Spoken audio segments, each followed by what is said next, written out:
Mayor Du Bois, we are now live. Okay, welcome to the council meeting of June 14th. Would the clerk please call the roll? Vice Mayor Burt. Here. Councilmember Cormack. Here. Mayor Du Bois. Here. Councilmember Filsa. Here. Councilmember Koo. Here. Councilmember Stone. Here. Councilmember Tanaka. Here. 7 present. Great, thank you. I don't believe we have any agenda changes or deletions tonight. Correct, from staff, thank you. Great. So we'll move on to oral communications where members of the public can speak to items that are not on the agenda. Any members of the public that wish to speak to an item not on the agenda under oral communications, please raise your hand in the Zoom app. Our first speaker will be Hamilton Hitchings. Hamilton, go ahead. Yes, Hamilton, go ahead. Thank you. Can you hear me? Yes. Dear City Council and online viewers, next week City Council will have their first agenda item on local street encroachment and closures. I ask you to support keeping the wonderful outdoor dining and walkable downtown spaces we've enjoyed during COVID. Specifically, to permanently close Cal Ave and University Ave to traffic on weekends and holidays forever. This would allow downtown farmers market to be moved to University Ave and result in more foot traffic to local businesses there. Permanently closing these streets on weekends and holidays could do more to help restaurants recover than any other action the city takes and improve the attractiveness of University and Cal Ave as weekend destinations. The advantage of only closing on weekends is that it will not hinder weekday commuters to Stanford and Caltrain, nor weekday lunch visitors, nor retails that claims they need more car traffic. Although I suspect those specific retailers may face other issues such as e-commerce. I would also recommend adding bollards that can automatically be raised and lowered. Secondly, keeping parklets for restaurants outdoor dining all days of the week through the end of the year. In both cases, the city would still own and control the public land and retain the right to change uses in the future. Please join me next week at City Council in advocating for permanent weekend and holiday closures of University and Cal Ave to support our local businesses and wonderful outdoor pedestrian-friendly dining. Thank you.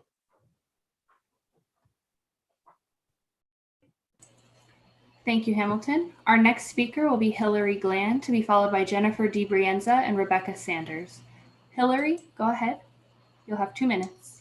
Thank you. Good evening, council members. My name is Hillary Gland, and today I'm speaking on behalf of women voters of Palo Alto. The League thanks the City Council for directing the City Attorney back in December to draft an ordinance requiring the safe storage of firearms at home. This is a matter of urgent matter of public safety. A safe storage ordinance would require firearms at home to be stored unloaded and locked when unattended. California law does not currently require these specific steps. Many California cities and counties, many near us, have enacted safe storage laws. Children and teens are disproportionately victims of gun suicides, as well as accidental and intentional shootings for unsecured firearms. Safe storage laws have reduced injuries and deaths from these types of shootings, especially suicides. The pandemic and lockdown have worsened mental health for many people, heightening the risk of injuries or death by firearms in our community. It has been nearly 6 months since the City Council directed the writing of this ordinance. We acknowledge and understand that the Council has many important issues to deal with. We, however, urge you today to make the adoption of safe storage firearms ordinance a priority for Palo Alto. Thank you. Thank you, Hillary. Our next speaker will be Jennifer DiBrienza, to be followed by Rebecca Sanders, our final speaker. Jennifer, go ahead. You have 2 minutes.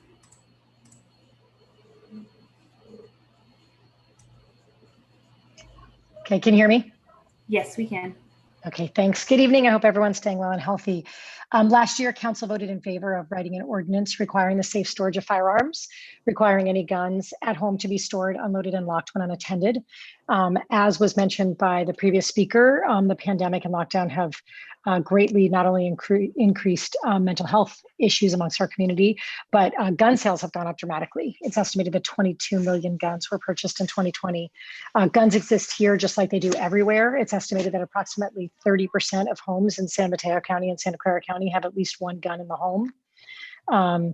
Approximately 80% of all guns used in school shootings are committed by using an unsecured gun found in a home, which is why I'm calling you tonight. I urge that you make the adoption of a safe storage of firearms ordinance a priority, and to write the ordinance and agendize it, bring it to a vote before the start of the 21-22 school year to keep us all as safe as possible. Thank you so much. Have a good night.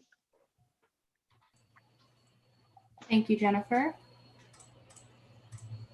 Our final speaker is Rebecca Sanders. Rebecca, you'll have 2 minutes. Yes, good evening, council members and city staff. I'm just here to harp one more time about 2951 El Camino Real.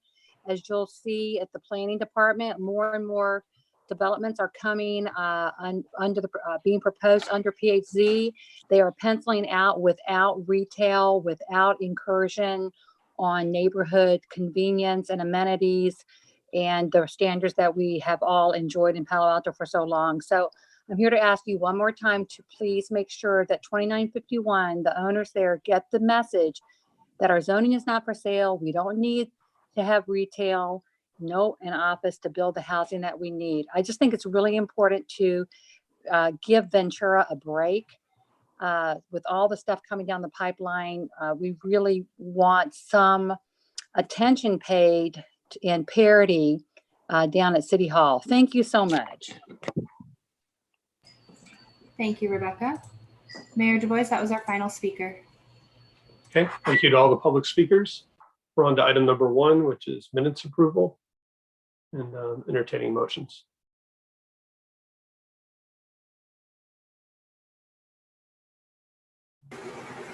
I move the minutes. Thank you. Thank you. So moved by Councilmember Chu, seconded by Vice Mayor Burt. Let's go in reverse order tonight. So we'll start with Councilmember Tanaka. Yes. Councilmember Stone. Yes. Councilmember Ku. Yes. Councilmember Filsa.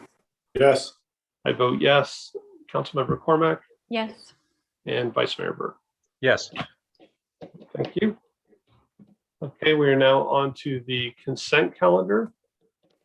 Also entertaining motions or raise your hand if you have a no vote. I'll move the consent calendar, Thank you. Second. along with my dog barking in the background. Okay, so it was moved by Councilmember Cormack, seconded by Councilmember Filsa. Any other council comments? All right, let's go hear from the public on the consent calendar. Any members of the public that wish to speak to the consent calendar, please raise your hand in the Zoom app. Mayor Du Bois, it looks like we have no public speakers. Okay, so we're going to vote on the consent calendar, starting with Councilmember Stone. How do you vote? Yes. Councilmember Ku, Yes. Councilmember Filsa. Yes. I vote yes. Councilmember Cormack, Yes. Vice Mayor Burt, Yes. and Councilmember Tanaka. Yes. Okay, so the consent passes 7-0, and we're on to city manager comments. Okay, really humming along here. Let's see. Nellie, are you able to do the slides, or otherwise I could? Let's see. Perfect. Jessica, thank you. Okay, then let's see. Let's proceed to the next slide, please. Got quite a few items of note. Clearly, the biggest news for the week, really statewide, is the reopening and the June 15th date for the state's tier system to go away. That said, I do want to just preview that we have a number of recognitions, just recognizing milestones at the city level that I'll cover also this evening. So first off, with the news at the state level, moving beyond the blueprint, again, beginning tomorrow, keynote that fully vaccinated individuals will no longer be required to wear masks, except in areas where masks are required by everyone. And there are a few notable areas, specific carve-outs where masks will continue to be required, such as public transit, indoor at schools, childcare. And here on this slide, we've underlined a couple of areas that are directly applicable to city services. That includes youth settings and cooling centers, which as weather heats up some over the next few days and weeks, we may find ourselves opening cooling centers. So I did want to highlight that. That said, we'll move on to the general provisions. Unvaccinated individuals will be required or will continue to be required to wear masks in indoor public settings and businesses such as retail, restaurant, theaters, family entertainment centers, and again, notably here, local government offices. Oh, it says officers. Sorry for the typo. Office says serving the public. There are, however, several notable exceptions in the requirements for who are required to wear masks. That said, the last piece here, notably, is that Cal OSHA will be revisiting its stricter workplace requirements this Thursday. And there has been wide media reports that the governor is expected to issue an executive order immediately following the Cal OSHA meeting on Thursday. So again, tomorrow, big change in terms of statewide rules, and additional information will be coming out on likely Thursday and Friday. Next slide, please. All right, then here at the city level, while recognizing the state working through the changes in restrictions, city services are continuing in a number of areas on a citywide basis. Services available online, by phone, as well as increased availability of appointment services for a variety of topics such as building permits. Would note that as it relates to hybrid council meetings, the governor late last week issued an executive order on winding down executive orders that specifies that Brown Act suspension will continue through the end of September. So that provides a little more runway for transitions for all public meetings, including city council meetings. Would note in terms of ongoing services that Mitchell Park Library, Rinconada Library, and Children's Library are all open with computers available at specific locations. Would ask members of the community to check the website or to call for specific hours at each of these libraries. We have a number of open facilities and availability at Baylands Golf Links, as well as the Magical Bridge Playground. We also have summer camp signups that are ongoing and will be available at several city facilities. Palo Alto Art Center is also open with limited capacity, and community centers to date have been open for specific functions, and we expect will be open for more general use come early August. But again, recognizing that we are still working through the specific guidance that will be provided for the community based upon rules that we need to be providing guidance to our own workforce as well. Next slide, please.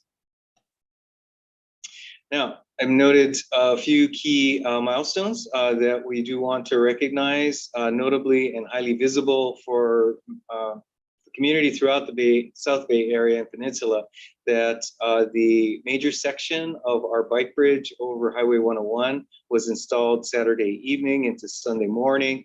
And for many who have been driving by and saying, hey, that wasn't there yesterday, the fact is that they were correct.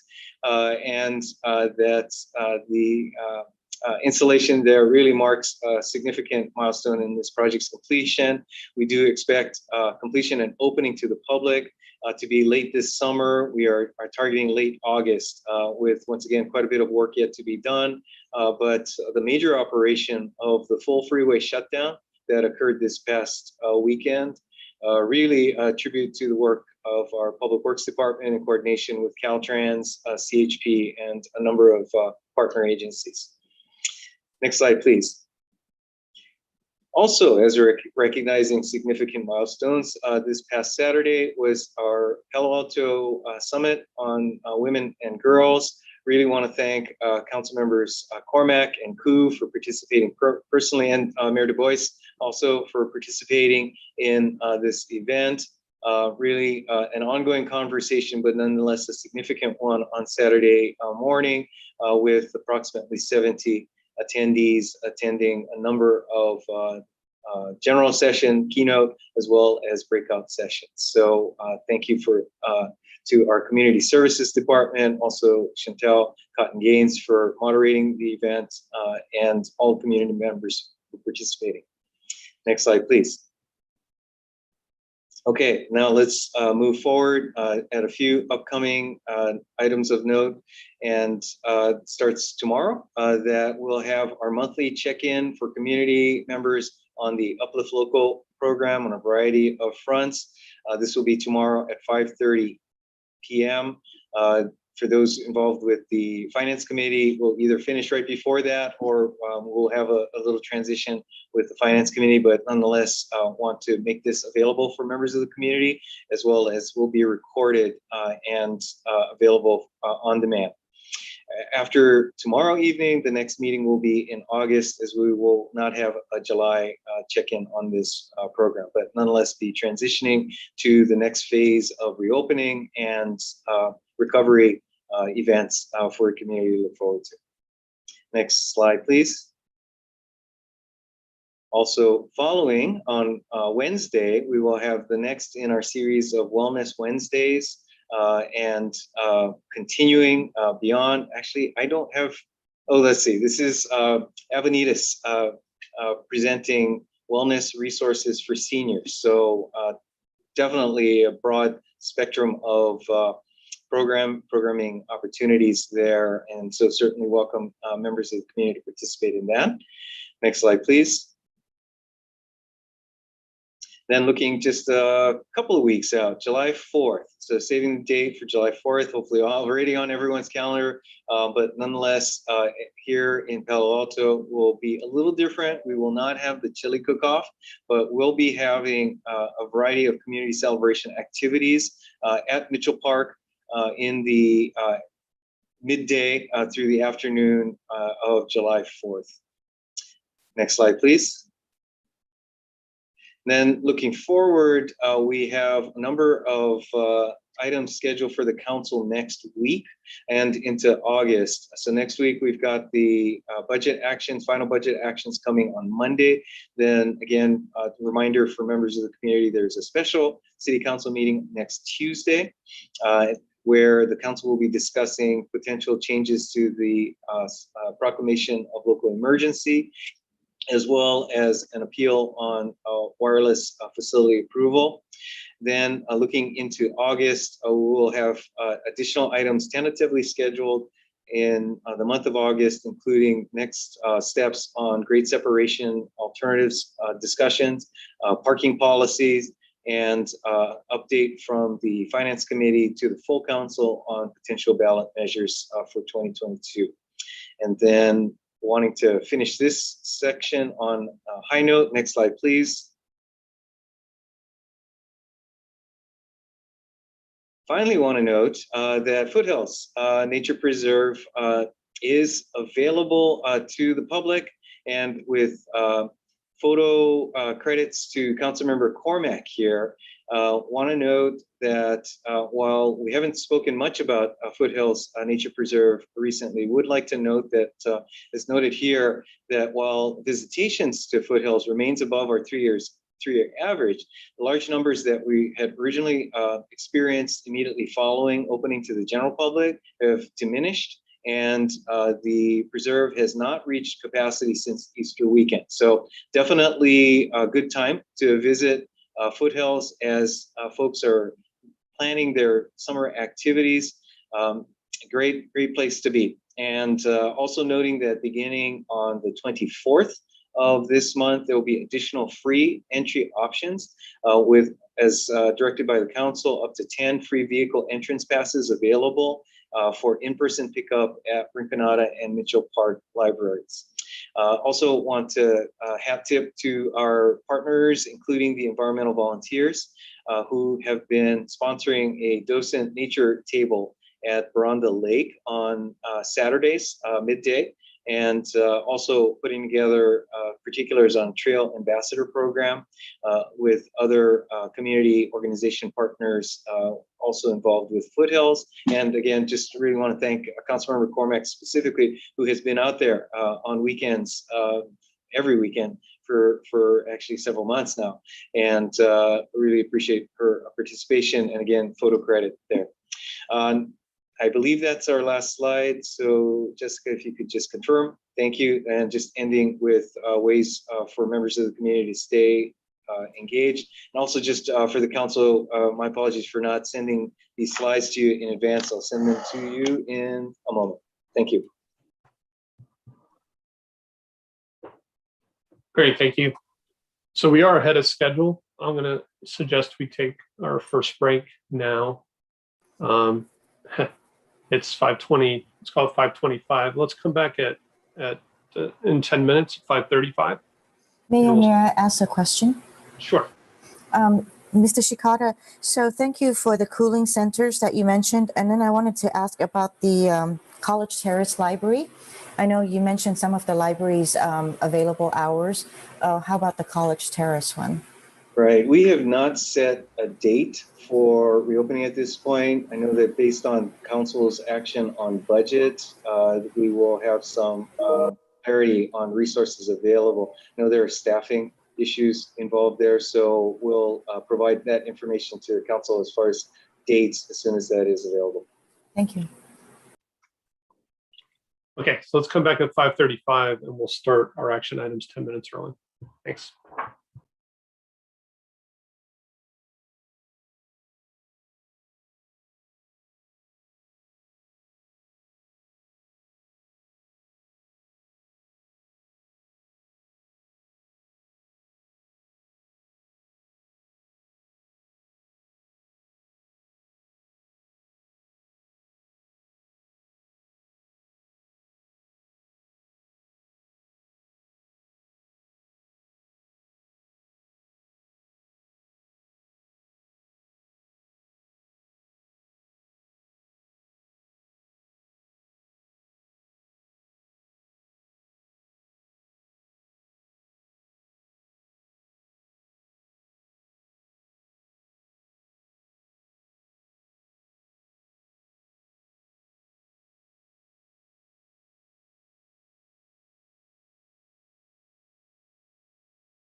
Okay, if council members could please turn their cameras on. Get going.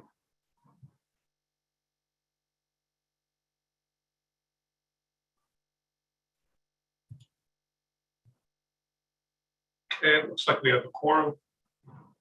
So our first action item tonight is amendment to the contract with LIR Group for independent police auditing.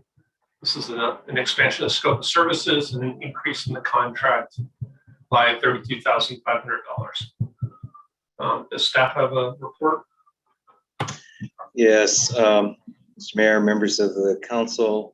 This is a report that was jointly presented by the city attorney's office and my office. So I'll just provide some initial opening comments and certainly look forward to your discussion. Would note we have, in addition to the city attorney, the police chief, and Mike Giannacco from the Office of Independent Review here this evening to support your discussion and action. As Mayor pointed out, this is a follow-up, a referral on the expansion of contract scope of services with the Office of Independent Review Group. This follows a referral to the Policy and Services Committee and discussion at the PNS committee level. The action before you this evening follows your consideration and action regarding your expansion of police accountability measures in the context of the City Council's race and equity work late last year, and identifies the scope increase in a set of discrete areas, one of which is the area of use of force and the handling of supervisory inquiry reports. And I'll come back to that in a minute. The second item is the timeliness of the OIR reports and establishing a more regular and predictable schedule. And the third area is the inclusion of internal complaints regarding employee harassment, discrimination, and retaliation in the workplace.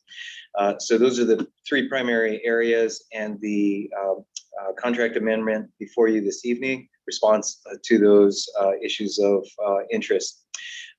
Coming back to the first element, the use of force and circumstances involving use of force, I would note and acknowledge the feedback we received from a member of the public, Ms. Dellenbach, and pointing out an area where the language in the proposed agreement could be interpreted as more restrictive than was intended. So at the appropriate time, staff has some suggestions on changing the wording to confirm that the intention here is to be inclusive of any use of force involving deployment of a variety of equipment, as well as any other incidents that involve injury to a person encountered in the field. So with that, Mr. Mayor, turn it back to you and look forward to your discussion. Was there any other discussion by the city attorney? Thank you, Mr. Mayor. We coordinated, the city manager and I don't have anything additional to add, but I'm available to assist you with any legal questions or adjustments to language that are needed. I would like to just note, because Mr. Giannacco hasn't seen any revised language, that we did do this work just this morning and in the last few hours, and we anticipate that you'll find these minor changes to be acceptable, but you certainly will have feedback as a party who's contracting with the city. Thanks. Great. And I'm sorry, when are we going to see these changes? Or Ed, do you have them on? I don't have them on screen at the moment, but be happy to do that. Again, what the language would reinforce is that any use of force involving, again, a variety of equipment or deployment of tasers, baton, chemical agent, less than lethal projectile and canine and the like would go to OIR, as well as any situation in which a injury beyond medical care in the field is involved. Okay. And Mr. Giannacco, I don't know if you want to make any comments up front or you want to wait for questions. Good evening, Mayor. Good evening, Council. Yeah, I appreciate the opportunity to be before you. I see a number of familiar faces and a couple new ones, and it's. I'll just say this: I believe that the city manager has set out the key changes in the contract. I've had discussions offline with your city attorney about it, and look forward to engaging. But certainly here to answer any questions anyone on council might have about the intended increasing in scope. Okay, let's go to members of the public, and then we'll come back to the council discussion. Any members of the public who would like to speak on this item, please raise your hand in the Zoom app. Our first speaker will be Winter Dellenbach, to be followed by Aram James and Hamilton Hitchings. Winter, go ahead, you'll have 8 minutes.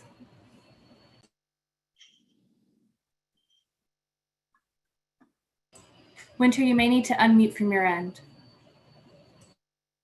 I did. Thank you so much. And I do have my group with me.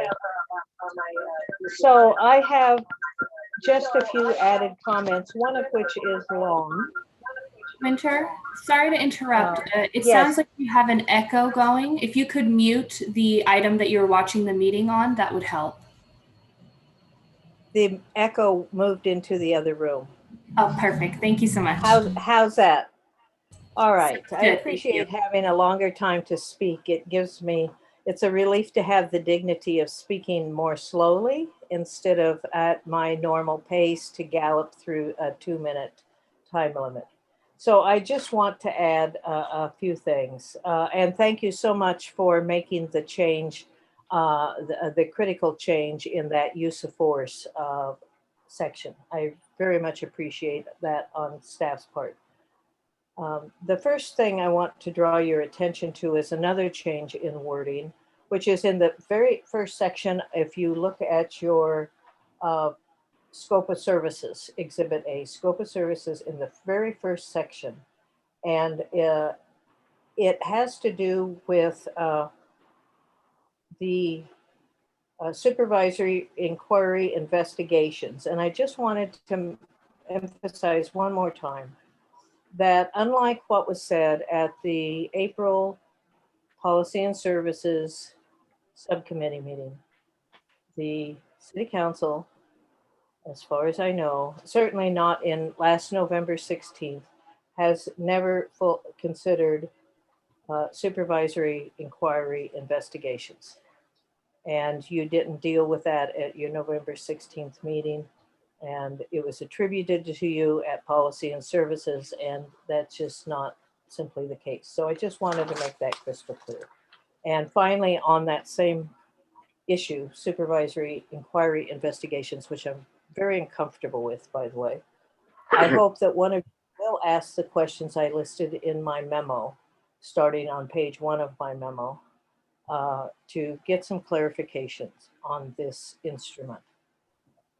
So moving on from that, I also want to go into a short issue that has to do with wording. There's so many small things of wording with the scope of services that I think need some correction.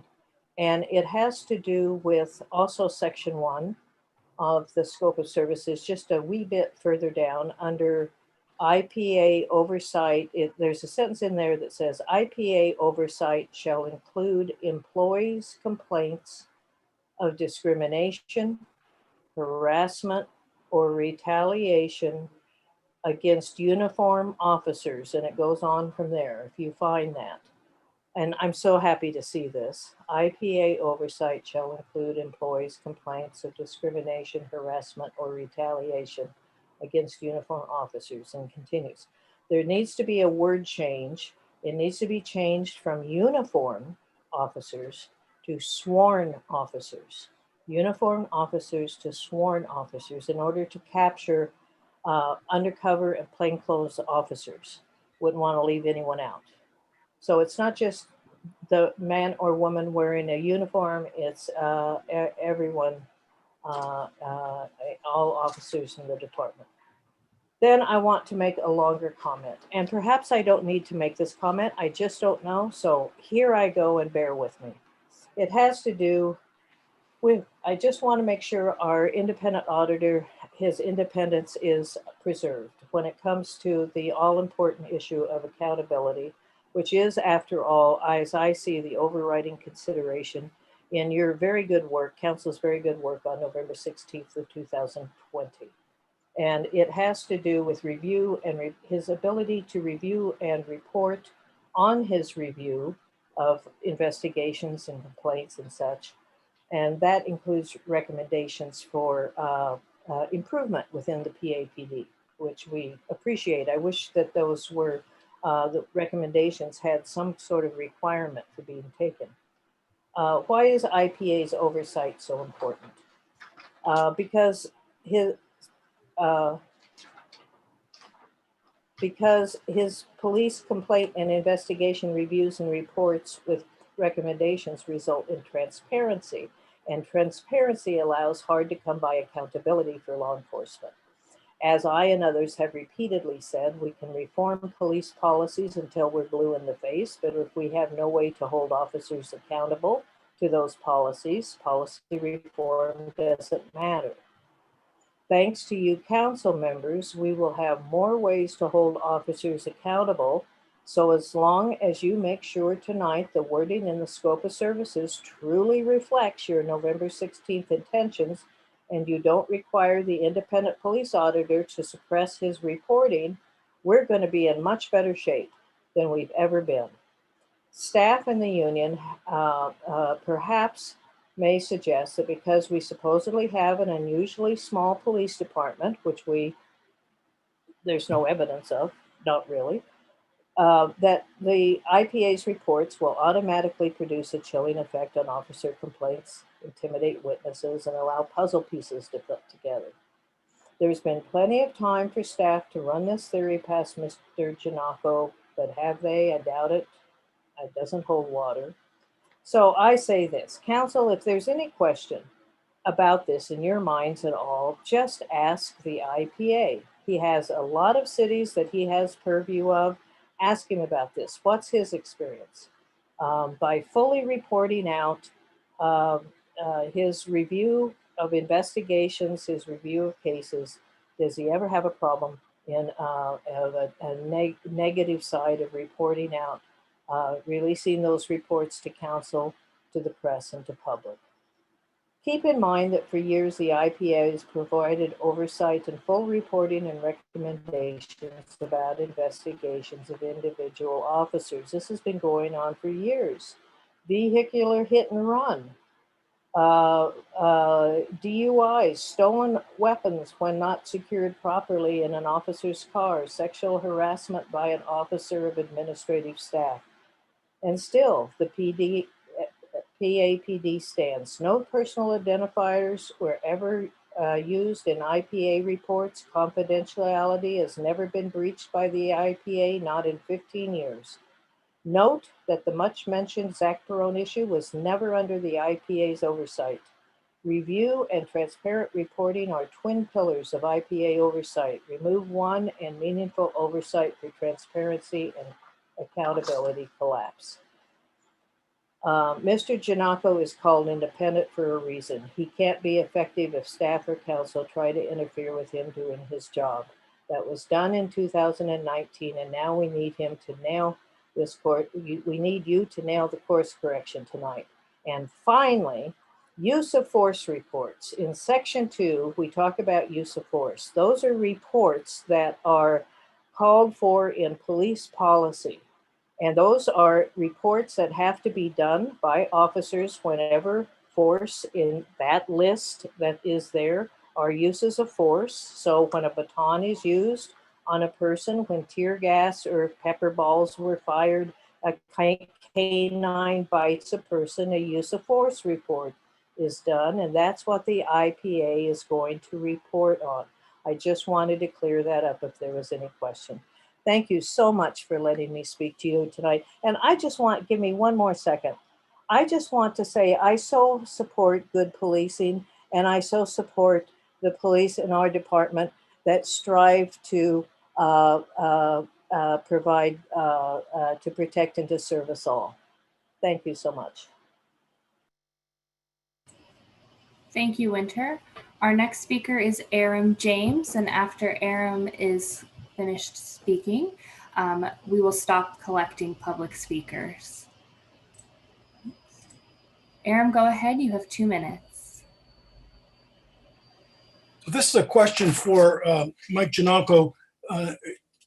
When you made a report to the Board of Supervisors back in November, on the 17th of November, the day after the chief of police spoke, I wrote a letter to the mayor on the 16th saying that the IPA scope of review should not only include the use of a firearm, but pulling a firearm.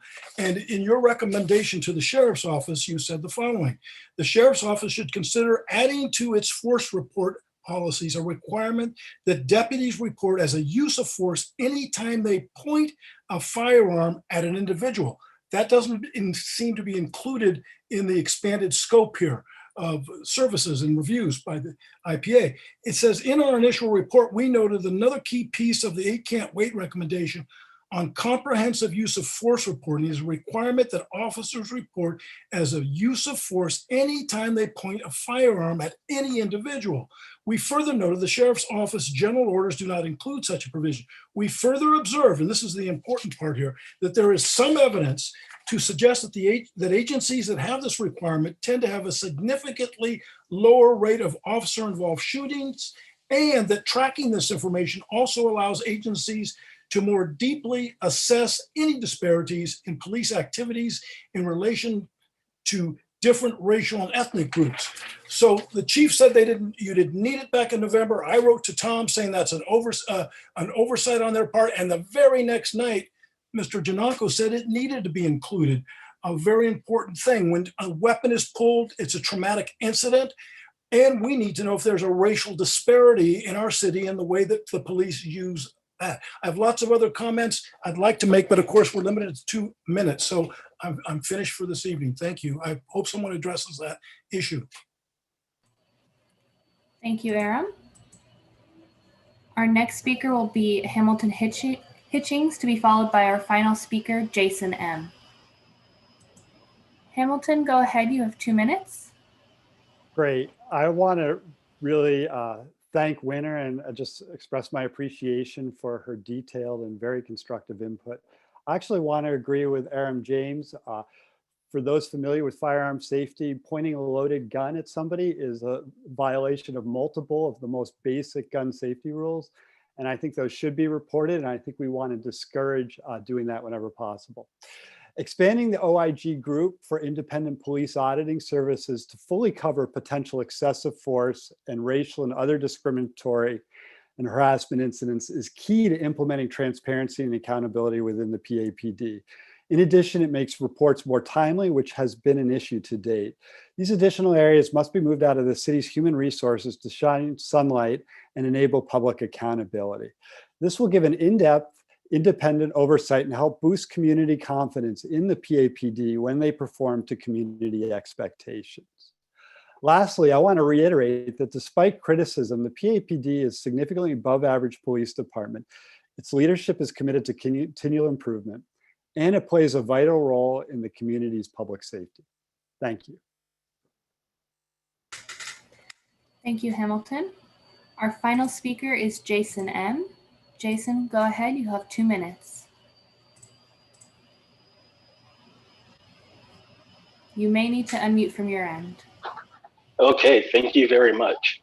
This is Jason Miles, and myself and the passionate volunteers of the Mid-Penn chapter of the ACLU urge you to expand the scope and authority of the independent police auditor. As a brief aside, the modern police department, and by extension, the modern police officer, has access to cutting-edge technology that, when used in bad faith, reveal intimate and private information that we neither consent or opt into.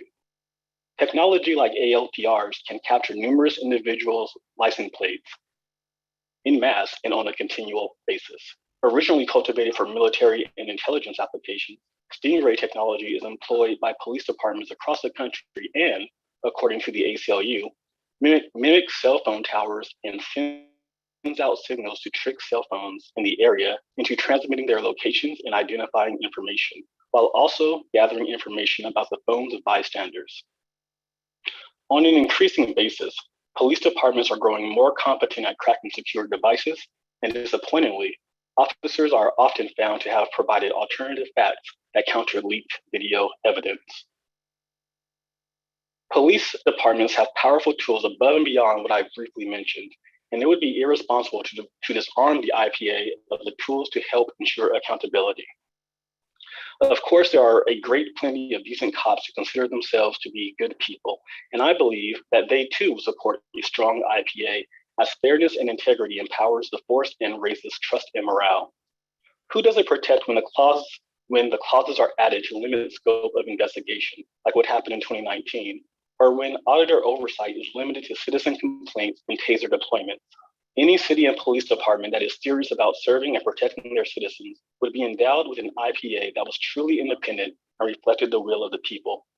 The companion of secrecy is abuse, and it makes sense to have a strong IPA that can fairly investigate any incident that may and will transpire. Thank you for your time, and everyone have a great week. Thank you, Jason. Mayor Du Bois, that was our final speaker. Okay, let's bring it back to council for questions, comments, and motions.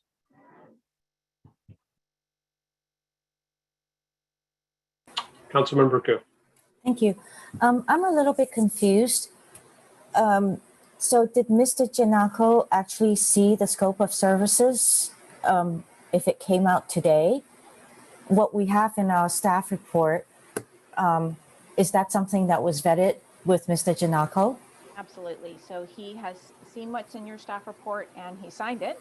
We discussed it. We had a meeting. We made some changes in response to his input and requests, and it's been executed by Mr. Giannaco, which is our standard contracting procedure.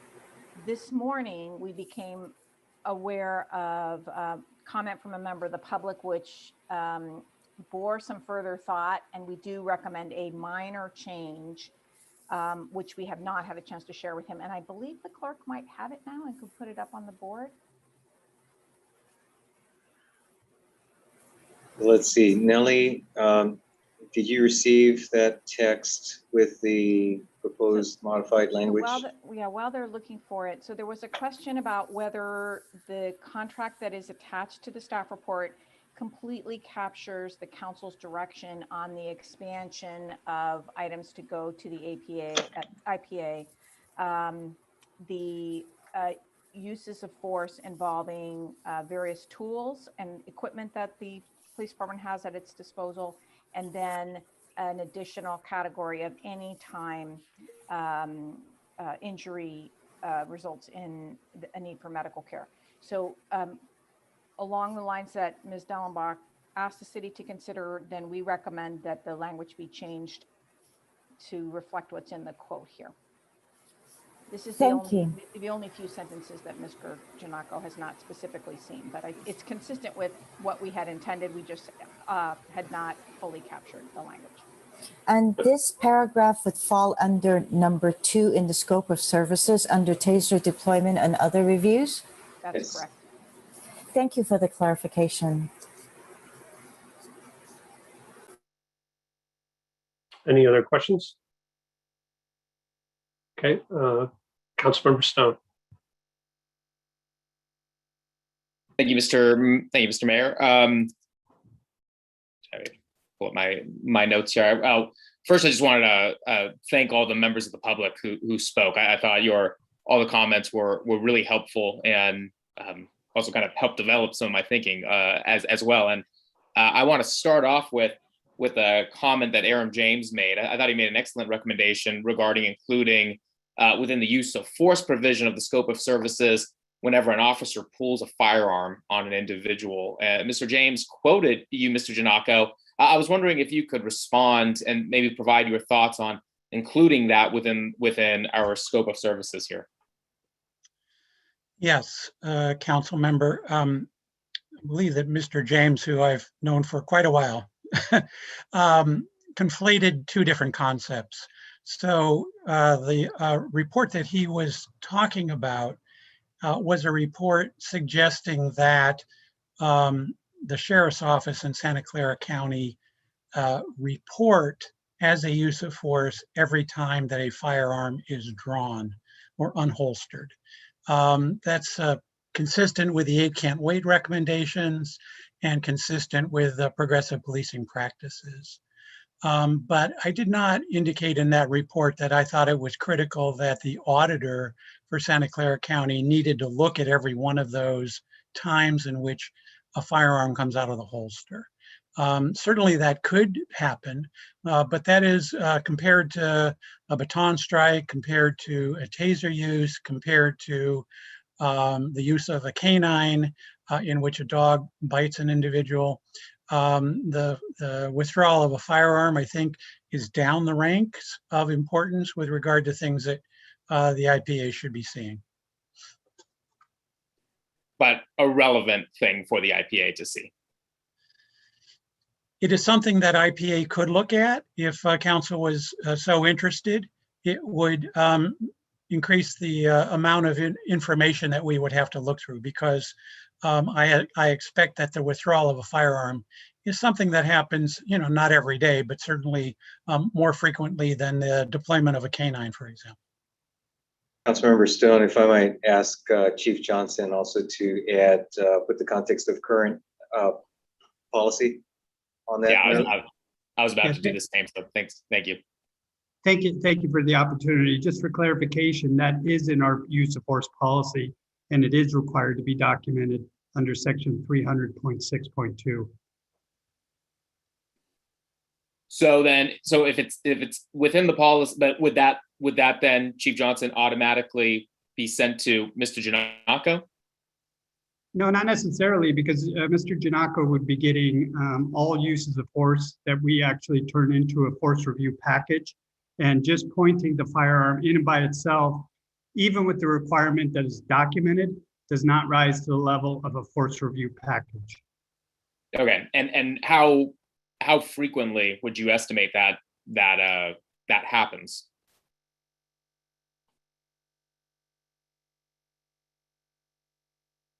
Then you cut out there, Chief Johnson. At least on my end, I can't hear you.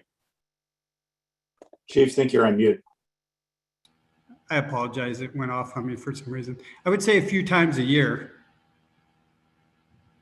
Okay, a few times. So under 10 times in the course of a year? Yeah, in the city of Palo Alto, it's not a frequent event. Okay, sounds good. Thanks for that. So I do think it doesn't seem like that would overwhelm the auditor. I think it's something that council should strongly consider including that language within the scope of services here. I guess I have a little more time. Can staff? I thank Winter Dellenbach for putting together that memo. I have several more questions kind of regarding that. Hopefully, there's a second round I can get to that. But she brought up a good point regarding the supervisor inquiry reports. I'm wondering, can staff provide just greater detail regarding what that is? What are supervisor inquiry reports? Yeah, so a couple of points that you brought up. For one, there is no difference between the intake process. So when there's a complaint about an employee, it comes through, whether it comes through the physical written document or the online version, it all begins as a complaint against an employee. From there, if the supervisor can quickly determine, based on body camera footage or knowledge of the incident, that it does not rise to the level of discipline or a policy violation, and they can do a summary to get that completely finished, then they can do a supervisor inquiry. And that's exactly what it is. They're inquiring the nature of the incident, do not see it leading to discipline. They label it as a supervisory inquiry. If at any time during that inquiry, it rises to the level of a policy violation, discipline could be imposed, then it becomes a formal citizen complaint. They're both formal, they're both documented, and now they'll all be sent down together. They had a separate process before of an independent or informal inquiry, and it was that definition and process that we've modified. Okay, thanks for that clarification. So now under the amended scope of services, all of those would be sent to the IPA. Yes. Okay, thank you. And I see I'm out of time. Hopefully there'll be a round two.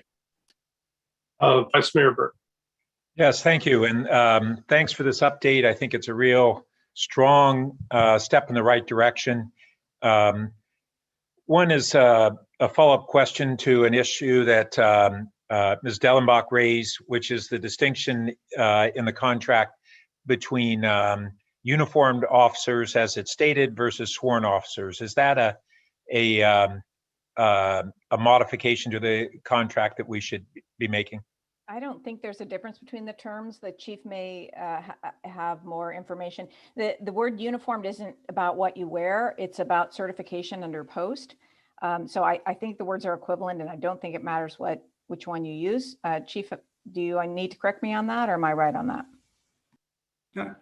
I agree with you 100%. I mean, our understanding is the sworn to Winter Dellenbach, the sworn, it applies definitely to all sworn personnel. It's just a term of using uniformed personnel. Okay. And as long as Mr. Giannakko has the same understanding, it sounds like we're all good there. Is that right, Mr. Giannakko?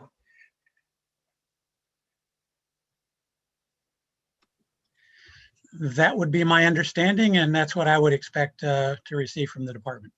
Great, thanks. And then just back to Councilmember Stone's question on the pulling of a firearm or pointing of a firearm. First, out of the portion of time that times that a firearm is pulled, is it typically pointed? No, I would have to say there's an officer safety. They have the discretion if they feel unsafe at any time. We don't prohibit them from taking it out of the holster, and that does not require it to be documented. But once they point it at the individual, then it becomes a required documentation. Okay. And Mr. Giannakko, any thoughts on that distinction and whether pointing a firearm should be within the scope of services that you would review? Yeah, Vice Mayor, that's obviously a call for you to make. I could certainly include that. I mean, we could do that. There's no, there's no prohibition from us reviewing that type of activity, and it might prove to be insightful. But it all really is just a judgment call about what our scope should be. Yeah, I tend to think that a pointing of a firearm is a threat of deadly force, and if a police officer does that, it should be in a circumstance where it is entirely necessary. And so I lean toward including that in the scope of services. I'll just say that I still remember one of my coaches in college was a full-time San Jose police officer, and his beat was East Side San Jose when it was even rougher than any of us recall.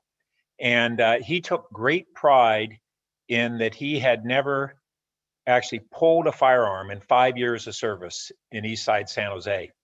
And that was a great point of pride for him as an officer, that he was able to de-escalate countless events and never go through that. And so I think that's an aspiration for us.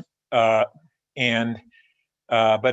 having that accountability to make sure that when we officers point a firearm, which is next step is deadly force. There's no in between there.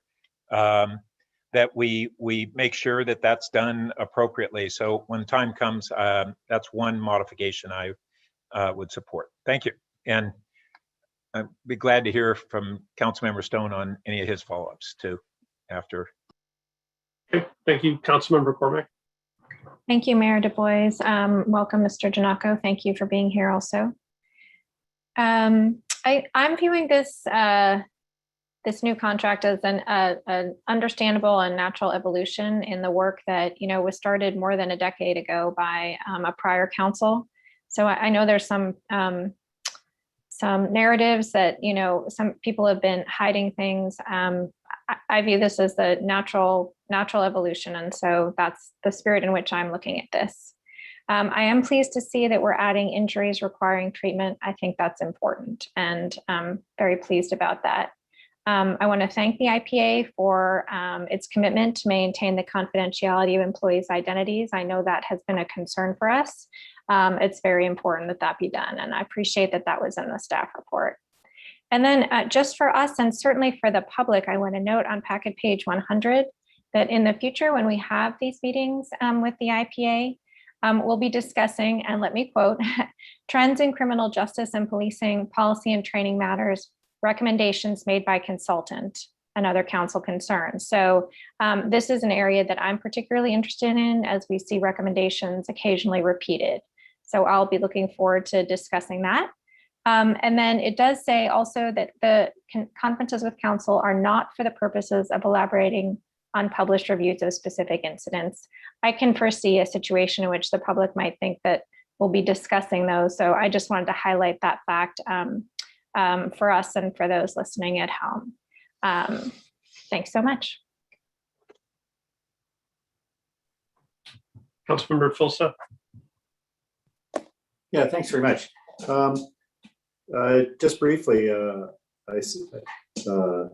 part of the statement of work provides that council can request additional sort of one-off reviews on a task order basis. What's the process that council would ask for one of those? Maybe I'll start on that, Mike. This is a process that we have in our standard contracting program.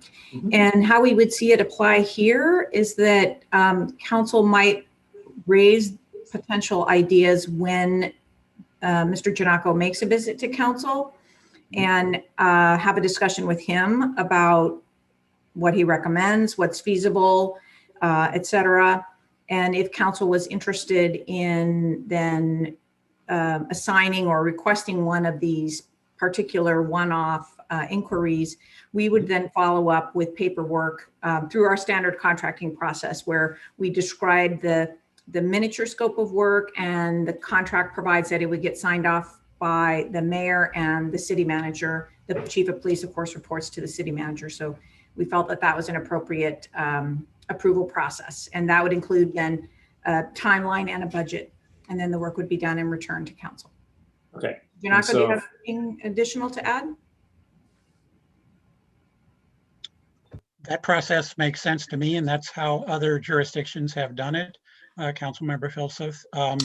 And I like the flexibility of having that option, because we don't know what tomorrow's challenges are going to be in law enforcement as we sit here today. Okay, and so the way the council would do that is we're going to have a couple of meetings a year with OIR, and we would make a motion at that time, as opposed to it takes a colleague's memo or it needs to go to policy and services to do, or something like that.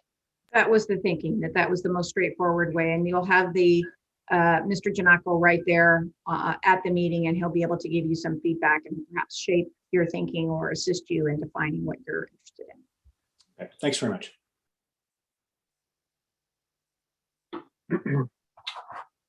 So I have a couple of questions.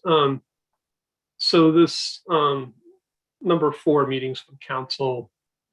So, it says, a couple of questions there. So first of all, it says that it will happen once the report is available. I assume that means it's publicly available. Yes, that was the thinking. Yeah, okay. And then again, I think council would be able to discuss policy changes, recommendations from that report. And again, I think that was the intent of having these meetings after these reports come out. Just the council needs to be clear they can't talk about personnel matters that are illegal under law. I think that's the correct line, and I think your independent police auditor understands it very well. Okay.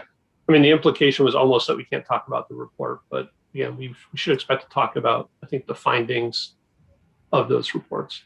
I think that's the thinking, the findings, and the recommendations, forward-looking, because that's the point of the police auditing program, is to help the department continue to evolve its policies and procedures for better policing. Council wouldn't be able to use that meeting as a personnel management or performance management activity that happens somewhere else. Right, just wanted to clarify. And I agree. I was going to ask what Councilmember Phil said, kind of dug into, but I think it should just be a standing part of that item when it comes that we would discuss if there was any kind of standalone performance audit we were interested in. We can be sure the other, to notice it so that you're able to have that discussion without any problems under the Brown Act. yeah, I mean, council may need to be reminded that that's part of that item, so it could be built in. The other one was, really making sure these reports come in a timely way. And again, rereading this, I see that it is in there. I guess the one question I had, one concern I had was, so the way it's written, if there's a particular item that's being held up, that item would be pulled, but the report would still be published. Is that right? Yeah. So I'd like to see something in the contract that would say that the published reports would note items that were pulled for further work, and provide a short description, just so there's some awareness that there's some item that is continuing on for, more than one reporting period. You think that's something we could add in? My question about that, I'm not fully aware of the structure of the administrative process in the police department. So we would want to hear from them about the administrability of that. I don't see it being a major problem because we actually notify the auditor as soon as an incident comes to our attention. But sometimes, to the city attorney's point, is if there's a criminal component to it, then that administrative package may be delayed. It's not delayed, that's not the actual proper word. It may just be postponed so the criminal process can move forward. And then once that's completed, the administrative process will be completed. So we do have situations where that happens, not very often, but I think it's only fair for the public to be aware that it hasn't been forgotten and there's an actual legitimate reason on why they haven't received feedback on it yet. So I'm not opposed to it, but that would be up to the independent auditor.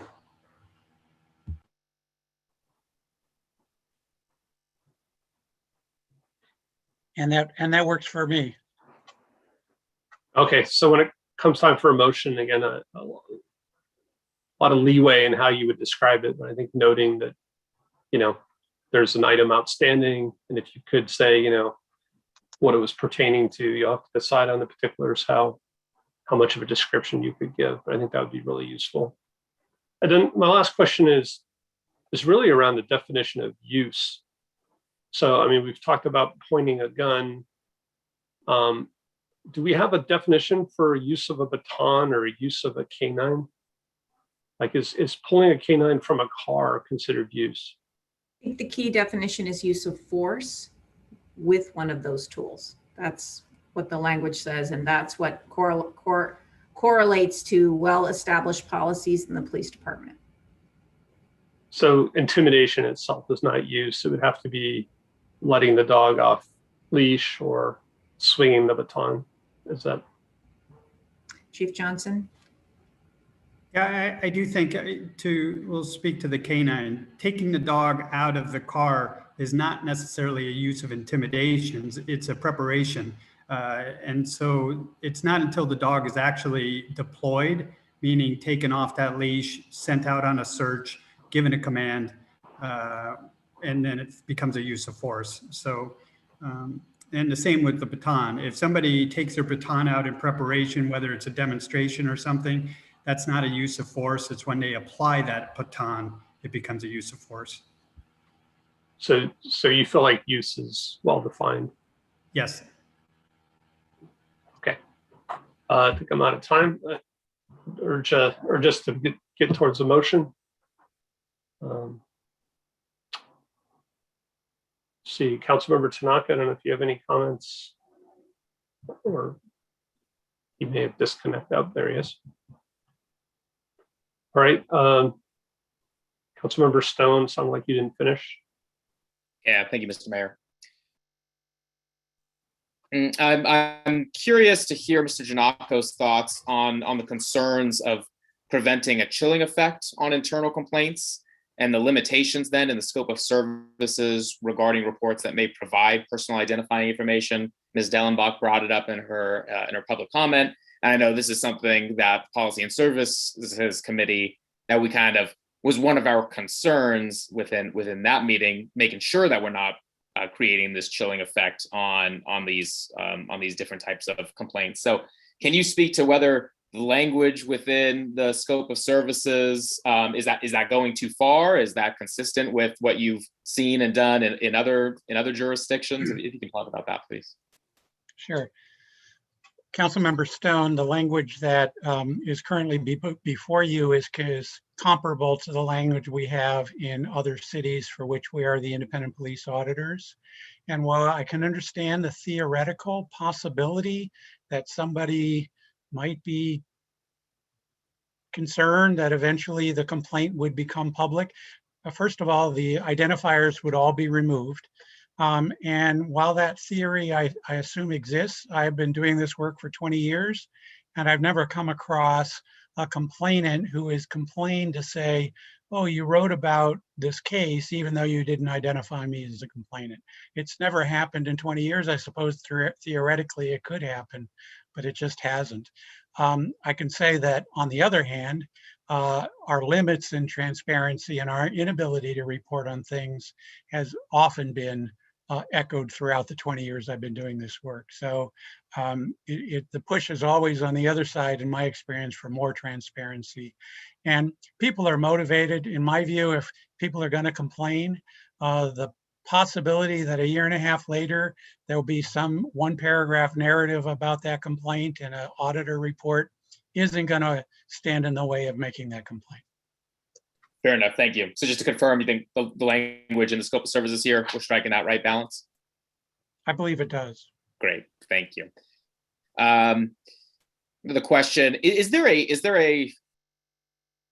I want to know who makes the determination whether an incident results in an injury that requires treatment beyond minor medical care in the field? Is that up to like the subjective belief of the officer to make that determination for that to be included within the IPA's scope? Or No, does that sorry, go ahead. Yeah, not necessarily. So policy dictates that when an injury occurs at any level, they're required to get medical treatment. So if the paramedics, local paramedics can respond and provide that level of treatment, fine. They're usually the ones that decide though, okay, he probably needs to go to the ER to get checked out or examined further. So it's usually a collaboration between everybody involved at the scene. Okay, thank you. And Chief Johnson, have you seen the memo that Ms. Dellenbach emailed city staff, I think yesterday afternoon? Great, and I know several members of city staff as well. I know several of the issues that she brought up in that memo and spoke about today have already been addressed by other council members or by staff. For the remaining issues that she addressed, I'm wondering, and sorry, I had to pull it up. I'm wondering if city staff or Chief Johnson can kind of weigh in on some of those points.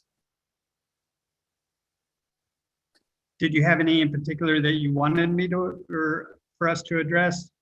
Because I know we have addressed a few of them already. Yeah, I gotta kind of look through now and kind of check off what has and has not been addressed. I do appreciate that many have been. Because it might just be easier. I'll follow along the memo with you. I'll pull it up.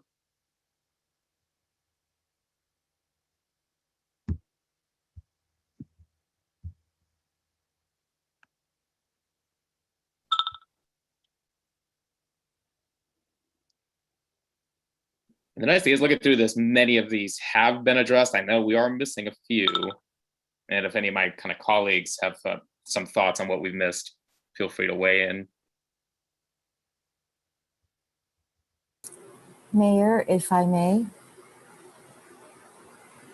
help. Yes. Councilmember Stone. I don't know if this is the same one that you might have, Councilmember Stone, but one of the ones that I have highlighted is the IPA can't finish a report as others hold it up. So, how I would like to find out, how does that work when a case is filed, and how does it get passed along to Mr. Janako at that point, so that he can work on his investigation and report it out timely?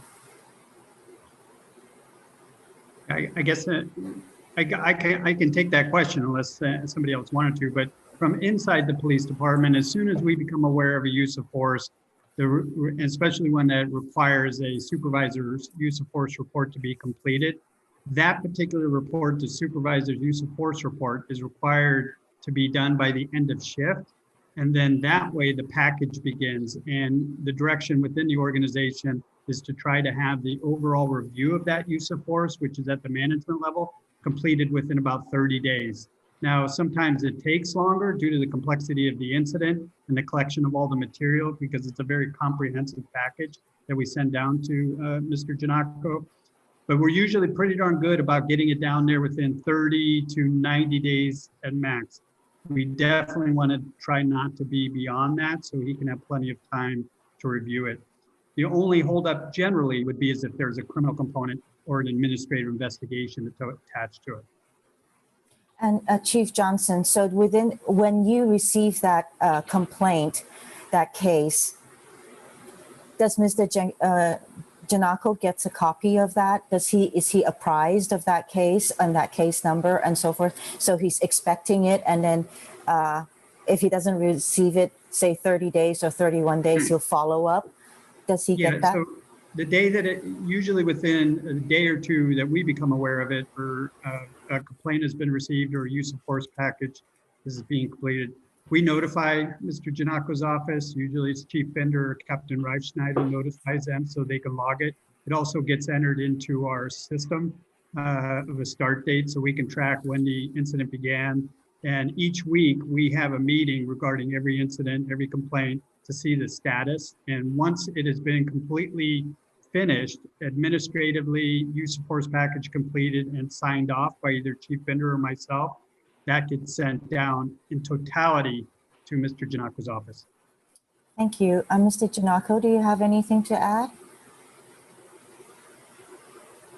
I think the chief has described the process, and I am confident that we are going to get this worked out, and we're going to start ensuring that reports get to you on a timely schedule. That's one of the things I appreciate about the detailed scope of services.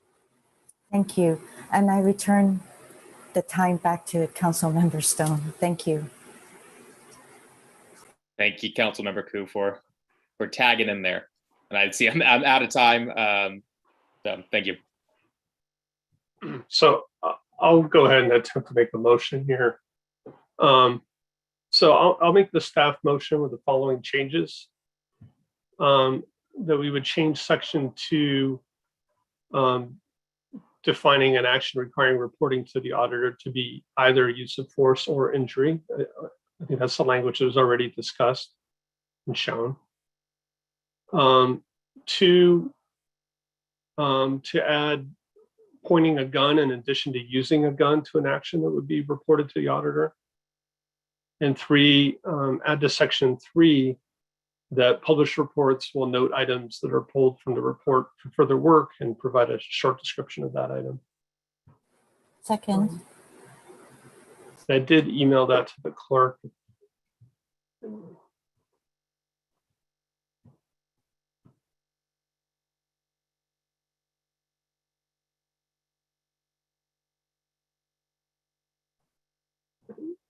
Yeah, I was just trying to capture everything that I heard during the discussion. I don't think I need to speak to this further. Councilmember Koo. I don't need to speak to it any further. Thank you to staff and Mr. Janako and my colleagues for taking this community concern and making this policy. Councilmember Cormack. Thank you. Does staff believe that these additions would mean that we need to change the amount of the contract? I mean, we're adding 32,500, so. not opposed to it. I just want to make sure the motion captures the accurate cost of the work.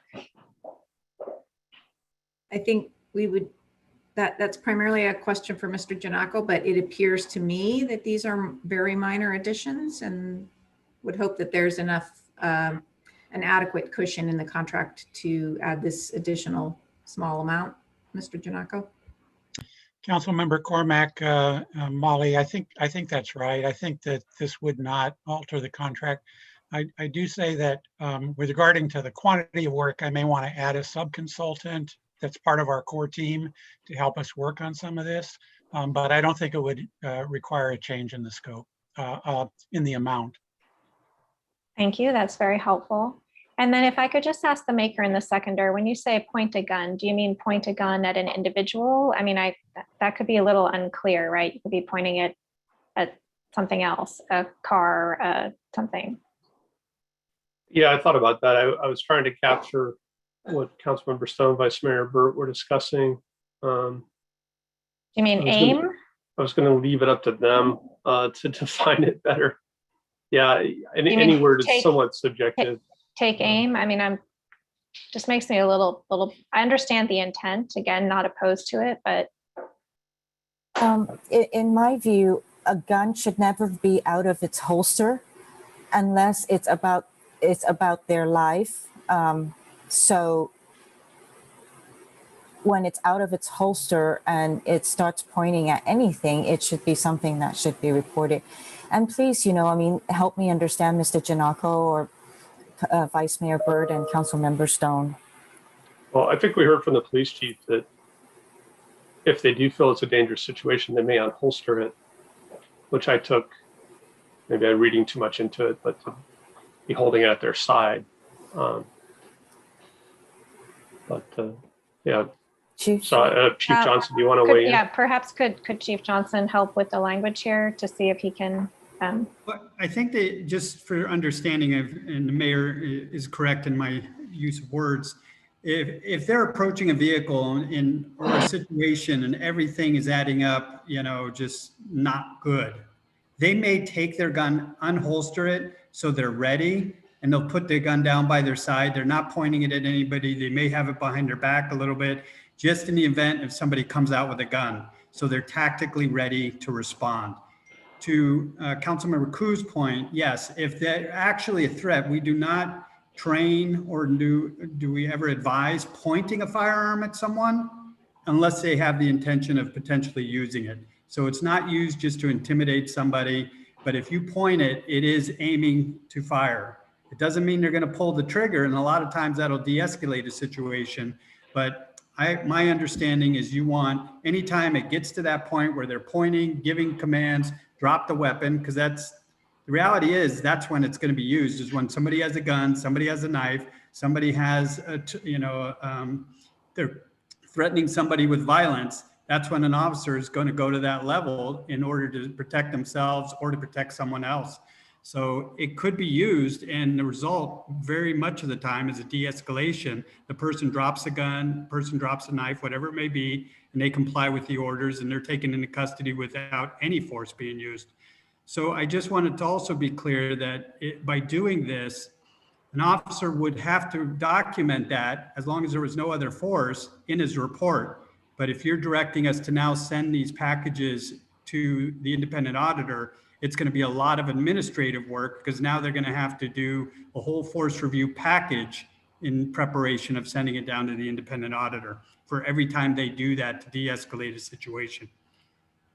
Okay, I seem to recall that didn't happen very often, though. No.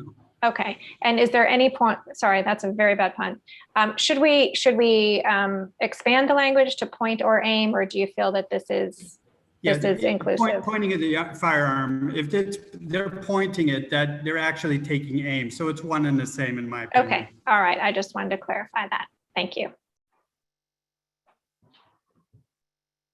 Not seeing any other hands. I suggest we go ahead and vote. Starting with Councilmember Koo. Yes. Councilmember Philseth. Yes. I vote yes. Councilmember Cormac. Yes. Vice Mayor Burt. Yes. Councilmember Tanaka, Yes. and Councilmember Stone. Yes. Great. Okay, so that passes on a 7-0 vote. We'll move on to action item number 8. Let's see. Yep, action number 8, which is 340 Portage, interpretation of non-conforming uses. Staff, let's go ahead. Thank you. Thank you, Mr. Tanaka. Thank you, everyone. Thank you. Thank you, Mayor, and good evening, City Council. Jonathan Late, Director for Planning and Development Services. Here this evening really to seek the Council's guidance on how to apply a provision of the zoning code to a specific property. The Council will be, I'm sure, is familiar with the site. It's the property that formerly housed the Fry's Electronics retail store. This is an outline of the subject property. The whole site is about 12 acres in size, and you can see the outline of 340 Portage and 3200 Park Boulevard shown as occupying, is the large building, of course, that's occupying that site. Here it is again. And the purpose of this slide is really to remind the Council that the underlying base zoning for the property is RM30, which is for principally residential uses. But the building itself today houses research and development, warehousing, and with Fry's included some retail uses as well. A significant amount of retail, actually. This slide provides a timeline. I won't get into the details, just highlighting a couple of points. One is in 1995 is when the amortization schedule began for this property or this building and for other uses in the city.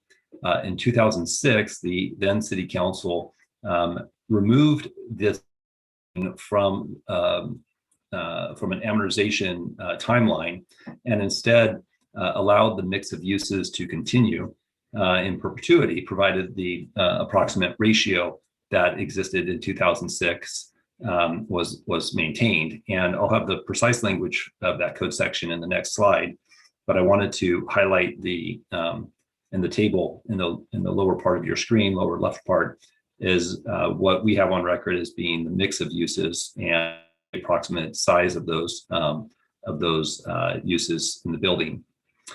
In 2016, the property owner approached the city with an adjustment to the mix of uses that was approved administratively.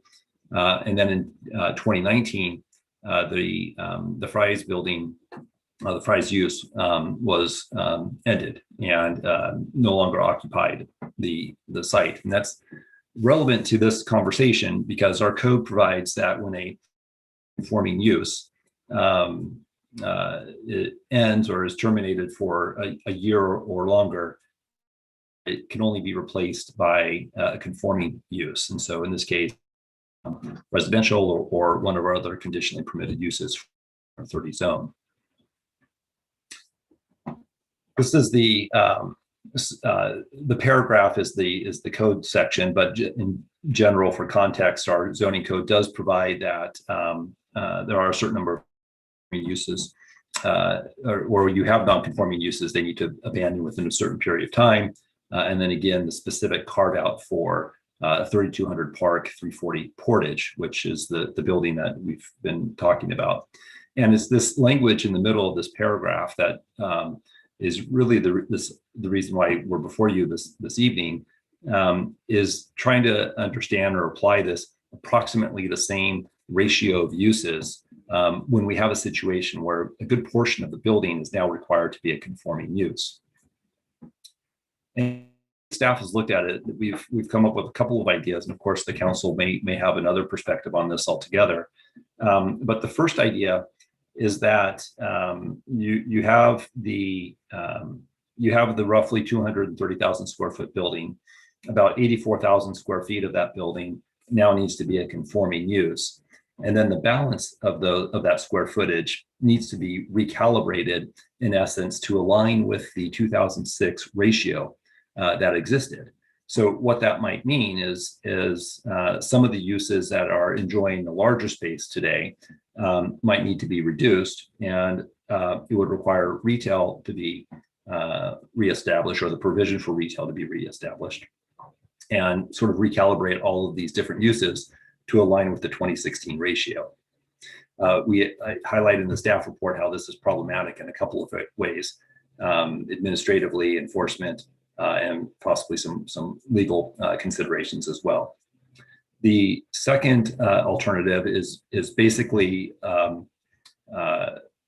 recognizing that a portion of the building has been converted to, or is to be converted to, a conforming use, but the balance of uses can stay in their approximate size as it exists today. Now, this is not the most aligned with the plain reading of the code, but it may be the more practical approach in how to address the situation. As you look at these two alternatives in terms of what does it mean for the different uses, you can see the first column after the uses shows you what would be the resulting for each of those uses, and the resulting ratio if you use the 2006 ratio or the later administratively approved 2016 ratio. And then for alternative 2, again, it's just taking what are the land uses that are there now and applying them to they're just allowed to stay. So with that, the matter is really before the council. We'd appreciate any perspective you have and guidance on how to apply that section of the code to the subject property, and or if there's some other perspective that the council has relative to that code language. So Mayor, thank you, and council for your. Thank you. Let's go to members of the public who want to speak on this item. Any members of the public that would like to speak on action item number 8, please raise your hand in the Zoom app.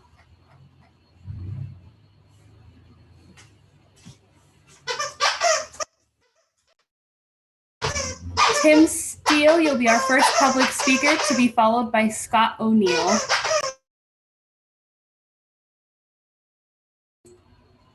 Tim, go ahead. You'll have 2 minutes. Yes, thank you. Tim Steele with the Serato organization. Thank you, Mayor and council members, for giving me a few minutes to speak. I only wanted to suggest that we've been working with the city for quite a while on this question. We did respond to the staff report's interpretation in 2 different letters, and we will be observing and here to answer any questions or discussions. So thank you, and look forward to hearing your deliberation. Thank you. Thank you, Tim. Mayor Du Bois, that was our final speaker. Okay, thank you for that. So let's bring it back to council for questions, comments, and motions.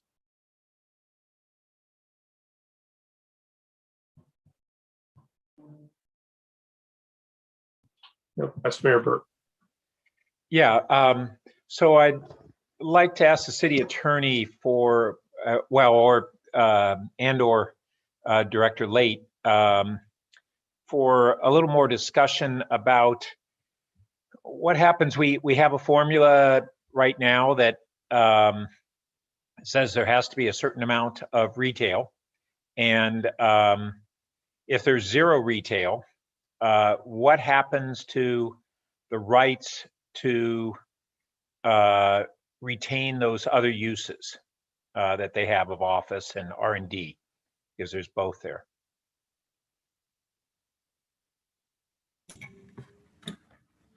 So I can take a quick stab at that, Jonathan, if you'd like.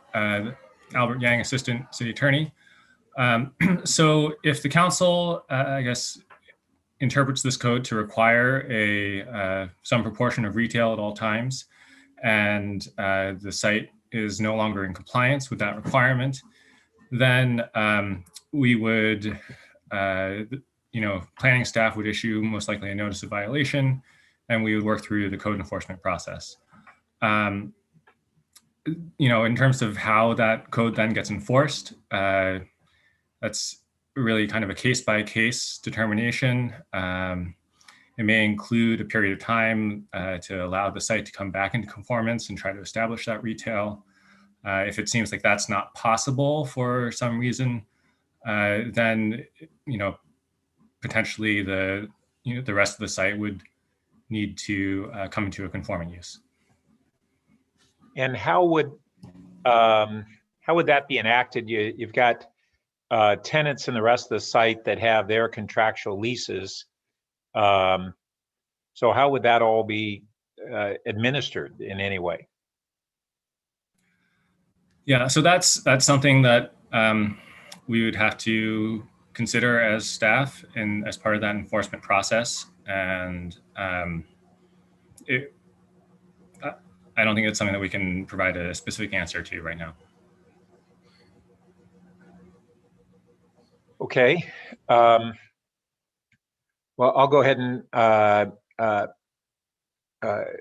pass on additional questions at this time. Thanks. Councilmember Filsa.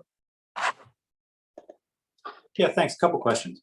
So first of all, the action tonight, are we making an interpretation specifically for this particular property? Or are we making a general interpretation about how code is interpreted for any situation in which there's sort of a mixture of non-conforming uses? Albert can chime in if he feels differently, but this code provision is really specific to the address that we've agendized. So 340 Portage and 3200 Park. So we're looking at this discreetly at this one specific area. So it's a one-off. Okay. Can I ask? I mean, maybe nobody remembers, but I'm trying to think when Fry's opened at that site, and it would have been the late 80s or 1990 or something like that. How did it happen that it came about that we have 3 different non-conforming uses co-located in an RM30 zone? I mean, how did that happen? I mean, somebody come to us and say, hey, we got this idea for a project and it's got this much of this and that much of that. I mean, how did that all come about? Anybody remember? Yeah, there may be some council members that have that that institutional knowledge. I don't. I'm going to ask Claire Raybold, who's our staff planner, who's working on this, if she has some insight into that. But you'll know, of course, and you'll hear more about this in your next item, is that the building itself didn't start off as a residential use. It started off in a very commercial capacity. And my guess is that over time, different commercial uses were established, and it was later our zoning that came in and was overlaid on top of that. So, and with the idea that eventually over time it may convert to housing. So I think the zoning came secondarily to the establishment of the uses. Exactly. Yeah, I believe it was kind of rezoned to, or at least the uses that were allowed in that zone changed at some point after the use had been established. I see. Well, that would be consistent with sort of the amortization schedule, existing for a while and then being removed. Okay, thanks. Councilmember Stone. Thank you, Mr. Mayor. I guess first, kind of a really basic question to understand the process here. Is this more? I mean, I know this is not a quasi-judicial matter, but are we sort of being asked to address this issue sort of in a quasi-judicial way, in the sense that we're really just we're not making a policy decision here. We're just being asked to apply the law to sort of the set of to interpret the code here, correct? Yeah, so that's exactly right. There is no quasi-judicial element to this. The way you're speaking makes me suggest that you might be asking that question maybe directly to Ms. Stump, but you're right. There is no quasi-judicial item before you. We are looking at language in the code today, and it's written specifically to apply to this address, and your interpretation or your application of a zoning, which the council has the ultimate authority of applying its zoning. That's the question that we're asking you today. So it's a very discrete use. We have no application for any different land uses to occupy that retail building at the moment. There are, of course, we noted in the staff report, there are some other applications that are on file. Those are discrete from what's being considered here today. The owner just wants to know how can they use the property as it is today. And then that's when we got stumbled up on this this ratio issue when we found out that we had the requirement for the conforming uses. And then just to clarify my question, then, since Molly, you're about to add on, so thank you. So Jay, I guess what I'm just trying to make clear is that we're not saying this is how I would prefer this language to be interpreted. Right. This is how I interpret the language. I think that's right about what's before you. It's to use your discretion to interpret the language within the words that are on the page. And yeah, I appreciate the question. It's a really good question, and it does have some flavors of quasi-judicial because it is a site-specific ordinance, and sometimes this illustrates that sometimes there's not a bright line between the two, and an item can have elements of both. But in our view, this is predominantly a legislative item. Okay, thank you. And I'm curious, when was the municipal code section 18.70.040 be passed? Was that passed prior to the 2006 amendment on, man, I wish these had labels instead of having to do the read out the whole number. Was that passed prior to the 1870.070 B2E? Let's see. So Claire, I don't know if you've that we can take a look at the chapter. There's the legislative. Yeah, let me take a look back. I'm trying to remind myself right now from the CMRs. So hold on. So Councilmember Stone, maybe we can come back to you on that sequence. That's fine, and I'd like to maybe hear the city attorney opine on this and the direction that I'm going, regardless of what the answer here is, if it became before or after. Ms. Stump, does that the order in which these were passed, how would that weigh in on your legal analysis of sort of the previous council's intent on this language? Albert, can you help with that? Yes, so it looks like 18.70.040, that language was adopted first in the 90s. It was when the last time it was amended, and really I think in 1978 is when the core of it was adopted. So it's been around for quite a while, and I guess in response to your question, I would say, we would presume that the council in 2006 was aware of those provisions. Yeah, I would agree with that, and yeah, trying to interpret the intent of that council, I would make the argument that they were aware of that provision and would have had the opportunity to incorporate that change into 1870.070 B2E, and so that's helpful. I appreciate it. Yeah, I mean, I guess, just kind of wrap. Yeah, I think I'm interpreting the language to be more closely aligned with staff's proposed alternative 1. Yeah, I really did my best to parse the language as carefully as possible. I think first, the language in the code specifically addresses the non-conforming uses in place in 2006, specifically retail, R&D, warehouse, and storage. I think there are likely additional uses that could have been ideated by the city council in 2006. But they chose to address those very specific uses in place at the time. So, and as well, they had the option. The other piece of the code was also had been passed before that, so they could have incorporated that, and they chose not to. So, really, to me, I see that as an attempt by the previous council to allow for the same ratio of uses that existed on October 16th, 2006, which is one staff has outlined in alternative 1. I think furthermore, staff report acknowledges that alternative 1 is more aligned with the precise language of the relevant code section. I understand staff's argument regarding alternative 2, but I ultimately just disagree with the argument that alternative 2 would be permitted because it is more consistent with past implementation of the code citywide.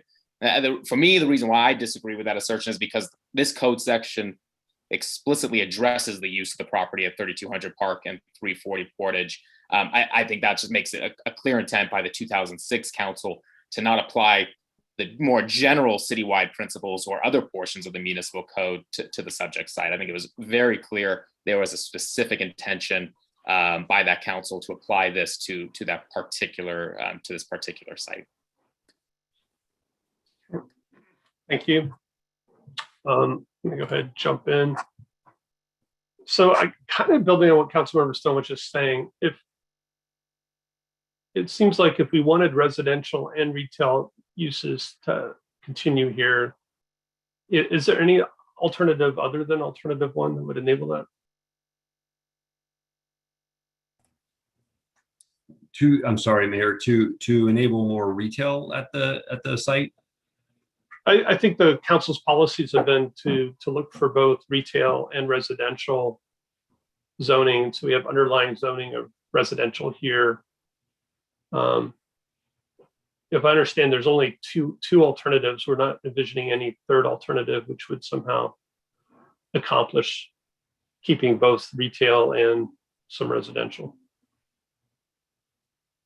Well, I think that if there's a third alternative that's not aligned with 1 or 2, then I guess we would look for that direction from council. I think the first alternative really captures what you're saying, in that it requires the retention of retail in a ratio that is reflective of 2006, but it also has about 84,000 square feet dedicated to a conforming use, which could be residential or one of the other conditionally permitted uses in the district.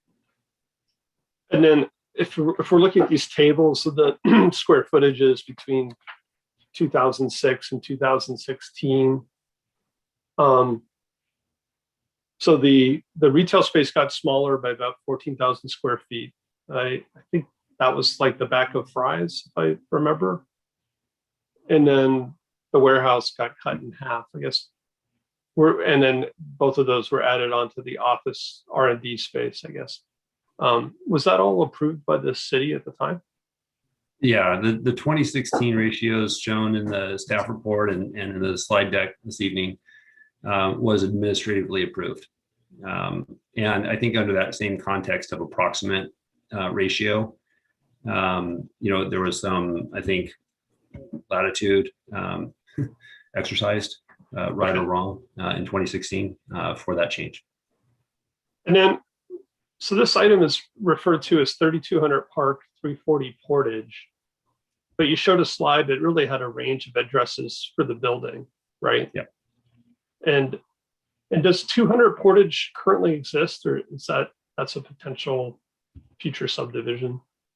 So what we have in our records is a span of addresses that have for uses that have come up over time. And so what this represents is a range of addresses that have been applied historically to this building.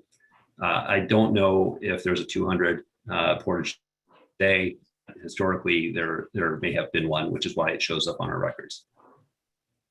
I'm just trying to understand kind of, I know we're talking about the inside space, but what property are we really talking about when we refer to this item and the scope of this motion? Are the parking lots considered part of the building? Are they required for the uses of the building, I guess? So from staff's perspective, we've looked at it as that large building, the 240,000 square feet. And we've not looked at the other buildings that are located on the property. And since the parking use itself is not necessarily a use, but rather supporting the other activities, we've not looked at that separately either. So, and that might be another area where council, if you want to weigh in on that, but from our perspective, we're just looking at the large building, the 240 or 230 roughly thousand square feet. Yeah, okay, that's fair.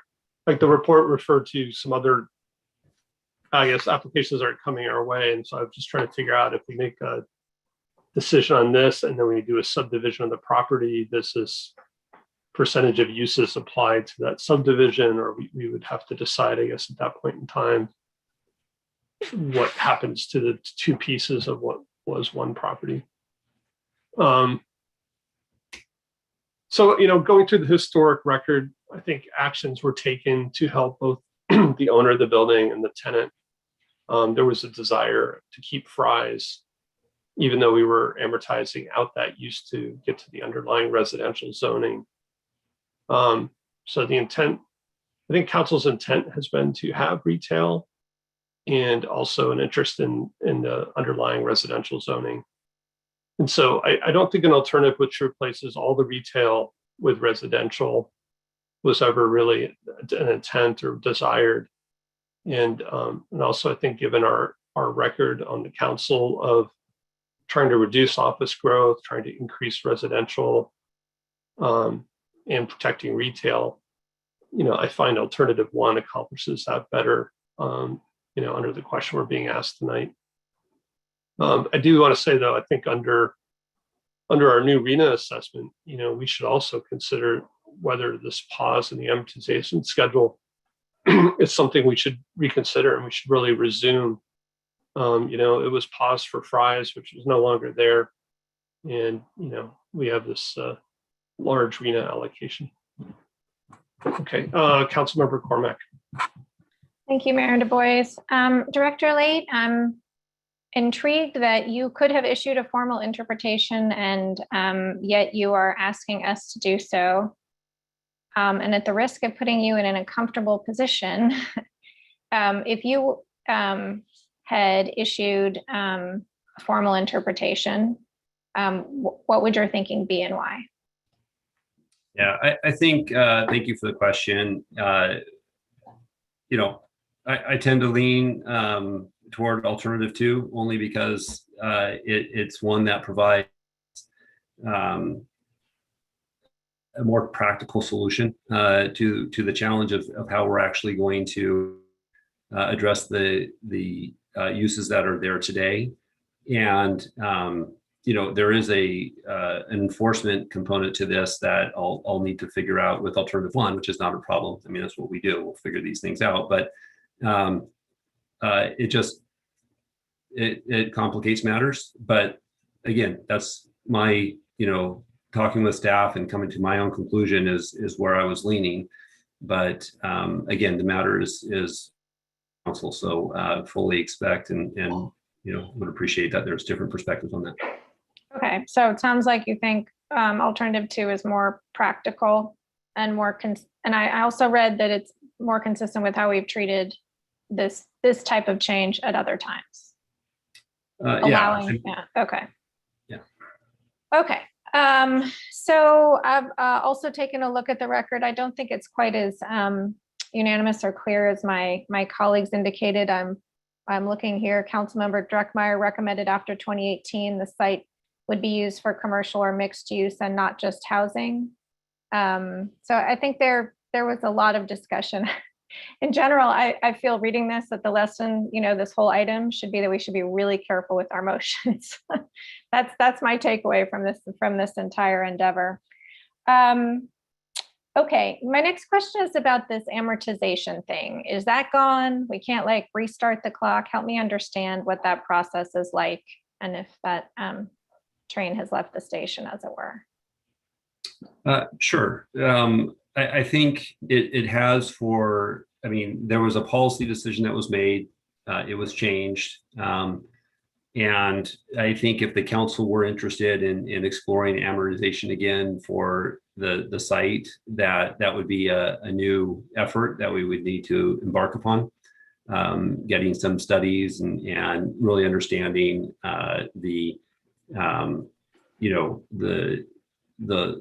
investments that have been made at the site by the different tenants or the property owner, and when those could feasibly or reasonably be pushed out based on some schedule that the council would need to approve after looking at these different reports. Okay. All right. see what my next question is. Has this site ever been used for residential? I don't believe so.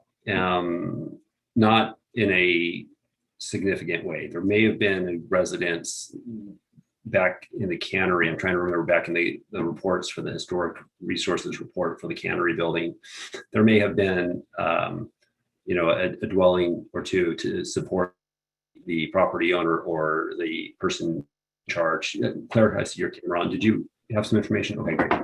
Yeah, the historic report indicated that the housing was actually part of 3201 Ash Street that supported the cannery building. So to best of my knowledge from the historic report, it's always been a commercial use of some sort, mainly cannery when it first started. Okay, thanks.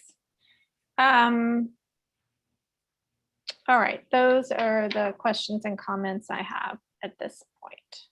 Thanks. Councilmember Filsa.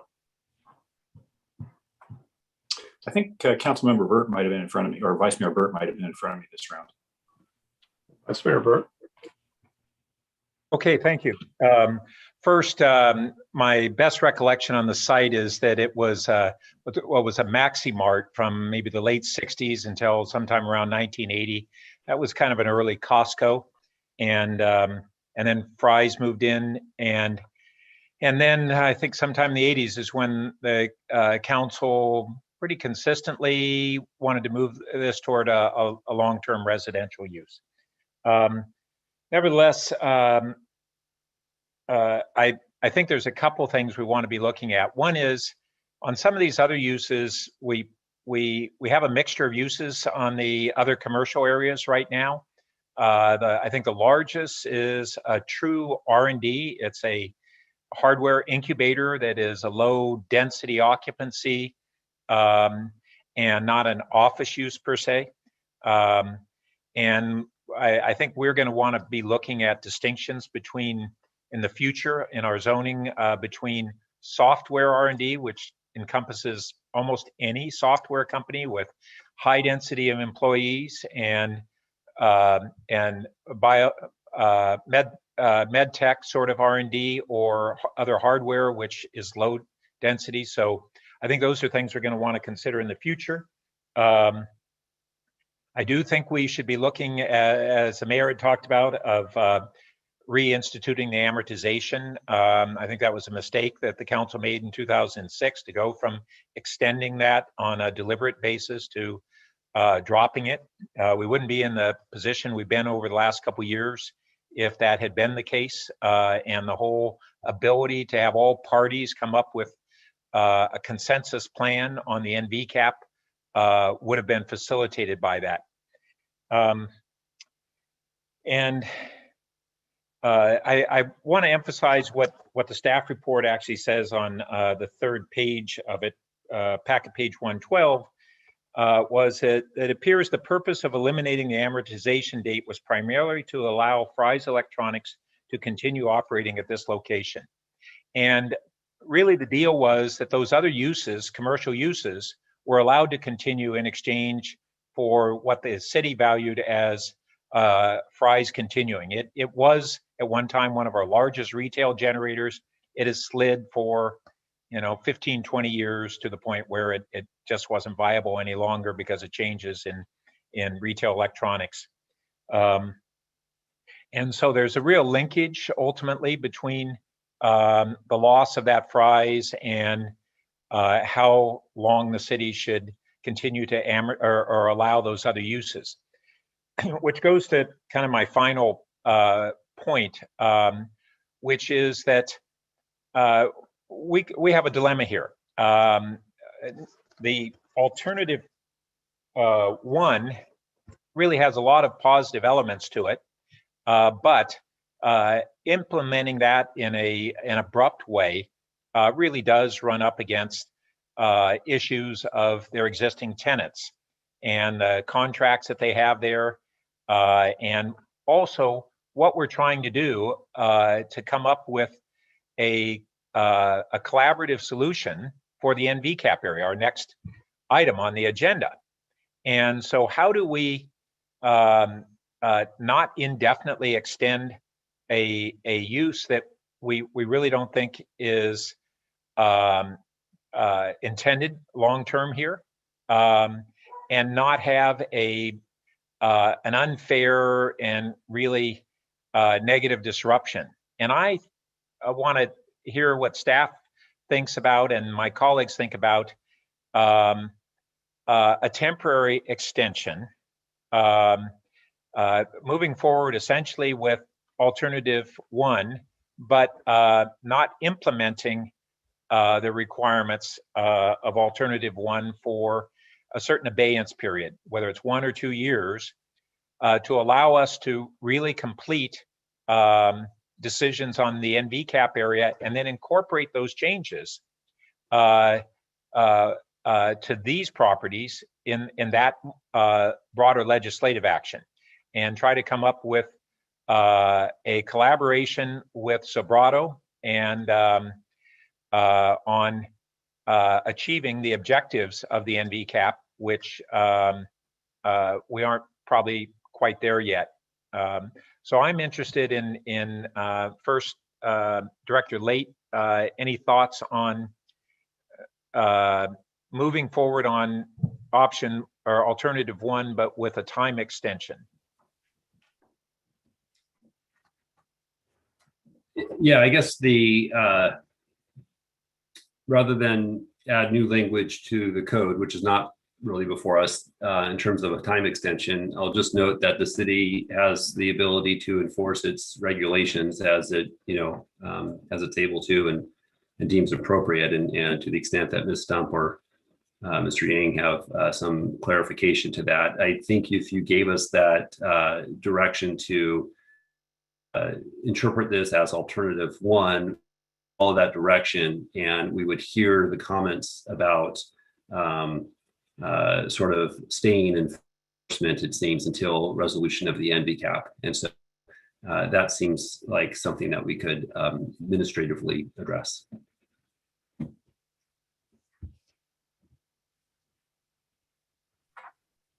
And Mr. Yang, did you have anything to add? I think Jonathan nailed it. I think we would be getting the interpretive direction from council tonight, and also administrative direction on enforcement. Okay, thanks. I'll just say that I think this concept of that extension could help bring everybody to the table to come up with kind of resolution to the NVCAP elements that we're hoping to get to, that don't seem to be fully baked yet. So that's my thought. Councilmember Filsa. Yeah, I think the vice mayor's brought up a fairly important factor on this, which is, how do we in the grand scale of things, how do we proceed here piece by piece before we coalesce on an overall strategy for the NVCAP area? So the time adjustment, I think, is there's good arguments for that. Actually, as I read this, I thought it could go either way. The language clearly gives latitude that you can interpret it either way. And let me just see if I can. My own leaning was a little bit towards actually interpretation 2, which seems to me more consistent with the historical intent of the whole thing. If I understand the history correctly, I mean, the long ago intent was to gradually replace all the commercial components in the 10 buildings and so forth with residential, with multifamily residential, right? And then the amortization, that I was guessing that too, was dropped because people figured out, hey, wait a second, we like fries, okay? As long as they want to stay here, that's good for the city, right? And so the amortization was dropped in 2006. I guess my real wondering as I read through this was, you know, the establishment of this property was there well before 2006, back in the late 80s. You know, was there a deal where, you know, we and the owner entered into an agreement that said, well, I'll give you this much retail if you give me that much office space. But I think, because then, you know, if they're going to pull back the retail, then you say, wait a second here, okay, right? But I think all this predated sort of the city's, at least the intensity of focus on retail preservation, right? And so it seems to me like the precedent intent here is really to convert all this to multifamily residential. And so both interpretations move in that direction, but it seems to me that interpretation 2 is slightly more consistent with that. Now, the fact that Fry's is gone, I think the remedy is we should restore the amortization. I mean, I think if we're going to go on the basis of historical intent, then the amortization needs to come back. So I think the vice mayor's suggestion is really interesting. I think we should consider that. And I think, but I think there's also a case for interpretation 2 as well as interpretation 1. Councilmember Koo. Thank you. So first, it obviously it would have been nice to have more historical context about this whole how it came about, but in the staff report, it had mentioned that the minutes for the October 16, 2006 minutes was not available online, but I see we received it today at around 4:24, and as I'm skimming through it, in there it also said. It also states that this is from the 2006, I think, minutes, right?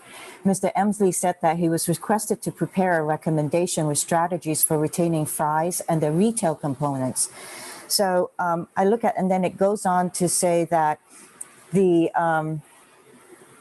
Councilmember Beecham said that by removing the amortization date, the city would lose control over the site. With the changes made that evening, it was clear the uses were to remain similar to what they were.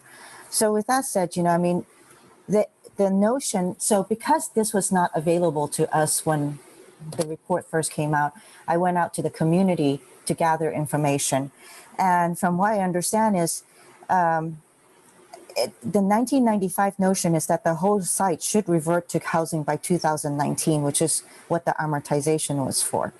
And then in 2006, the council changed and said the existing uses could stay as is, more or less, with no cutoff, but with Fry's absolutely in mind.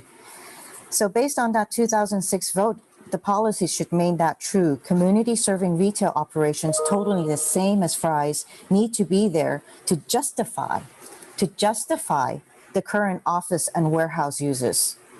So if retail is scaled down, then so should too the office use. Otherwise, the 2006 vote wouldn't make sense. It was clearly the intent of the racial language in 2006 to not allow Fry's to become residential, but to have all the offices remain. And so there should be a burden of proof that is provided. The way that I read the staff report, it also seems that the 2006 logic seems consistent more or less with alternative 1. So then to kind of consider what Sobrato in terms of abandoning the non-conforming use, we'd have to take into consideration Edgewood Plaza, right? There was an appeal, if I remember correctly, and Molly or Albert Ms. Stump and Mr. Yang could correct me. But wasn't there an appeal that was filed arguing that a vacant grocery store is not a grocery store use? So then wouldn't it be right that in this case, a vacant retail space is a retail use?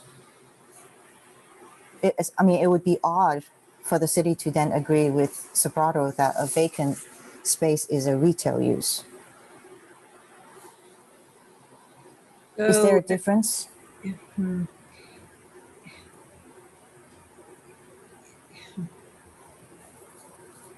So, Interesting. Yeah. I'm sorry, Councilmember Koo, are you referring to this issue of whether or not the fries retail use was discontinued?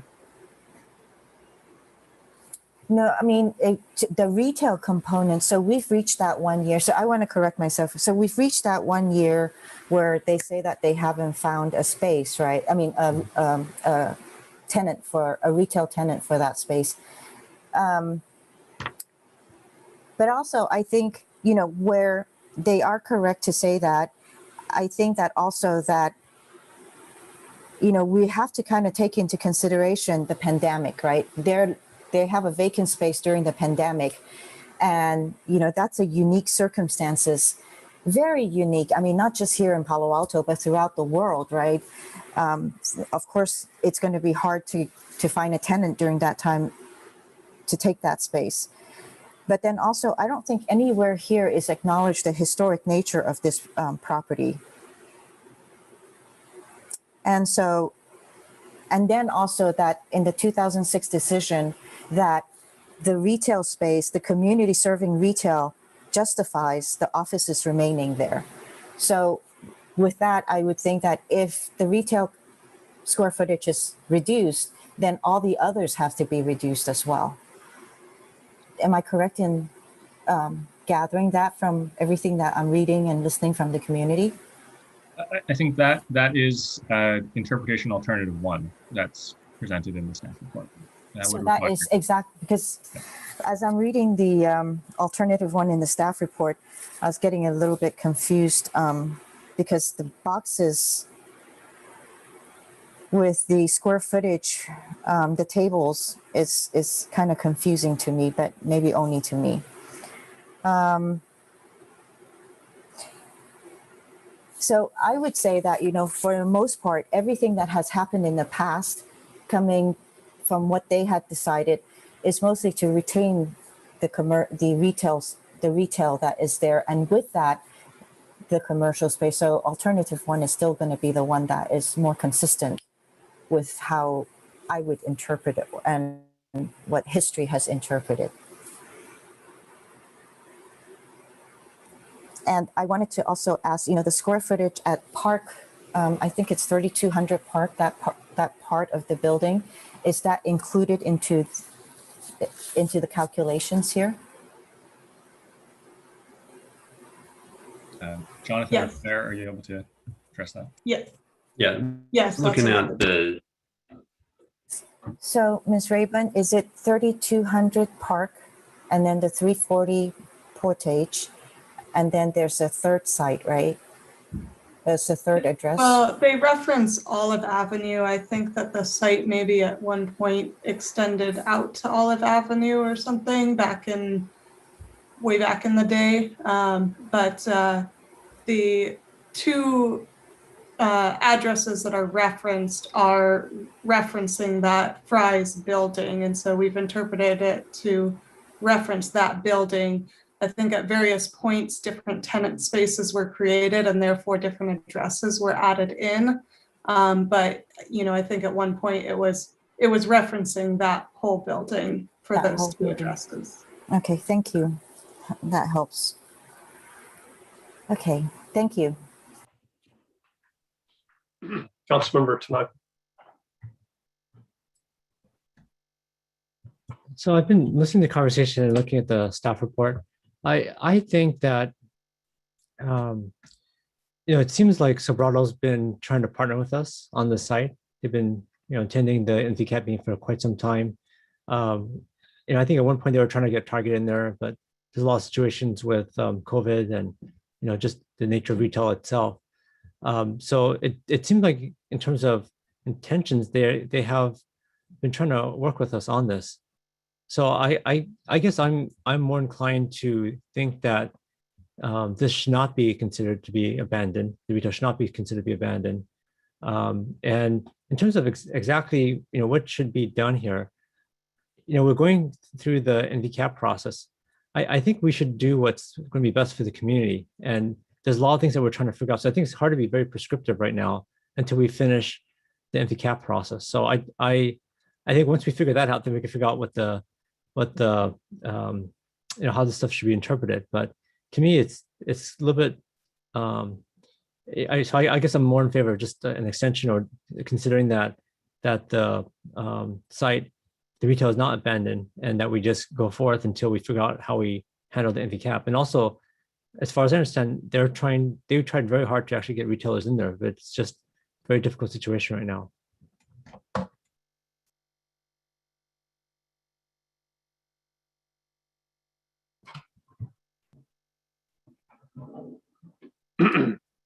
Okay, Councilmember Cormack. Thanks. Director Lade and any other staff members, could you outline for us the practical implications if we do alternative one and sort of, stay it for, I don't know, a year or two in terms of enforcement? What does that mean for the site as it is today? What could the applicant do or not do in that time period? Yeah, it's a fair question, and actually one that I think we, after the initial idea has been presented, I've had a chance to noodle that a little bit more. It does create some practical challenges for us in terms of our permitting and what's allowed to be in that space. I mean, I would imagine that if it was a retail use coming in, then that would not be problematic because it would be working toward the ratios. But if it was another use that was, well, frankly, it would have to just, because that's the uses that were identified in the code. So I think if that's where we're going, then that would be fine. But there's other, conditionally permitted uses in the RM 30 zone that, for practicality, a gym, for instance, or something that might need a CUP. The challenge is it's not just the staying of the enforcement to bring the other uses into compliance with the ratio. It's how do we issue a use of occupancy permit for something that is supposed to be a compliant use? And there is where we run into the rub with the retail component. And so, yeah, there's some, practical aspects of it that I think we need to sort through. I don't know if Mr. Yang has a perspective on that, but I think it is potentially problematic to reestablish retail, except as provided in the RM30 zone, which I think by CUP for certain instances, I'd have to look when that certain scale that was there. So usually I'm a huge fan of making decisions, but in this instance, I'm wondering if continuing this item and having staff look into the implications of some of the things we're considering might be something that makes sense. I would hate for us to do something that 15 years from now, people are sitting there staring at it saying, what did they mean? And, do something that we might not have intended. So I'll just throw that out there as we think about choosing an option that is different than what's already been analyzed.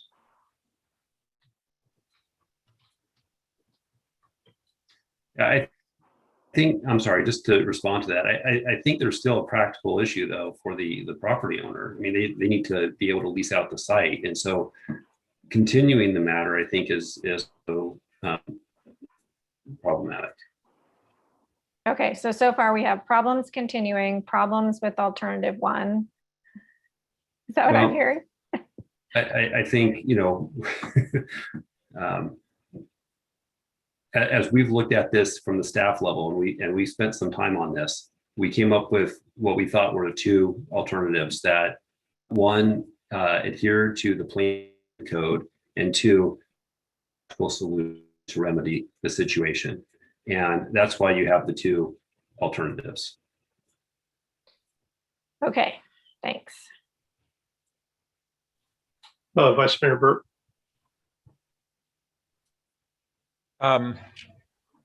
Well, I'm still struggling with how to move forward and what guidance to give staff.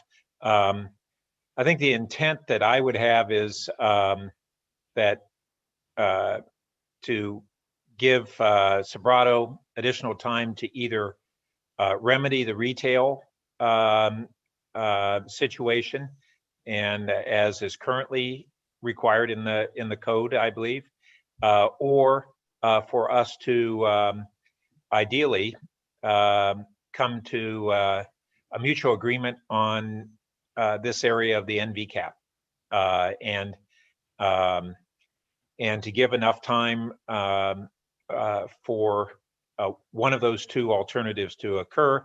If we were to basically say, yeah, we recognize that the COVID impact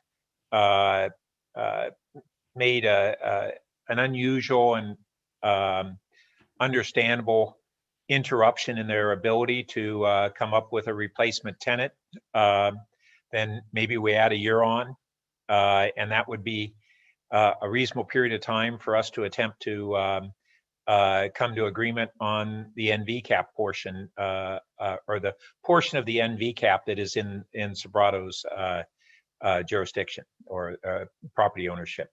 So that's where I'm headed on guidance. And I'd be willing to just put that in a motion, depending on whether colleagues think that's a reasonable approach. And I still, I guess let me throw it back one more time at Director Late. Explained that way, do you see that as a problem?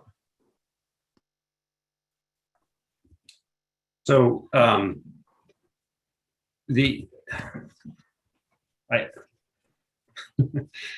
potentially not. Where I get interested in this is on the staff side of issuing the permit. So I'm hearing your interest of why you're heading in this direction. And I need to ask a question of staff just on the retail as being permitted for the RM30, because I don't have that top of mind. Is that a permitted, so Claire, if you can chime in, is that a permitted use to establish in the RM30? Is there any limitations or discretionary requirements with that?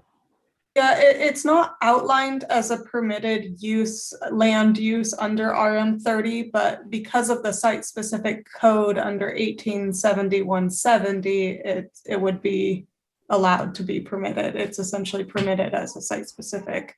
Okay, so I hate to do this on the fly, council, and this is part of the challenge that I think we're all concerned about. I want to bring in Albert Yang to that conversation too, because again, what we're dealing with here is a use that was non-conforming and abandoned. And I just want to get an understanding logistically how we issue a permit for a retail. And just to clarify my concept, and maybe I'm off base here, is that we would have an abeyance in the abandonment. That's what we would do. And so it would just be essentially a tolling period, as opposed to a change in the code from what we have now. Right, and to that point, I guess, understanding that, Albert, if we received a request for a use and occupancy permit tomorrow to establish a retail use in that 84 or a portion of that 84,000 square feet, is that permissible from your perspective? Yeah, so I think that it would be permissible, actually, regardless of whether there is an abeyance scale on that site, up to that retail figure that's in the table associated with interpretation 1.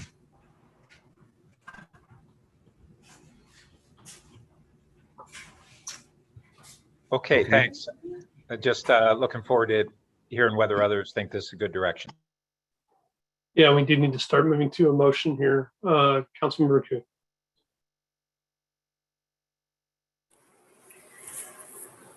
Vice Mayor Burt, I wish you made the motion because I'm actually going to attempt one right now, unless you want to take it. I can give a shot at it. So the motion would be to extend by 1 year the period of a non-occupancy of retail without a violation of the terms of the balance of the commercial use agreement for the Fry's site, the greater Fry's site area. And Jonathan, you can probably offer some cleanup to the wording or Mr. Yang, but that would be a first crack at the motion. I'll second.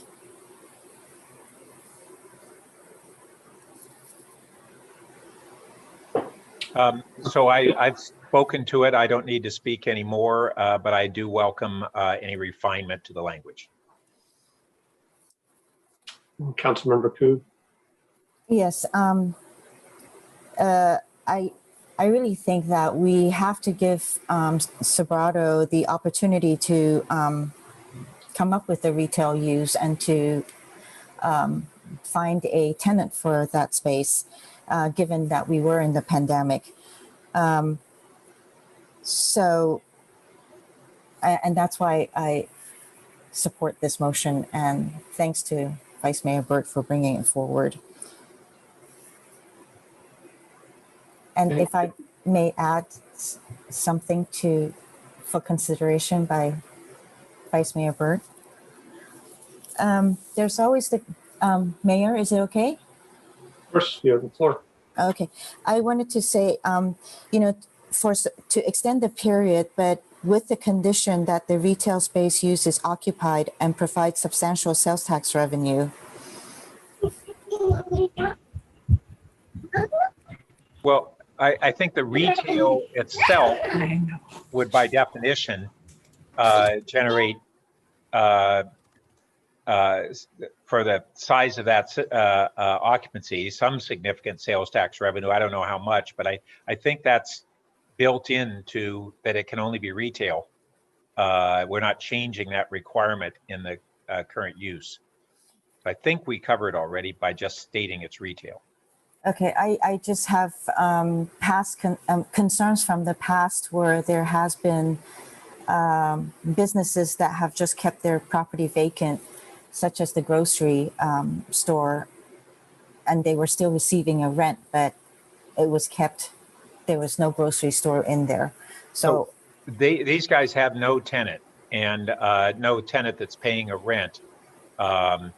So I shouldn't worry about that. Yeah, I don't think so in this circumstance. And then we still, within a year, if they don't still have a tenant, we either have arrived at an agreement with Sobrato on their portion of the NV cap, or we move forward with next actions on like the ones that we were considering tonight. Thank you for that explanation. And would it be prudent to also add that the city's position is to adopt alternative one? I think with all the considerations, maybe to leave that alone. We've given kind of our input and thoughts tonight, but they're both legal issues and otherwise that I think I'd want to let get flushed out a little bit better and hopefully even avoid. Okay, thank you. That's all for me. Okay, Councilmember Stone. I'm sorry, Albert Yang, you want to jump in? Yeah, I just have one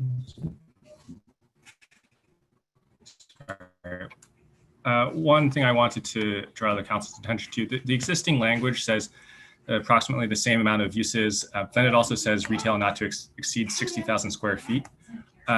That wasn't an issue if we considered the Fry site to have been discontinued. But if we're not treating it that way, then that's an inconsistency that we need to get resolved. So if we could just have some direction on whether it should be, 84,000 or 60,000 in terms of the retail limit, that would be helpful. I would be comfortable with it include adding language that says with a period of a non-occupancy retail of it's a maximum rather than a minimum, right? Yeah, well, it's a question of when we say approximately the same ratio. Oh yeah, is that 84 or 60? That existed back then. Yeah, so it would be of retail mandated. Well, let's see. What we're really saying is we don't want to mandate that they have to be over 60,000, but we don't want to limit them below 60,000. Isn't that what we're trying to do?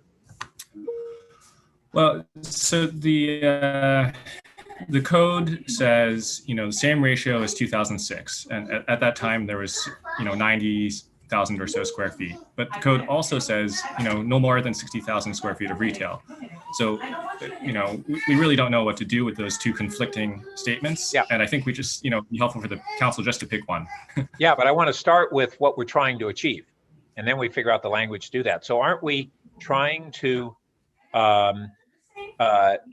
mandate or not mandate that they have to have over 60,000. They can exceed 60,000 at retail, but we want to require that they have it at least that. So the ratio, yeah, Molly, please wade in. I'm struggling here.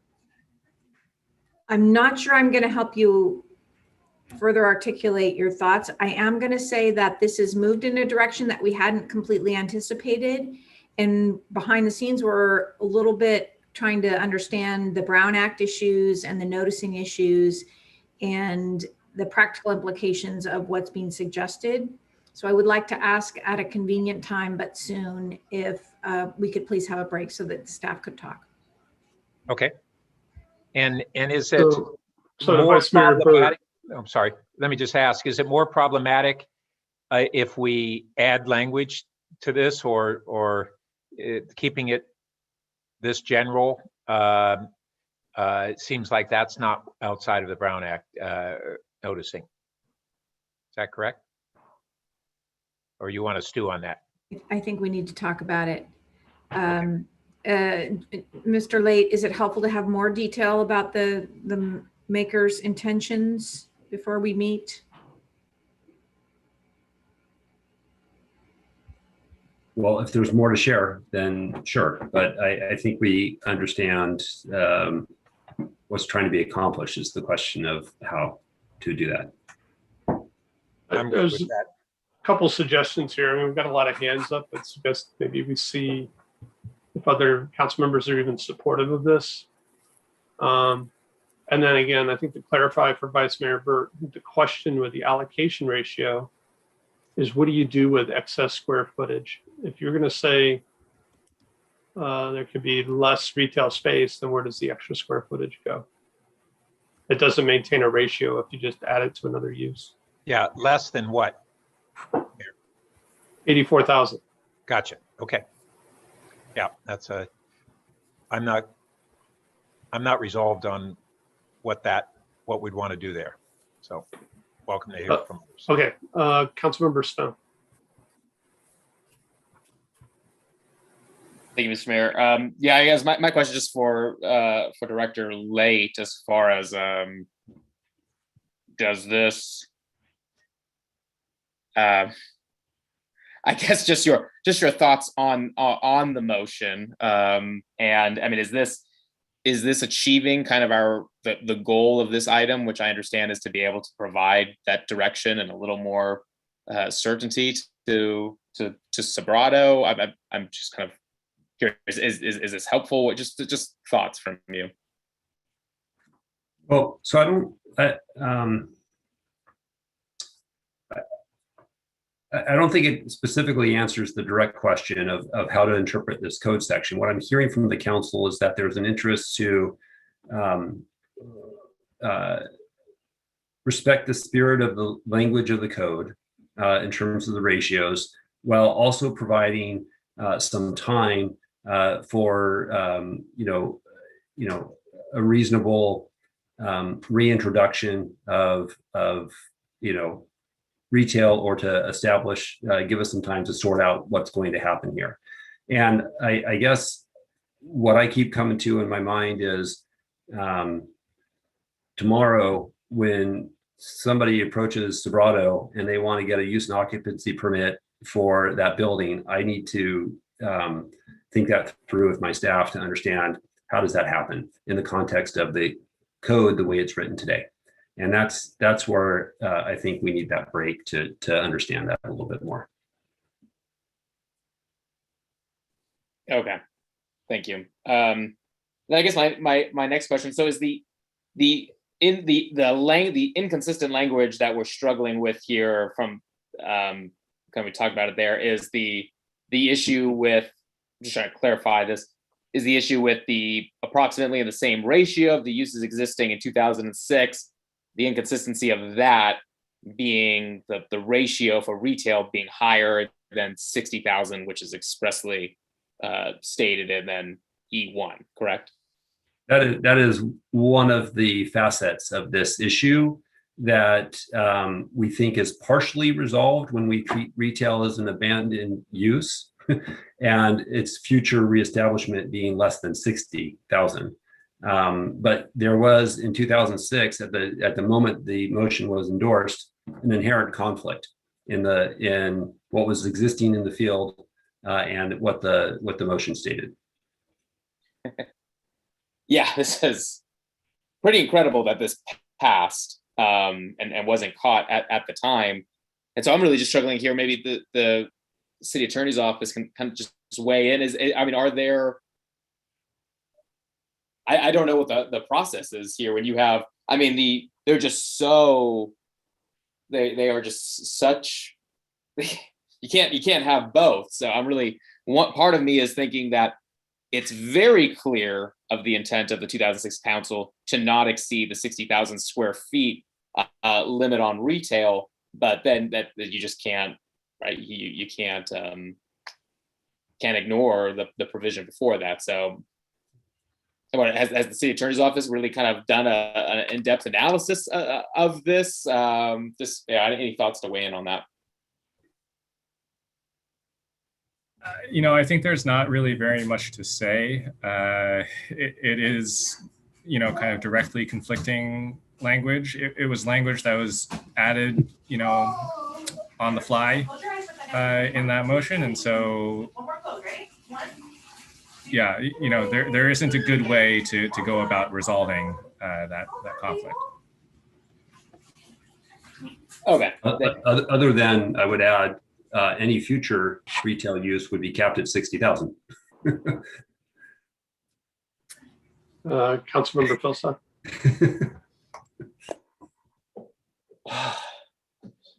Well, I feel like I shouldn't distract from this particular thread, but I want to go ask again about for maybe a little bit more color on amortization. I find myself actually swayed a lot by Councilmember Kuh's observation that the point of the 2006 deal appears to have been to trade amortization for retail preservation. And so if retail is not going to be there anymore, then I think we ought to go back to the original intent, or the historical intent, which was to amortize it all to RM30 by 2019. Obviously, we're not going to do that by 2019. But what's the process by which we would go restore the amortization at some schedule for this property, given that was the historical intent? Well, so I think Director Lake spoke to this earlier. We would conduct studies into the investment that's been made on the property and establish a reasonable schedule for the uses on the site to be abated based on the results of those studies. And that would then require a legislative action by the council to change this section of the code to strike the language that's there now and add back language that incorporates an amortization schedule. So those kinds of studies and analyses must surely have been done in the past because there was an amortization schedule. So to what extent can we leverage or connect back to those parameters? So they might provide some starting place for a refresh study, but I think there would definitely need to be a new look that was taken because there's undoubtedly been investment in the property, in the past 20 years. Okay, understand. Okay, all right, thanks. Councilmember Tanaka. Mayor, I was wondering if we could ask Tim Still, the representative of Sobrado, because they're trying to partner with us on this NVCAP program. I'd really like to hear from them on the proposed motion here, just to make sure that, because if we don't have their cooperation on NVCAP, it's going to be really difficult. So can we ask Tim Still to speak on this? What's your question? His thoughts about this motion in terms of how it works. Okay. I think our clerk may need to add him as upgrade him as a panelist. Claire, she just unmuted me. Okay, perfect. Well, I appreciate Councilmember Tanaka for allowing me to speak. I wasn't thinking that this was going to morph into an amortization discussion or all or nothing kind of conversation. As staff has indicated, they want to confer among themselves. We would need to have to think this through a little bit more with our council and our owners. We have invested quite a bit of money into the existing uses within the building, Playground Global being one that Councilmember Burt had referenced, a substantial amount of money, economic. The rents there are very exceptional as well.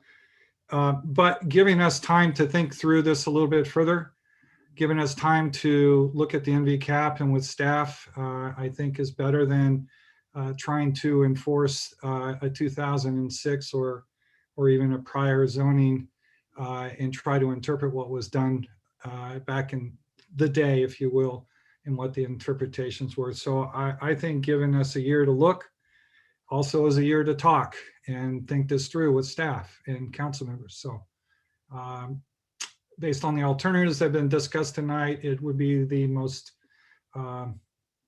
favorable out of all the options, at least for the interim basis. That's all I had. Okay, Councilmember Cormack. Thank you. Could I ask the maker and the seconder extend by 1 year from when? From now or from when Fry's departed? It's from now.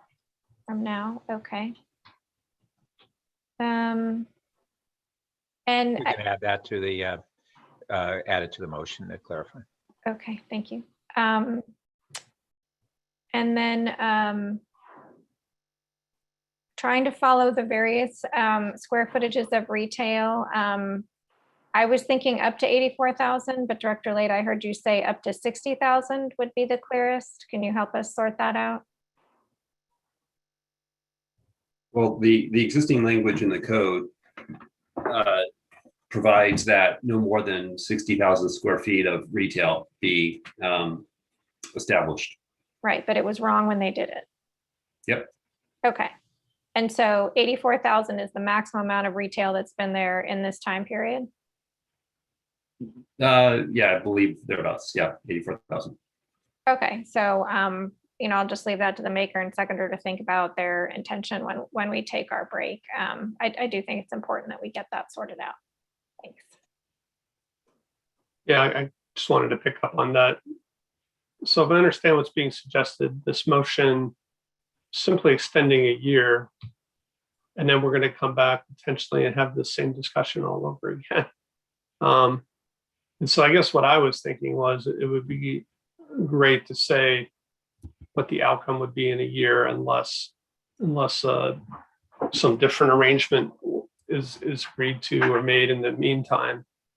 And also, I think, and maybe this is something staff can talk over when they go chat, is, if this motion was more that that we're going to, interpret it as alternative one, but we're going to give it a year to take effect and allow, potentially for it to come back with a proposal during that year. I just don't want to see us spend all this time and then same group of us be here a year later having the same discussion. I'm not sure that's really useful. And then to Councilmember Cormac's point, if we're going to extend the current situation by a year, then I think we are saying it's the 84,000 square feet. It's kind of the situation is today. Or we need to say what happens at 14,000 square feet. If we decrease it or say that the lower amount is still in effect. But it also gets back to my questions about what is this pertaining to? Is it to the entire property or is it to the building? If more space is created by, say, pop-up retail in the parking lot, then potentially the fry space could become residential and you could add retail and the ratios would be maintained, or vice versa.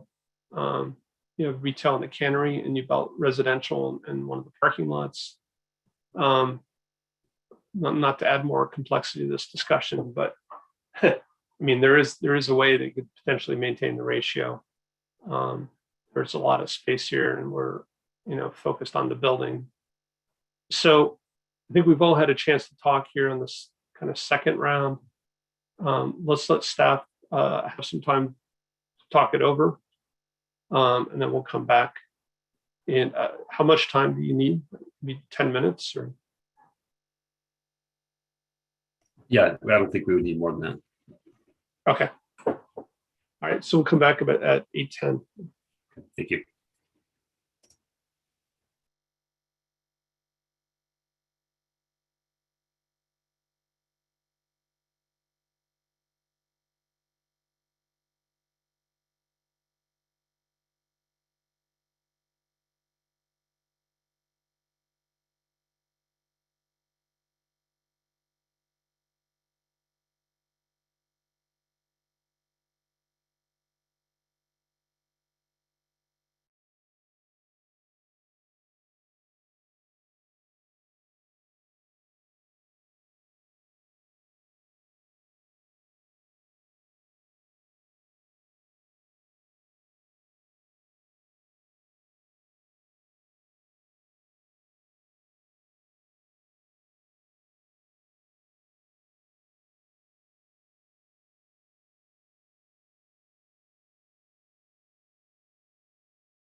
think we're waiting for the city attorney and city manager, planning director to come back.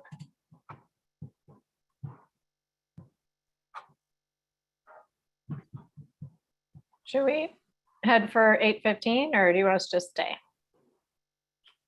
I mean, you can turn off your camera, but if you could be available, that'd be good.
Okay, looks like we're ready to resume.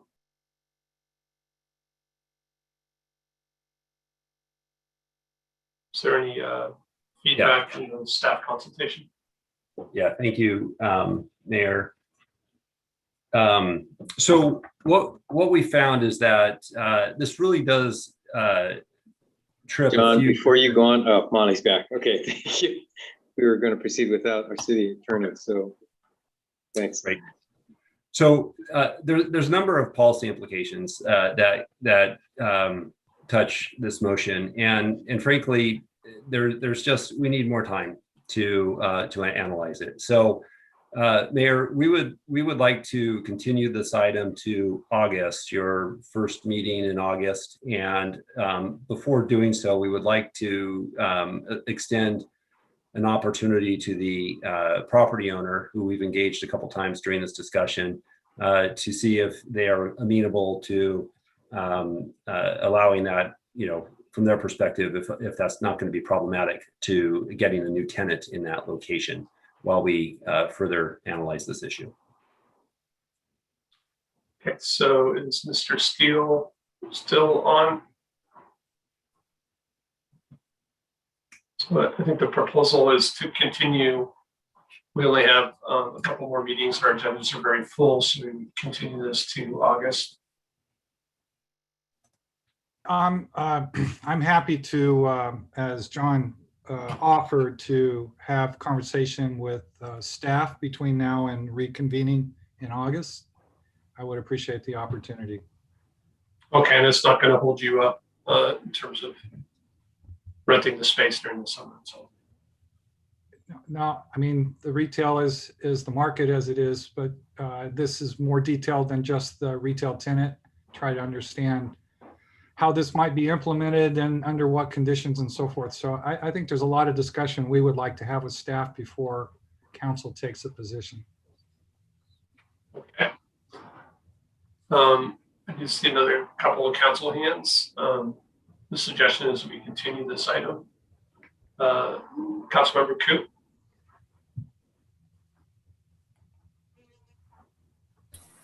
So, the question about the non-conforming use of 84,000 square feet or 60,000.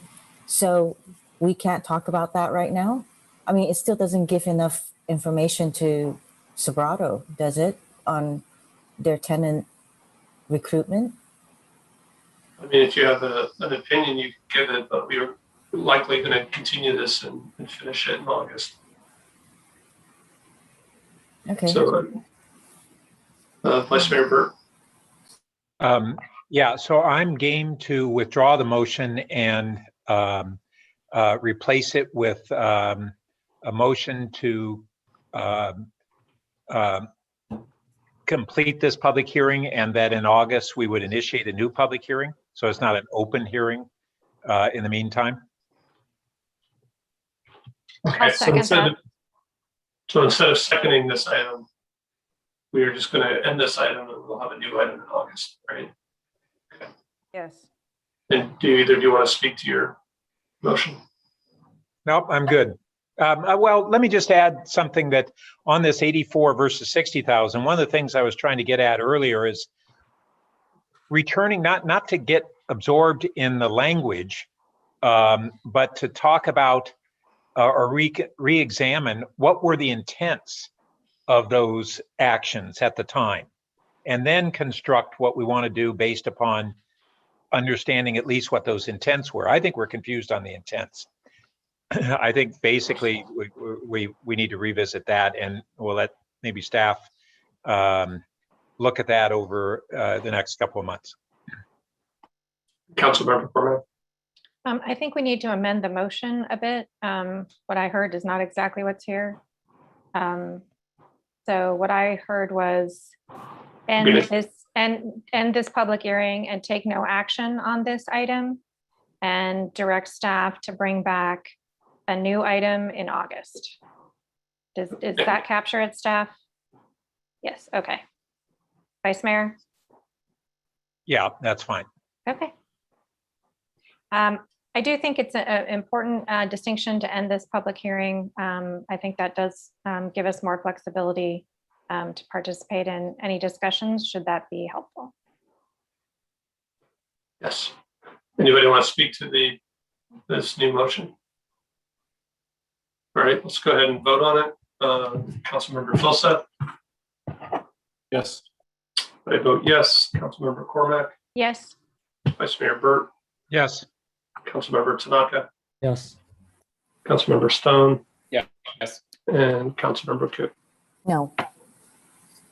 Okay, this passes on a 6-1. Councilmember Cook voting no. All right, since we just took a break, I think we'll just continue on to our last action item, which is a recommendation on the preferred plan for the North Ventura plan, specific plan. Great, thank you, Mayor. While our team is getting ready, I think I'll turn it over to Assistant Director Rachel Tanner in just a moment, who will then, we have some consultants as well that will be speaking to this item. I just want to sort of acknowledge that we did spend a little bit of time on some other agenda items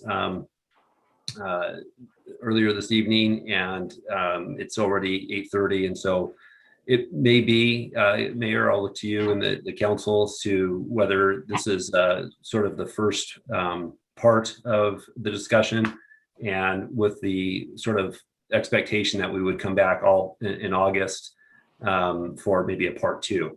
So I'll put that out there for your consideration and ask Ms. Tanner to take it from here. Great, thank you, Mr. Late. Good evening, Mayor, council members. Good to be with you this evening.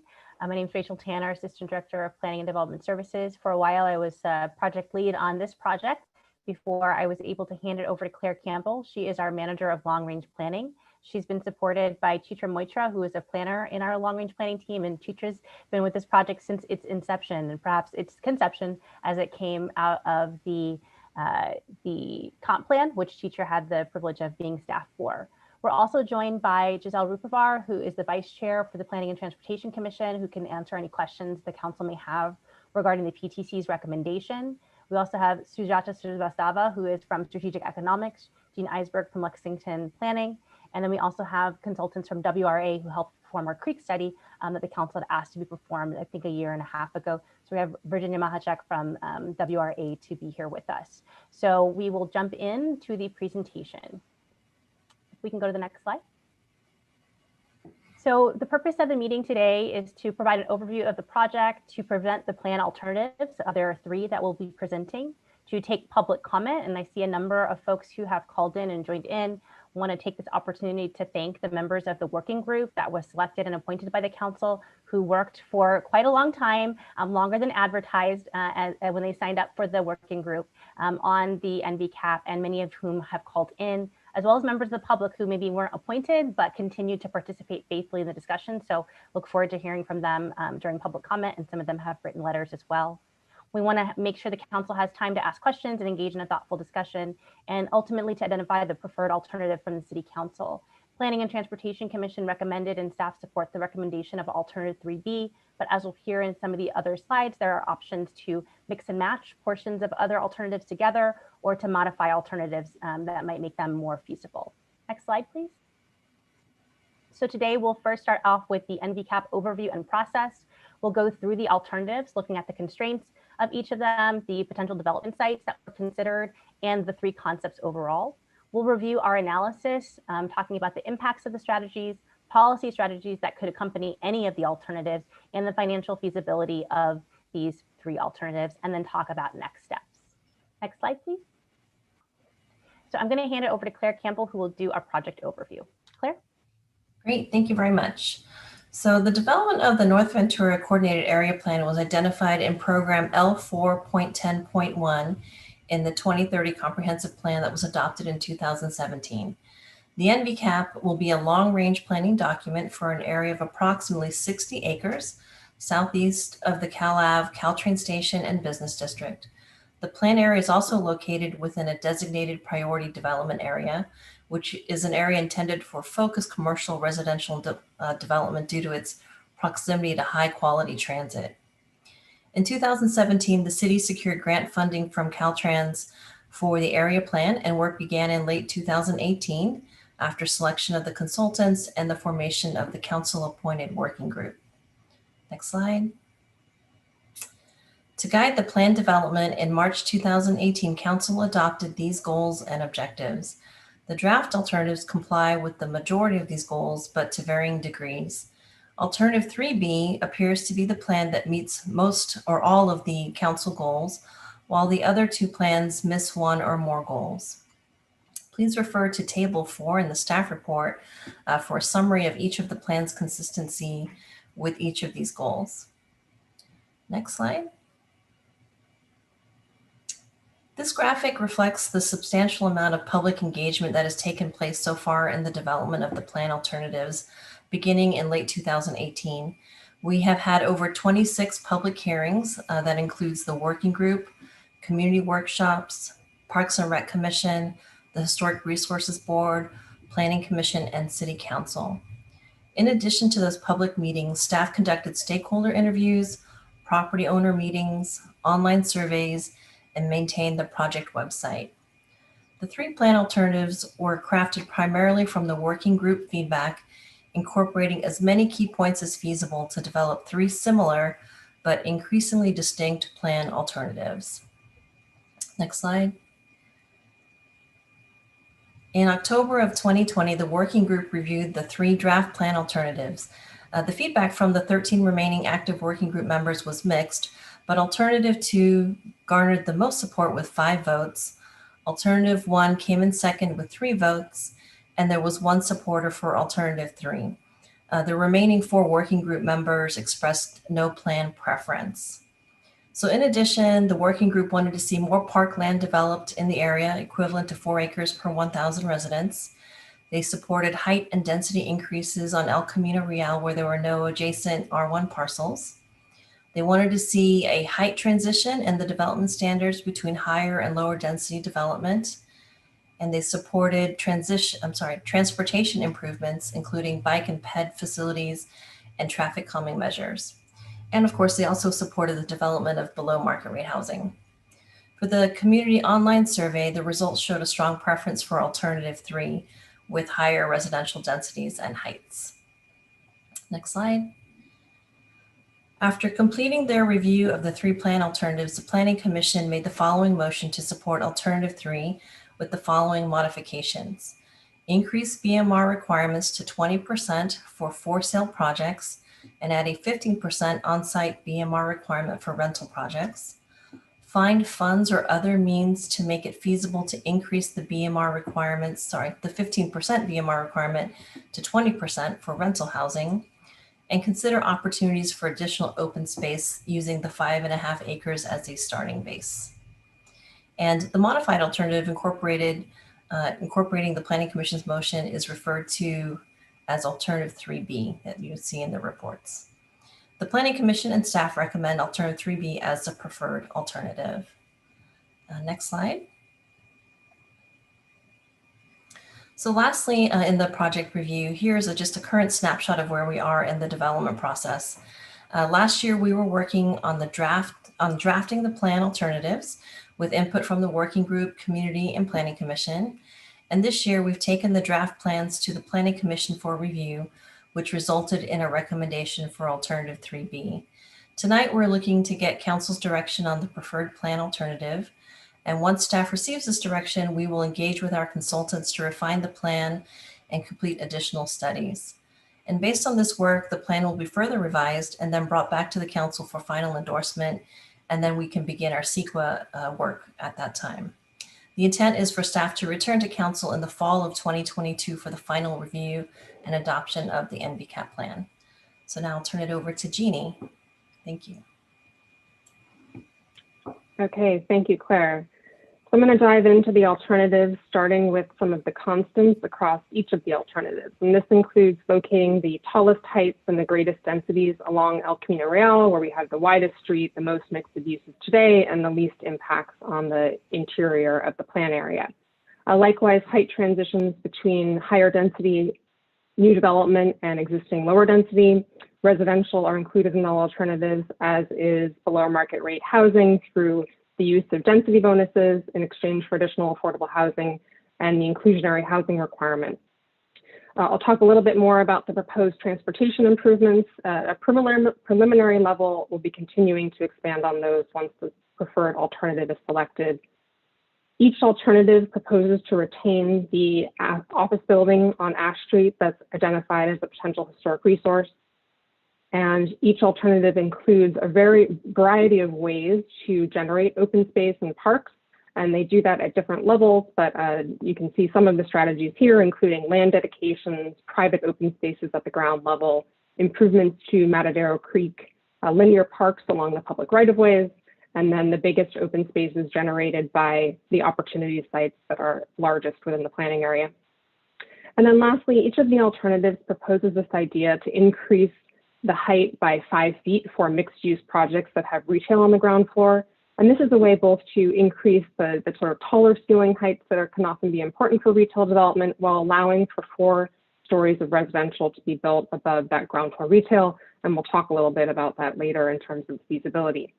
So all of these scenarios provide these similar strategies, but at different levels of depth, depending on how much density we're getting. Essentially, the more density allowed, the more levels of improvement are provided. So first, orienting us on the next series of slides, we've got Page Mill Road on the left, the railroad tracks on the north, on the top of the screen, Lambert on the right of the screen, and El Camino on the bottom of the screen. So you can see some of the tallest heights along El Camino Real, shorter where you've got these height transitions to lower density neighborhood, but higher heights along the southern part of the corridor. And then we see mixed use proposed in this interior area here and along Lambert. Looking at the 2 big project sites, we've got 395 Page Mill.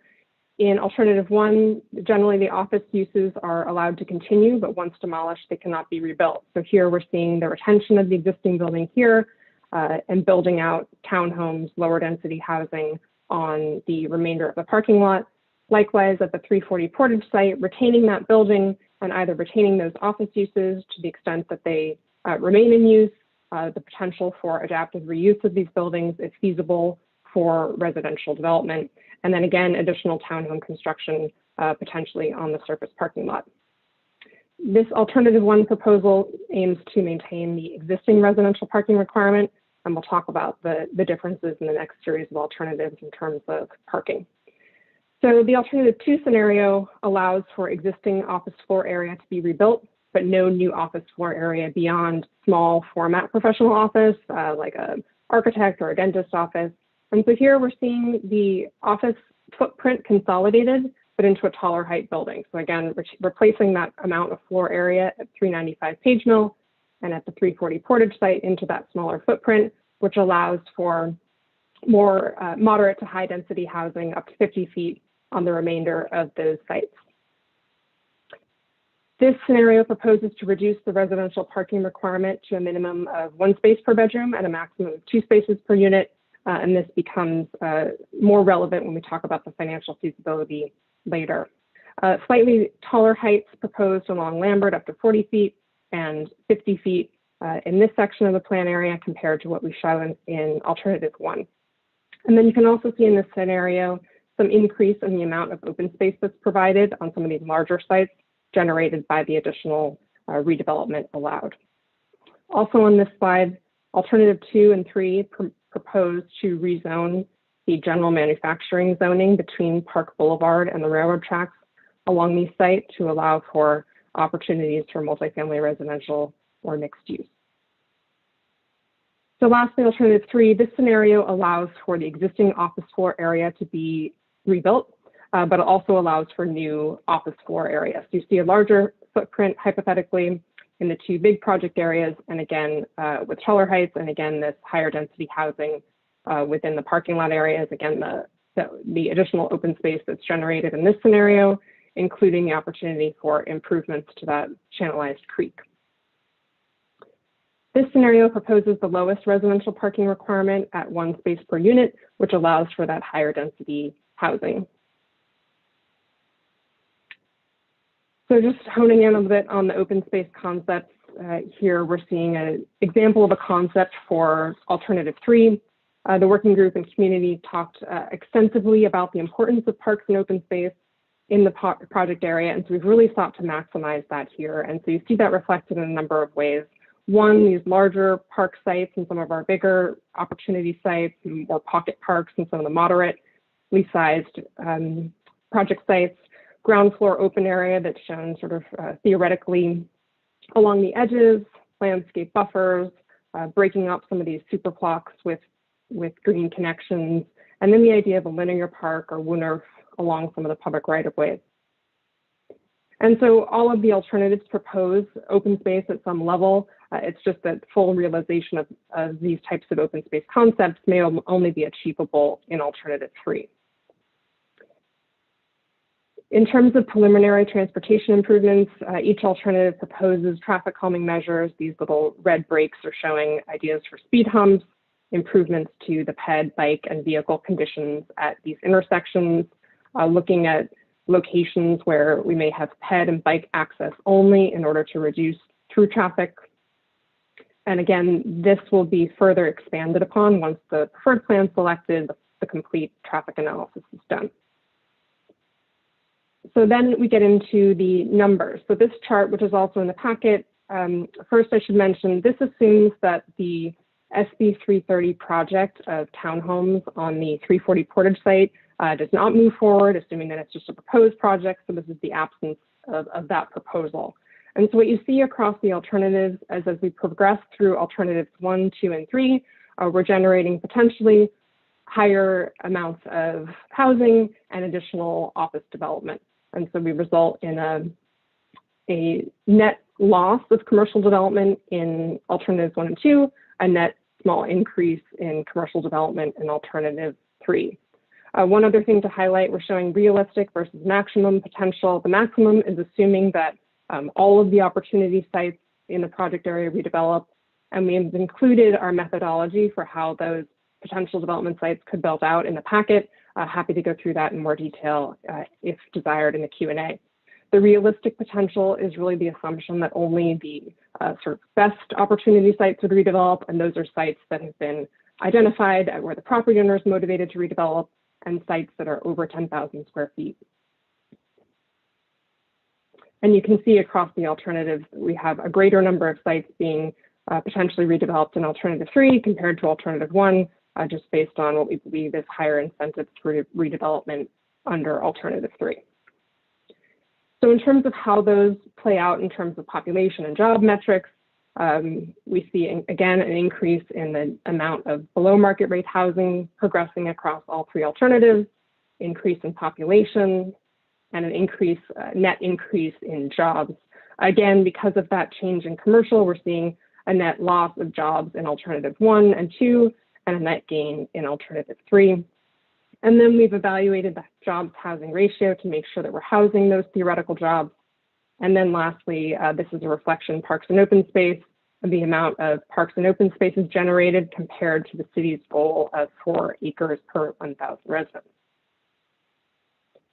Okay, so moving into the analysis, something that the working group and community have talked a lot about is the desire for a really great place and a vibrant neighborhood.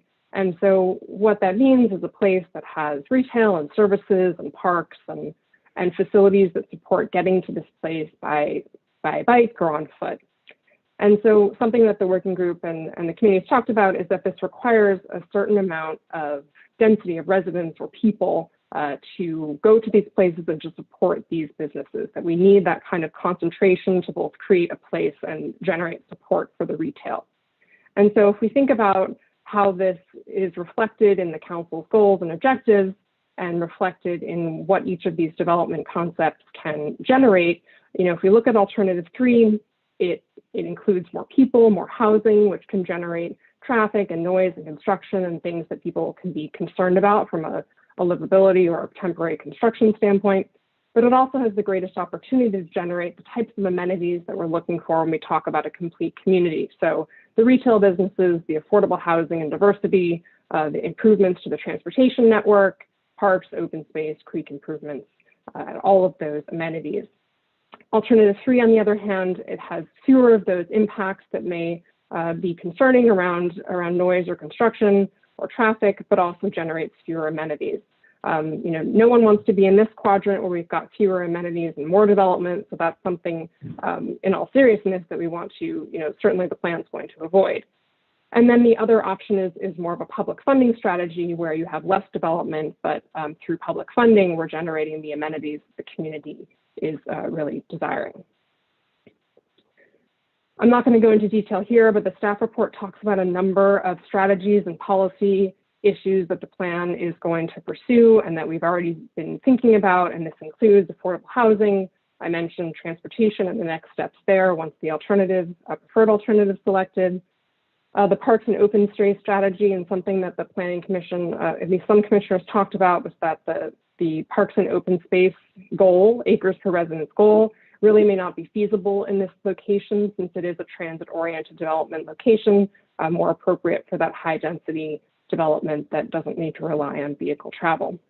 And then lastly, the staff report talks about value capture and anti-displacement measures. In this case, in terms of anti-displacement, the new uses are most likely to replace existing commercial uses. We're not proposing, or we don't anticipate that residential uses would be displaced by the proposed development. So now I'm going to pass this on to Sujata from Strategic Economics. Thank you. So based on our financial feasibility analysis, we found that alternative 3 was the only financially feasible alternative as a whole. And the main reason for this is that this alternative has reduced parking requirements for residential, which allows for significant reduction in development costs. Also, maximizing the potential for ground floor retail might mean that development projects need to provide certain incentives, like increasing the height to 55 feet and providing the parking exemptions that have been part of the conception for alternative 3 for the first 3,000 square feet of retail. So with that additional height, you have a lot more efficiency in the building type that can be offered, which would be 4 levels of residential over an above ground podium. Also, alternative 3 offers the best opportunities for below market rate housing, 20% BMR for ownership units, and close to 15% for the rental targeting low and moderate income households. So I'll explain more about how these factors sort of play out in just a few minutes. So when we presented the overall feasibility for the different alternatives, there was some concern from the PTC that alternative number 3 was the one that was the most financially feasible. So there were 2 requests. The first was to look at what would it take to close the gap for alternative 2 in terms of providing some public subsidy to close that financing gap. And they also wanted more analysis on what it would take to get to a 20% affordability target for rental developments in alternative 3, including more units for very low income households. So on the first question, as an overall concept, alternative 2 was not found to be financially feasible. Some components of it, like the townhouse developments, could be feasibly built and provide the 15% BMR requirements that are currently in place that target moderate and median income households. In this alternative, we're estimating that you would get about 18 townhouse units. So that would be equivalent to about 3 BMR units. But because of the higher cost of development for stacked condos and rentals, which are the majority of the units in this alternative, that wasn't feasible. The parking ratios are a big reason why. So the estimated funding gap is about $130 million for this alternative. Most of this is coming from the rental units, which comprise the majority of the build out in our assumptions. So some changes to the development standards, primarily the parking reductions, can make it to 1 space per unit, can make it much more possible to see condo and rental development if you are going with alternative 2. So the second question was to examine the types of strategies that would make it more likely for alternative 3 to provide 20% BMR units, including very low income units in the rental projects. So we analyzed three potential options. The first is the original housing type that we studied, which is a 4-story apartment building with no ground floor retail and all of the parking provided underground. The height is under 45 feet and the cost per unit is about $581,000. Option 2 is a 4-story mixed-use building that includes 3 levels of residential and 6,400 square feet of retail. And the parking here is accommodated in a blend of underground and podium parking. So you have slightly fewer number of units in this building than you did in option 1 because you're adding in the retail. But being able to provide the parking in the above ground podium significantly reduces costs. Option 3 is the most efficient building because you have 4 levels of residential over a parking podium. So you have the cost savings of the parking above ground. And then you also have that additional floor of residential, but that would require increasing the height to 55 feet. So the cost per unit in that option is the lowest. So finally, we measured the feasibility of each of those options on a continuum of what's the likelihood of development based on the profit margin or the yield on cost. And what we found was option 1 was not as likely to provide 15% or more BMR units. However, by reducing those costs, as we discussed with the above ground podium building in option 2, you're getting somewhat more likelihood of being able to get the 15 to 20% BMR units. And then option 3, which is the mixed use building that has the 55-foot height limit, that's the most likely to be able to provide 15% BMR units that include very low income or that are just for low and mod. And it also includes units for very low income households, like I said, and up to 6,400 square feet of ground floor commercial is feasible in options 2 and 3 if you're exempting the first 3,000 square feet of retail from parking requirements. And you are also much more likely to get the 20% BMR with option 3. Thank you. So for sale projects, just to recap, we're finding that in all of the alternatives, you are going to be able to get BMR units, especially for the townhouse projects. Development costs can be significantly lowered if the parking can be accommodated in an above ground podium and if the commercial parking requirements are more flexible. And to maximize the ability of residential projects to offer ground floor retail and the deeper subsidy, the deeper affordability, incentives like reduced parking and adding the floor of residential are needed. And with that, I will turn it over back to Jeannie. Back to me. Thank you. So just wrapping up a couple more substantive slides. So there are historic resources within the planning area. A historic resources evaluation was conducted to explore the 340 Portage building, the original cannery building, and the office building across the street. So these buildings were identified as eligible historic resources for listing in the California Register based on criterion 1, which is events. And this is because these house the Bayside Canning Company, which was owned by a prominent Chinese immigrant, Thomas Woon Chu, who was an important figure in the canning industry because this company ended up becoming one of the largest canneries in the world in the 1920s. And so as part of that, if this building, so again, I mentioned that the office building is proposed to be retained across all 3 alternatives. Alternatives 2 and 3 propose to demolish this building. And so that would require, that would be a significant impact under CEQA.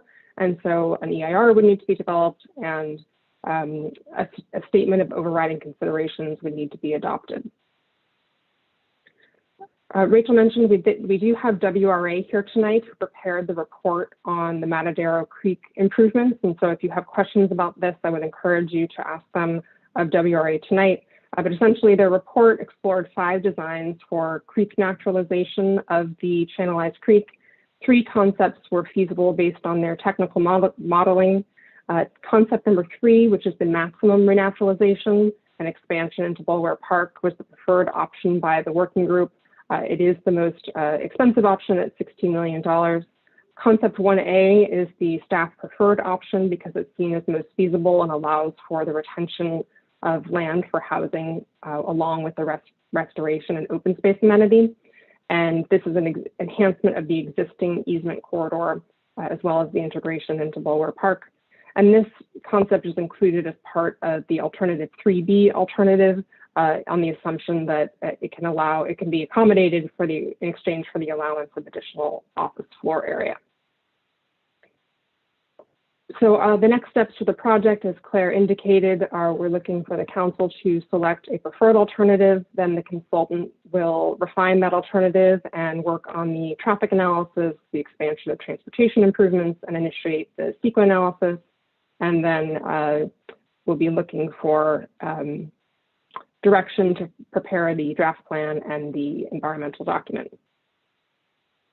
As Rachel mentioned, both the commission and staff recommendation is to select alternative 3B as the preferred alternative. That concludes my presentation. We're happy to answer questions. Thank you.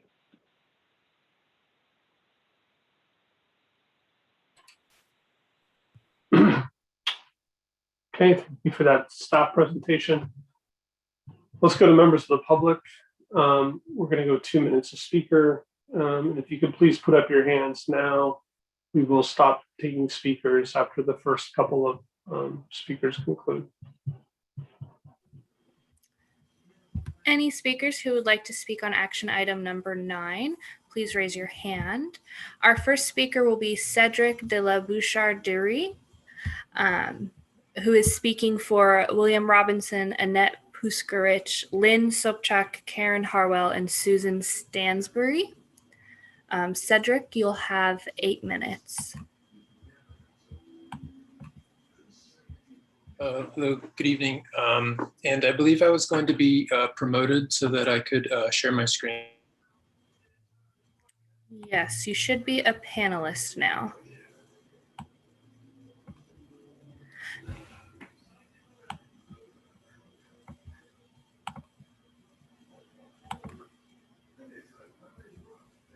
Are you able to share your screen?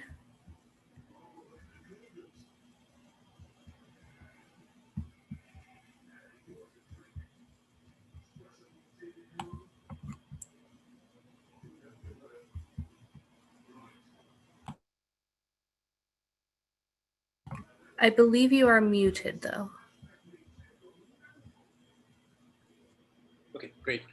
Thank you very much for allowing me to pool some people to give a slightly longer presentation. And thank you especially to the people who agreed to join me so that I would have more time to share my proposal.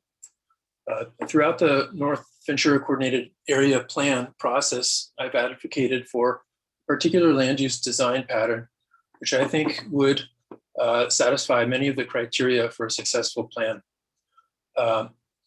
Knowing that this is somewhat abstract, I thought visuals would be more helpful. So I've modeled this design pattern, and I'm eager to share it with you tonight in the hopes that it may provide the council and community with a successful resolution of the NVCAP challenge. So this is the current conditions of the NVCAP area. And to recap, so far you've been presented by staff with 3 alternatives: the low, medium, and high density. And the financial consultants have said that low density and medium density are essentially infeasible, and that only high density was feasible, but that this option is apparently impalatable for many community members. I believe that my proposal is lower density than alternative 3B and has a much reduced impact, particularly on neighboring single-family residences. So in a nutshell, I've modeled a few multifamily residential and mixed-use buildings in a form which I call the garden apartment, and arranged them within the North Ventura area.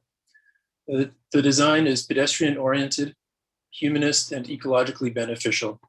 It brings significant additional housing and park space to the area, along with a mix of retail, commercial, and community space, all within a human scale envelope which respects adjacent single-family residences. The essential form of the garden apartment is a building terraced such that every occupant has access to balconies and rooftop gardens. Its animating principle is that every person should have a home and access to nature. In the case of this particular model, that design would provide an average of 260 square feet of private open space per resident. That's assuming 2 people per bedroom, which is equivalent to 6 acres per 1,000 people. And each such building would add 1,300 square feet of publicly accessible or potentially publicly accessible open space at the topmost level. Both of these features would go a long way towards meeting the city's goal of increased park space for the Ventura neighborhood and its future NVCAP residents. All of my building forms include both private and potentially open space. So this just shows kind of some of the layout internally with some bedrooms and some kitchen and common space, and then some joined balconies and rooftop gardens. And then I've got versions of the same, but with more discrete balconies on top of retail. Here's a view of the retail building. So I've arranged them in the NVCAP site, trying to keep in mind the current shared ownership of adjoining properties, so respecting property ownership boundaries. Let's see, I've lost my place here. So my current proposal has over 1,500 bedrooms, 1 million square feet of residential space, 1 million square feet of open space, at least. That's not including actually the ground space, ground floor gardening space, and 360,000 square feet of commercial space, which is a net increase of under 80,000 square feet from existing uses. So that's a little bit less commercial than the alternative 3B.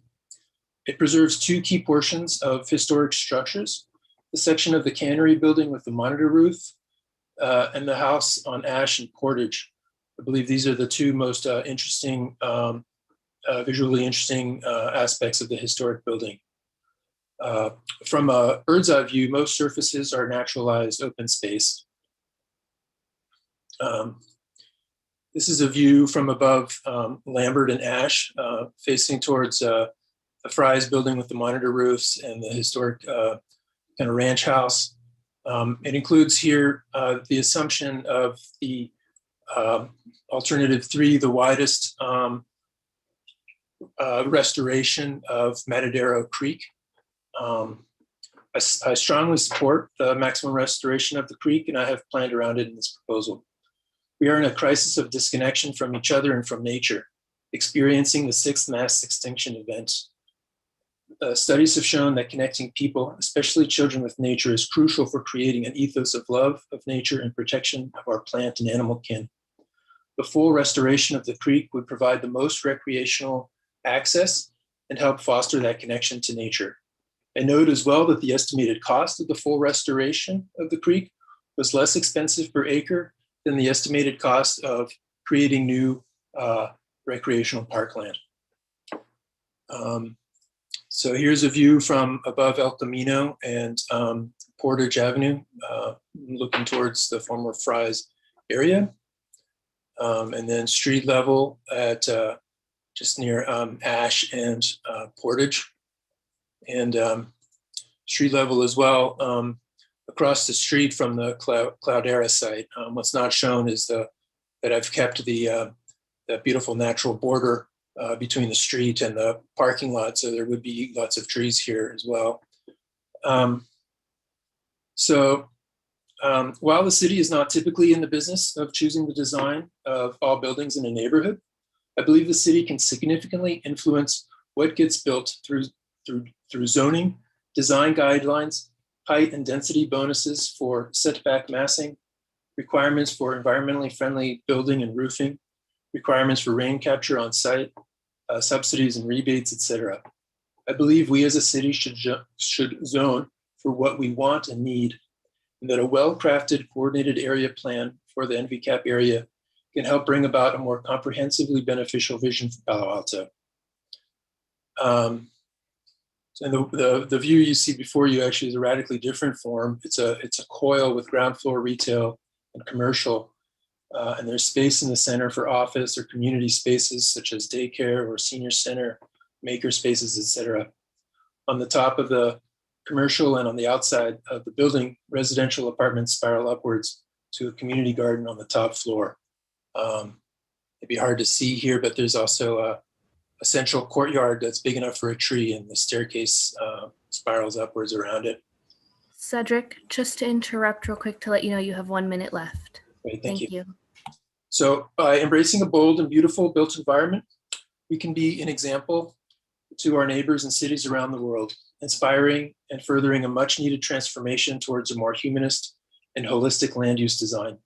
This transformation is already underway in Europe, China, Mexico, etc., and doubtless other locations at both the building and city scale. It's no longer a question of if or how, but of when we take responsibility for our local and global effects and become a force for healing, regeneration, and climate drawdown.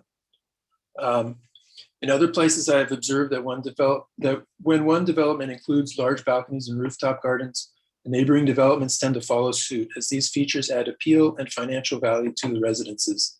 In the time of COVID, when we were all cooped up for over a year, the importance of access to private open space could not be more evident, particularly for our apartment dwellers who usually don't have access to gardens.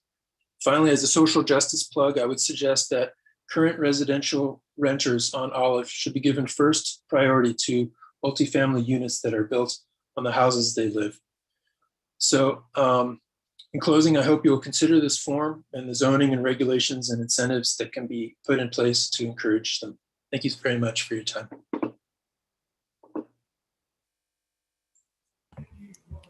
Thank you, Cedric. Our final speaker this evening will be Keith Reckdahl, but our next speaker is Angela Della Porta, to be followed by Rebecca Sanders and Ken Joy. Angela, go ahead. You'll have 2 minutes. Thank you very much. In October of 2018, the NVCAP working group was asked to create, and I quote, a vision for the future of the North Ventura area as a walkable neighborhood with multifamily housing, ground floor retail, a public park, creek improvements, and an interconnected street grid. The working group was not asked to come up with a plan that would satisfy the financial goals of the property owners, nor to increase the amount of office space in Palo Alto. In fact, the working group was given these instructions just a few months after the city council had, for good reason, passed a permanent cap on the development of new office space. As then council member Mr. Dubois said at the time, every square foot of office development just makes our housing shortage worse. So as you consider the alternatives before you, please keep in mind that, of course, this city council's job, like the working group's job, is not to satisfy the desires of the property owners, but to create policies that make Palo Alto a great place to live. Alternative 3B includes a massive 380% increase in office space. Not only does this increase apparently disregard the overabundance of office space that already exists in the city, it also flies directly in the face of the recommendations of the majority of the working group members, and also the wishes and needs of residents who want housing and parks, not more offices, not more traffic.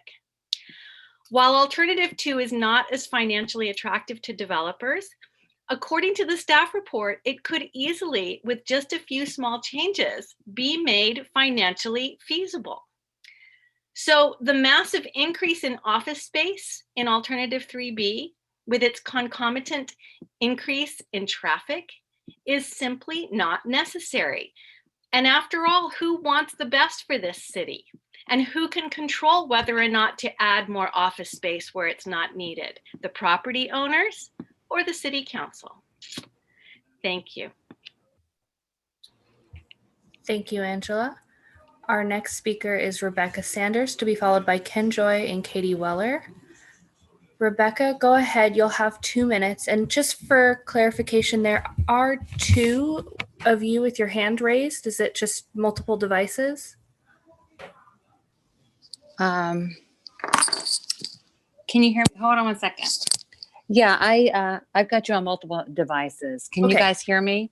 Yeah, we can hear Yeah. you. Go ahead. Yeah, I'm sorry We'll about take care of that. it. I'm just so wild about you guys. I want to listen to you all over my house. Okay. No worries. So, good evening, City Council members. Would it be possible tonight to retire for once and for all the nefarious assumption that in order to entice developers to build housing, the public has to cough up gobs of office space? Throughout the city, housing proposals are cropping up asking for no office space using PHZ. Let's cross the creek from the cannery and go to, can you hear me okay? Okay, yeah, you can hear me. Okay. 300 Lambert Street, where I need to actually turn off the other device. Okay, let's do that. Because I am getting an echo. And that is a pain. I know. Hold on. Okay, enough of this. Dang, my time is going. All right. Leave. Okay. All right. I was echoing and driving myself crazy. Okay. Okay. Over to 300 Lambert, where 49 condominiums are proposed to be built on 0.6 of an acre using PHZ. This appears to be a substantial housing development that pencils out yet contains no commercial use. Now, it's true, it's in pre-screening, so I'll be very interested to see how it treats nearby single-family residences, but it doesn't seem to be asking for any variances like 2951 El Camino Real, which, as you know, I abhor.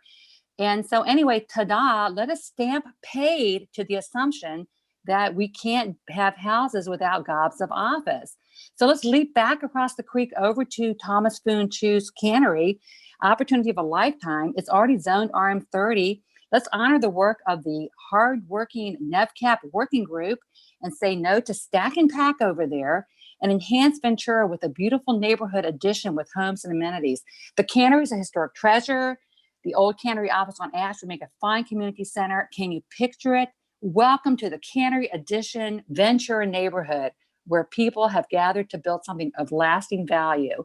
So anyway, 3B would be a terrible wrong to inflict upon the Ventura neighborhood. Thank you very much, and I'm sorry for my technical difficulties. Thank you, Rebecca.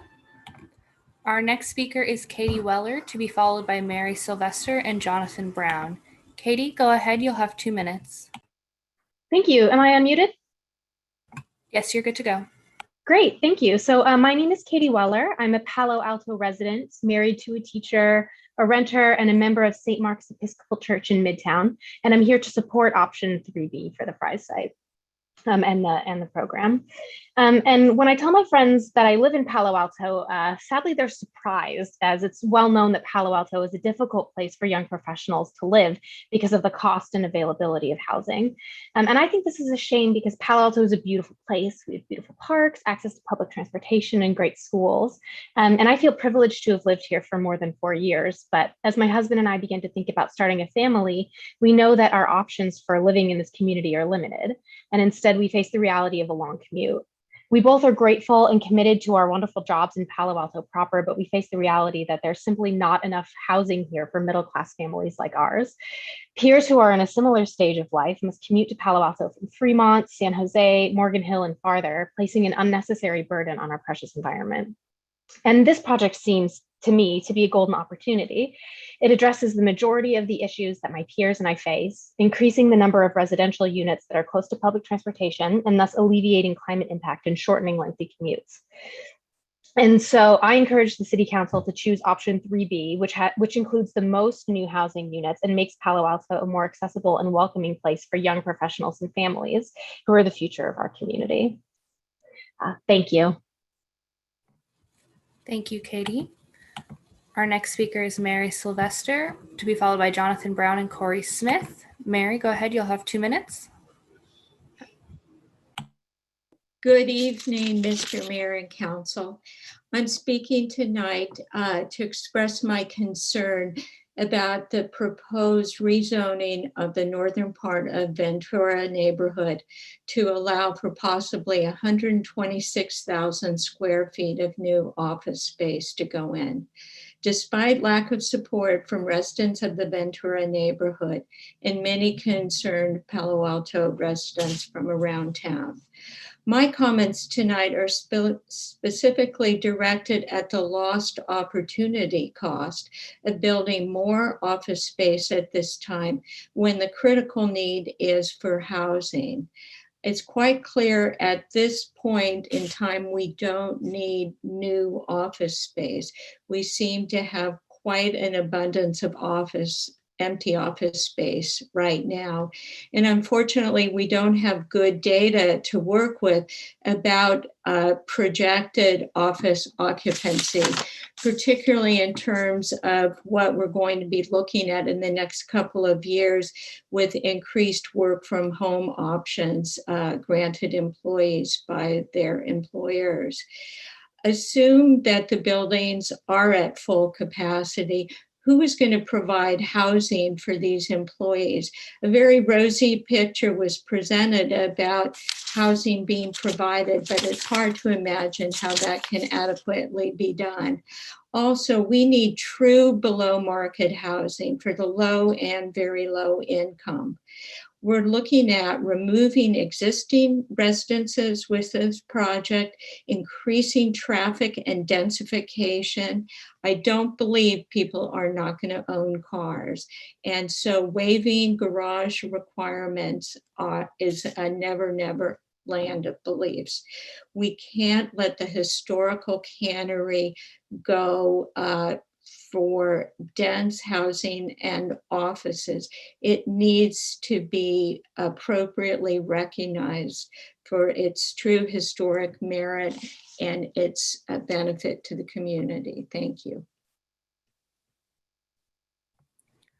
Thank you, Mary.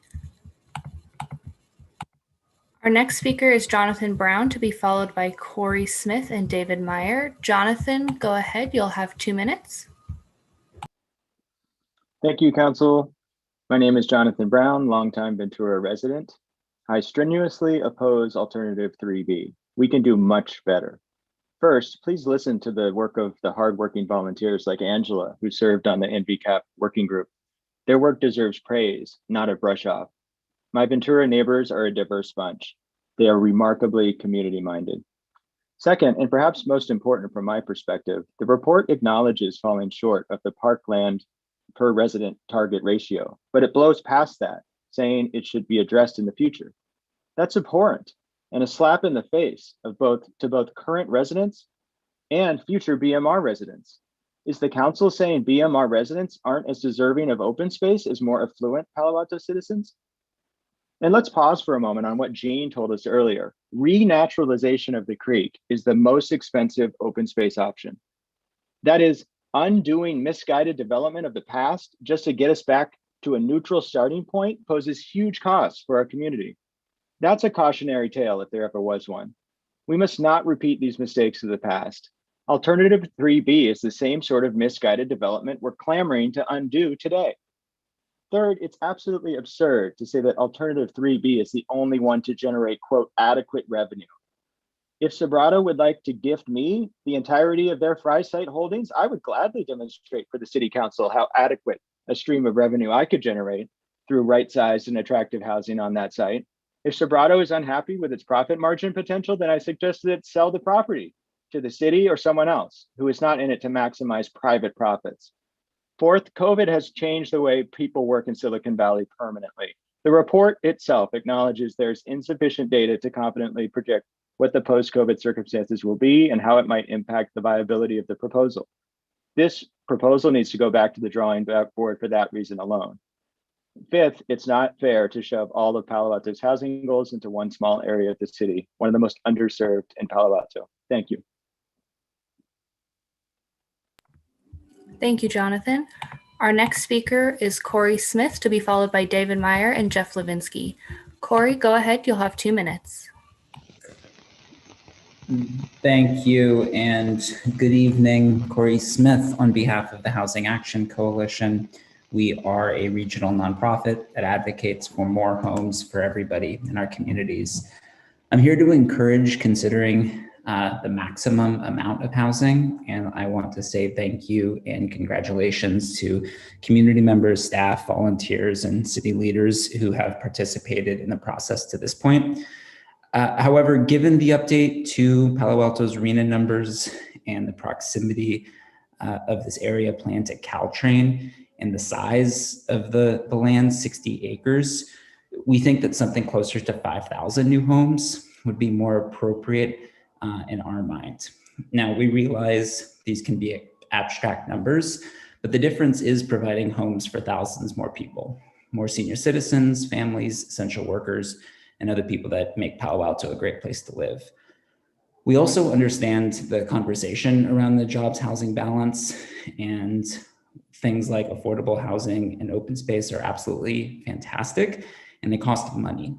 So maintaining an economically feasible project is also really important, and we want to make sure that that proposal maximizes housing.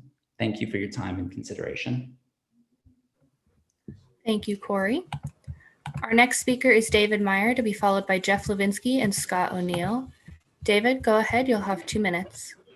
Great, thank you. And thank you, Mayor Du Bois, Vice Mayor Burt, and members of the Palo Alto City Council. My name is David Meyer, represent Silicon Valley at Home, affordable housing advocacy organization, works across Santa Clara County. We want to thank staff for all the hard work they've done to get us to this point, as well as all of the commitment from the working group members who really dedicate a lot of time to this process so far. At the end of the day, the goal of a planning process like this is to find the right balance of incentives and guidelines that enable successful redevelopment that meets the community's needs. NVCAP is an important opportunity for the city to create new housing opportunities for people of all incomes. It's located near major transit corridors and Caltrain. It's right adjacent to shopping and restaurants along Cal Ave, and it's at the heart of one of the region's largest job centers. And that's why we urge the city of Palo Alto to adopt staff alternative 3B.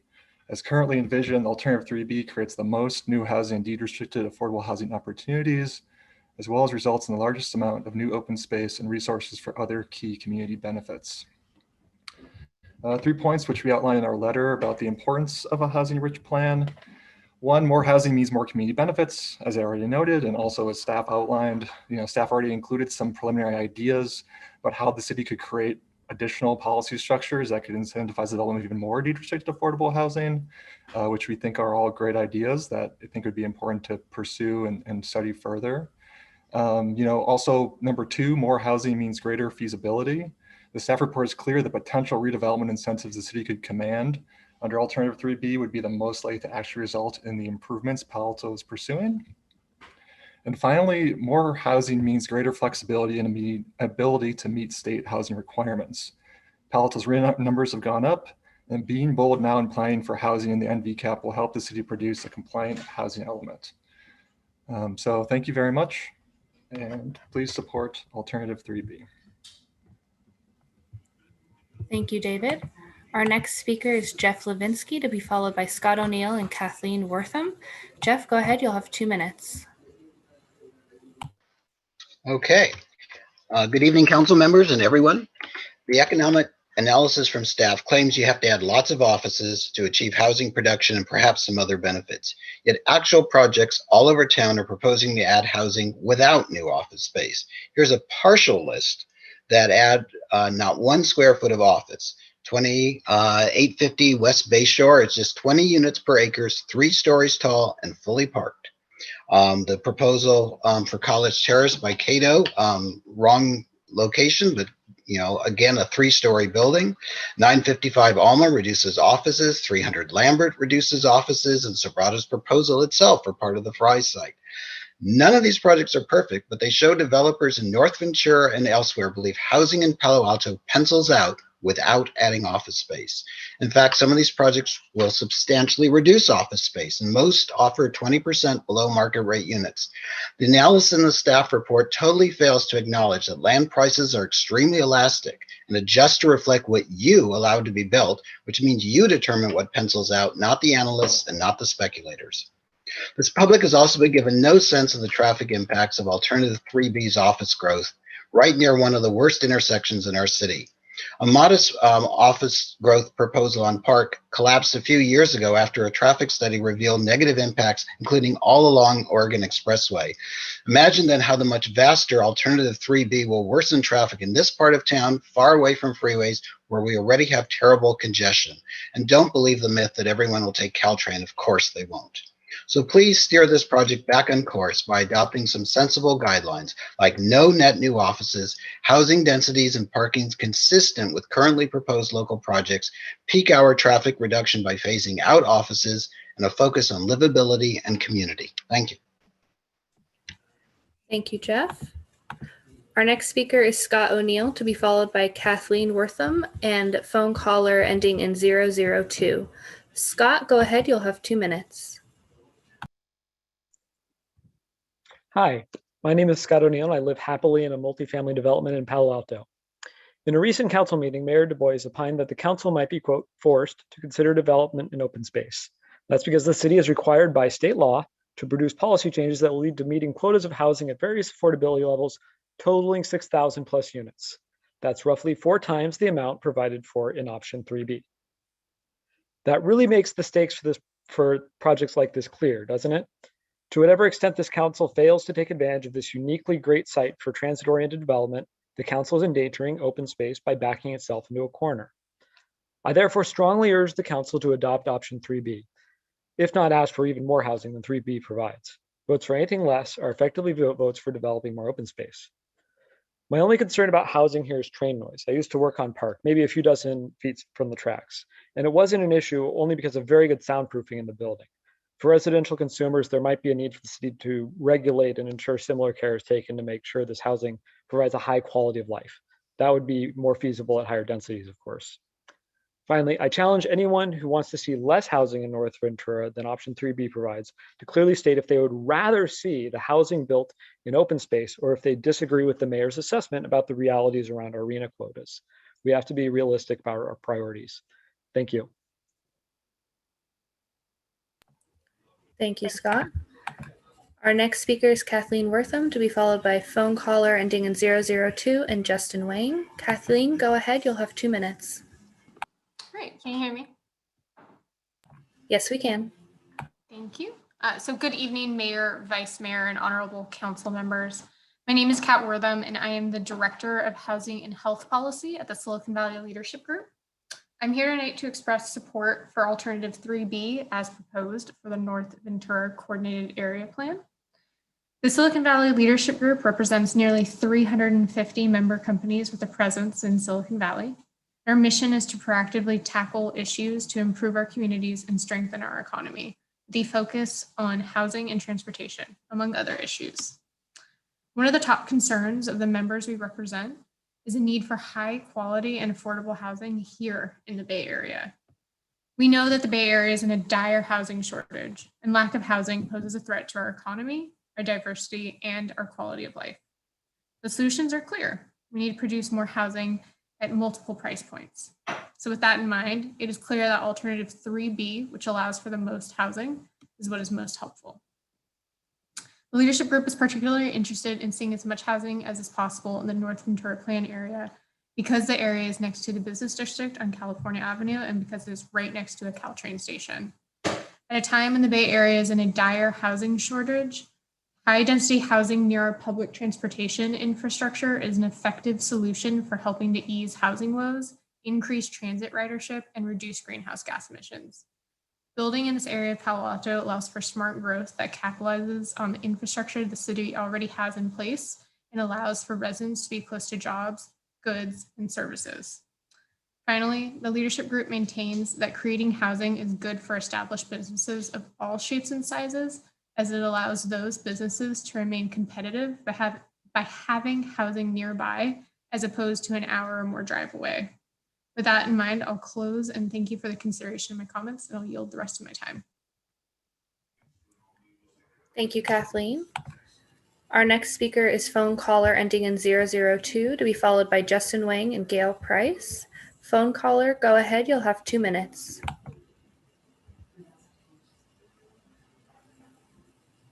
Can you hear me now? Yes, we can hear you. Okay, this is Terry Holsomer. I'd like to first of all thank the council members for the opportunity to speak tonight. I'd like to start by reminding all the council that yes, there was a past in Palo Alto that had nothing to do with silicon chips or supercomputers. It's a past just as significant as the Spanish discovery of El Palo Alto or the HP Garage on Addison. I'm talking about what was once known as the Valley of Heart's Delight, otherwise known as the Great Santa Clara Valley. For nearly 300 years, our region was known at that time for its extremely fertile soil that, combined with its unique climate of moderate temperatures, making it the fruit and vegetable capital of almost the entire world. By the turn of the last century, Palo Alto was one of the true centers of the fruit and vegetable industry.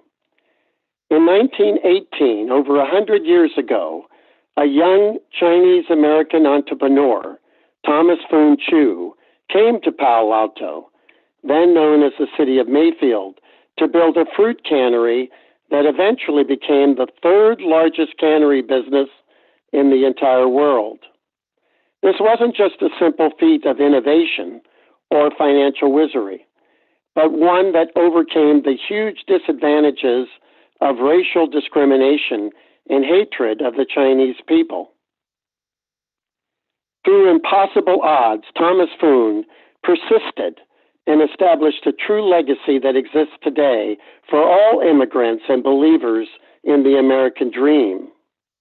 I could go into more detail on the 340 Portage Avenues building and how it is so special to Palo Alto, but not only to us, but to the entire region. But I would hope the council would take the time to learn this history, because it's just as important as El Palo Alto or the HP Garage. Finally, as a member of the NVCAP working group, I would like to thank staff for their hard work.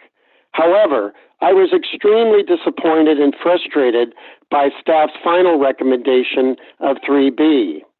It's a shame that out of 87 pages in the staff report, only one featured what the working group did. I would hope that the council would realize that what is in the staff report does not truly reflect the work of the working group. And I would hope that that would show that it was not a successful process and that you would come to some other alternative that includes affordable housing and maybe other alternatives like a community center or those things. Thank you. Thank you, Terry. Our next speaker is Justin Wang, to be followed by Liz Niss, to be followed by Gail Price and Liz Niss. Justin Wang, go ahead. You'll have 2 minutes. First of all, echoing the thanks to staff for all their work and the excellent presentation. Another thanks to Mayor Dubois, Vice Mayor Burt, and the rest of the City Council for taking the time tonight. My name is Justin Wang, and I'm the Advocacy Manager at Greenbelt Alliance. Greenbelt Alliance is an environmental nonprofit that encourages the protection of open space, the promotion of climate resilience, and climate-smart land use decisions.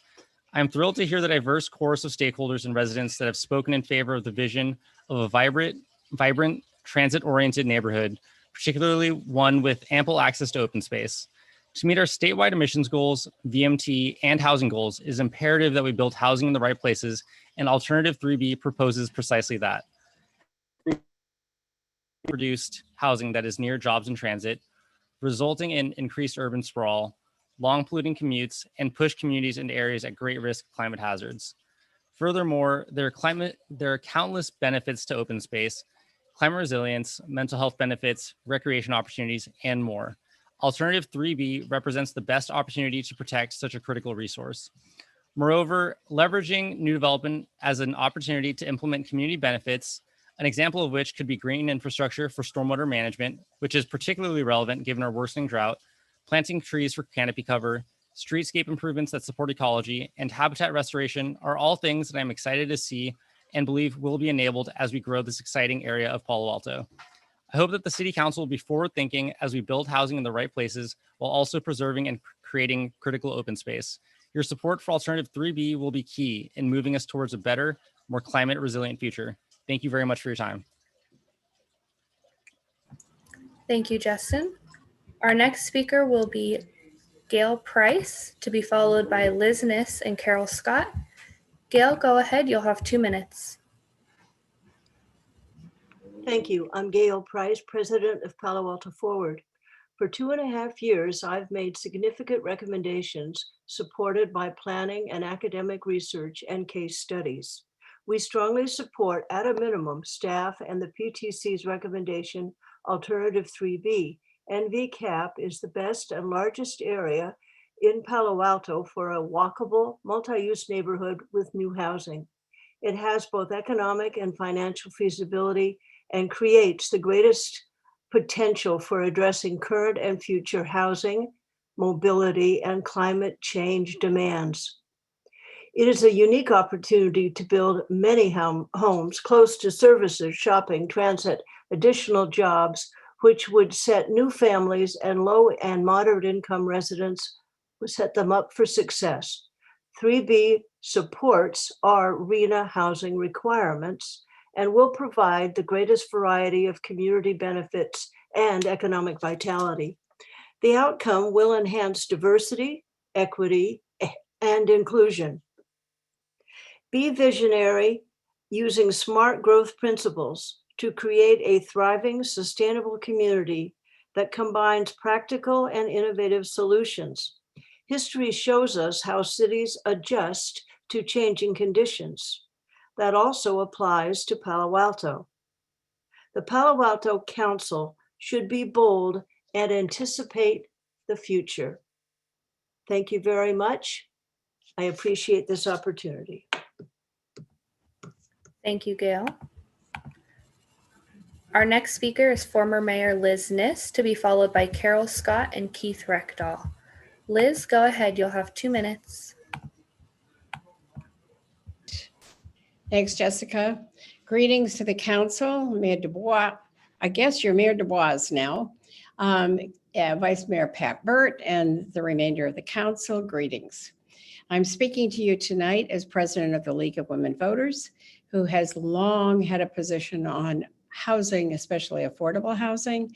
And they've had that position effective in Palo Alto since the early 70s, when the first affordable housing was built.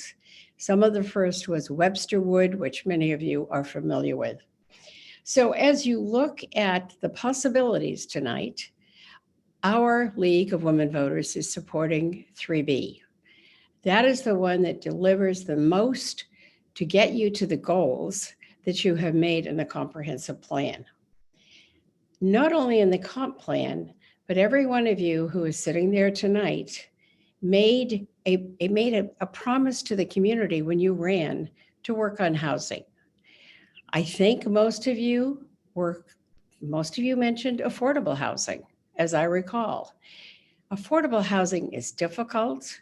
You've heard many people speak out against adding any more offices tonight, but you do know there are other ways to increase the housing that we have in our community. If you can go up 5 feet, maybe even 10 feet, you would completely alter the outcome of affordable housing. So please, as you go forward, remember, you don't have to have gobs of office space. What you need is a creative way to look at adding more housing. If we don't want to have more space for offices, let's have more space for people who really live and want to continue living in this community. Thanks so much for giving me a chance to speak tonight. I appreciate it, and I know you have tough decisions in front of you. Thanks so much. Thank you, Liz. Our next speaker is Carol Scott, to be followed by Rohin Ghosh and Keith Reckdahl. Carol, go ahead. You'll have 2 minutes. Good evening. My name is Carol Scott. I'm a resident of Evergreen Park. I'd like to speak this evening in support of Angela Della Porta, Rebecca Sanders, Jeff Lubinsky, and others who have spoken up in defense of the Ventura area's right to be a neighborhood. In his State of the City address, Major Du Bois called for a renewed effort for us to all work together.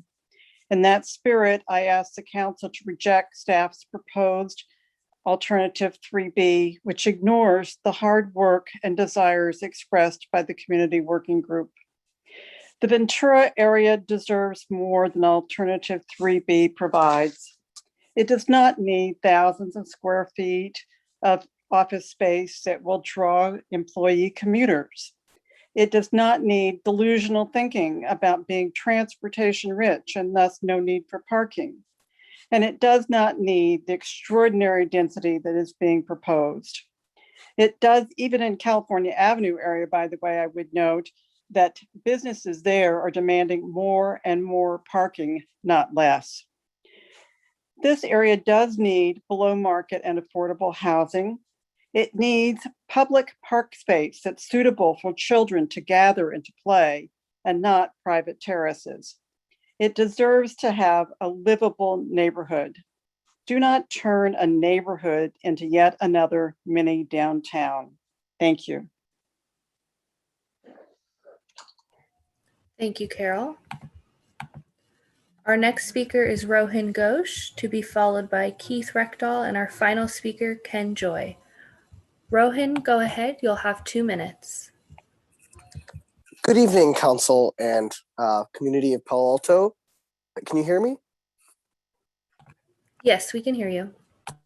Thank you. My name is Rohin. I am a recent graduate of Palo Alto High School, and I am here today to speak in strong support of option 3B. I care about having a planet to live on in the future, and that is why I believe that transit-oriented development that keeps development close to transit, where people will be out of their cars, instead of development that takes over open space. I believe in equity. I think that our city needs to do its fair share and build housing that we are required to do by state law, instead of dumping it on our neighbors, especially those in the East Bay. And on a more selfish note, honestly, I want there to be a place for me as a young person to be able to afford to live in this community when I'm an adult, when I'm, after college and stuff. And unless we go big with housing, and a first step would be opting for option 3B of this amazing site, you as a council are telling people my age that we do not matter in this city. So I implore you as a council and all my community members to please support option 3B for the NVCAP area. We cannot afford to do anything less. Our RENA numbers say we must build over 6,000 units. That is a requirement from state law. As a city, we are not a city of lawbreakers. We follow the law, and we should build. Should build in North Ventura. We should build the full 2,000 plus units that are allowed under option 3B. Thank you. Thank you, Rohin. Our next speaker is Keith Reckdahl, to be followed by our final speaker, Ken Joy. Keith, go ahead. You'll have 2 minutes. Okay, thank you. I was a member of the NVCAP working group, but tonight I'm speaking for myself. As Angela mentioned, the working group envisioned a new bikeable, walkable neighborhood with the same quality of life as the rest of Palo Alto. And while some of our opinions are reflected in the staff report, many are not. For example, not only do the alternatives have insufficient parkland, their definition of parkland is bizarre, including things like planting strips and low traffic streets. Those aren't parks. One PTZ comment said the city's parkland standard requires too much land to be practical in North Ventura. If the parkland standard is incompatible with the designs, the problems are with the designs, not with the parkland standard. Because parks are a very important part of our life in Palo Alto, and this is an equity issue. We should treat these new residents as full-class citizens, not second-class citizens. They deserve the same parkland as the rest of Palo Alto. In fact, parkland will be even more important in North Ventura, where much of the new housing will be high density without yards, making traditional backyard activities become park activities. Another issue is the jobs housing imbalance. The staff report assumes 250 square feet per employee, which is a very outdated number. If you use the current numbers, it actually causes alternative 3B to actually produce 700 to 800 jobs. That is not a success.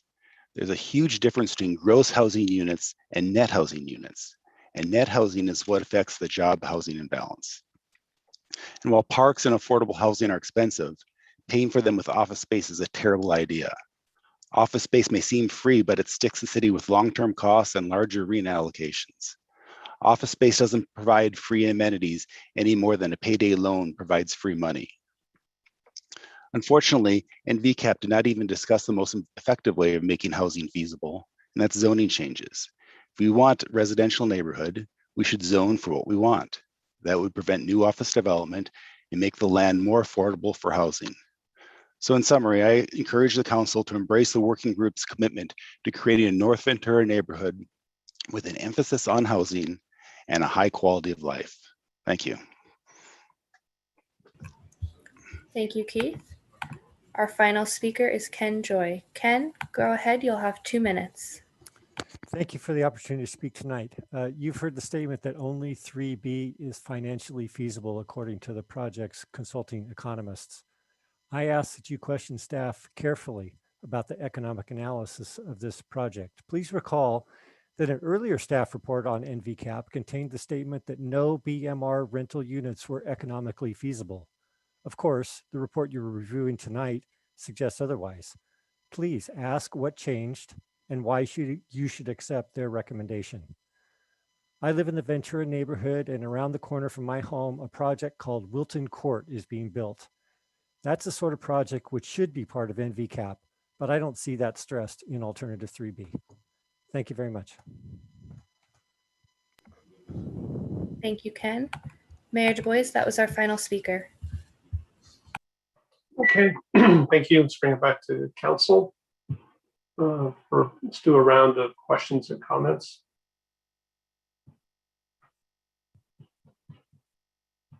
Councilmember Cormack. Thank you, Mayor Du Bois. I'd like to go back to when the working group was created, which was before I was on council, and discuss the tasks that they were given. So I guess I'm looking at packet page 170 with 9B, the goals and objectives. I'm just wondering, if we sort of come up for a moment, if we actually gave the right instructions, if we were, if we really set the stage in the best way possible. And I know many of our staff have been working on this for many more years than I have, but any thoughts on how we structured this? And if we were to do it again, would we structure the working group any differently? Council member, is that a question for staff or for the fellow council members? For staff. Okay. I will say I also came into this project partway through its beginning. And so those goals were set there by the council. So I can't speak to how it was, how that process actually unfolded in terms of experiencing that process. I have been able to refer to the written text. I might ask, I don't know if Director Late was present for that formation session. It has any color on just how that all happened. I can offer that I think the goals do provide a sense of what is desired. I think what could also change though is individuals' understanding of what those goals mean to them. And currently our council has changed as well. And so whether or not the current council also endorses those goals. As far as the working group selection, I believe that we went through a similar process for the housing element in that we advertised, recruited people to apply. I believe that did have some structure regarding seats and kind of seeking specific seats that had certain representation. So I think that helped to create a pretty diverse group of perspectives, which definitely added to the richness of the conversation. And I think we had a pretty good representation, both the folks who live in the immediate plan area, around the plan area, property owners, and other folks who have expertise in architecture, planning, recreation parks. So that was, I think, at least working with the working group members, I found that to be a great mix of perspectives. Hope Yeah, I certainly recall the selection part of the working group. I'm just specifically referring to sort of the remit that they were given. So I think we should all reflect a bit on that. So when we eventually adopt this plan, and it looks like we're supposed to do that by 2023, is that right? Okay. What is the time frame for its implementation, right? How long should we expect this plan to take, or when would we anticipate it being fully realized? We've been talking about a 20-year kind of time horizon for the plan. Hopefully some things will happen sooner, but it may not be fully realized given that most of the land is under diverse property ownership. Okay, thanks for that. Now I have a few more specific questions, and they're not in any particular order. So why don't we start on page 156, where there's a reference to the fact that an increase in population is necessary to generate a customer base, impact fees, and new development that can support these community amenities. Are there any best practices or rules of thumb about the number of people that should be in an area that's 60 acres? Help us understand that. I know we're talking a lot about the units, but let's talk a little bit about the people. That's a great question. I'm going to throw it to Jean Iceberg, but I will say part of what we did look at was kind of what are some places that the working group suggested that they really admired and wanted to emulate, and trying to understand the density both of people, jobs, even intersections. So how walkable is that area? Some of those areas that we admired. I think it did help us give some sense of different places that we might want to approach. Jean, do you want to talk a little bit about those best practices? Sure. So I can't totally provide a rule of thumb, but from a technical standpoint, when we were doing this build out analysis and trying to understand the amount of retail that could be supported, we did base that on the prototypes that Strategic Economics developed. And so, for example, that included, I believe it was a 25 square feet per person ratio of retail development. So basically that, every new resident can support a certain amount of retail. And so we built those in tandem. So you see the amount of retail space increasing as the population density increases. Okay, that's really helpful. And I'll come back on the next round with my subsequent questions. Thank you. Councilmember Filsa. Yeah, thank you. So thanks to staff and the NVCAP and everybody who participated in this. It's a lot of work, and I think we've learned a lot. I think starting with, I think it really underscores that the economics of housing, in Palo Alto at least, are really weak versus the economics of office construction. In fact, they're so weak that you can finance a lot of it with office construction. I wanted to ask a question about one of the slides. There was one of the slides, and they aren't numbered as far as I can tell, but one of them looks like it shows that high density condos are actually more expensive to build than lower density townhomes. Is that right? That runs sort of counter to conventional wisdom. Is that accurate? Certainly. We'll ask Sujata Srivastava to talk about that. And Jean, maybe if you can bring up that slide while she's explaining that.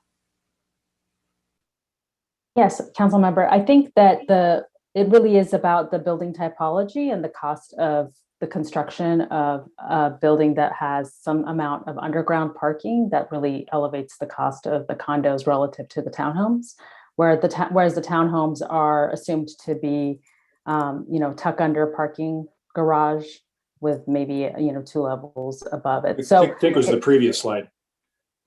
There we go. Yeah. Sorry, go ahead. No problem. So part of the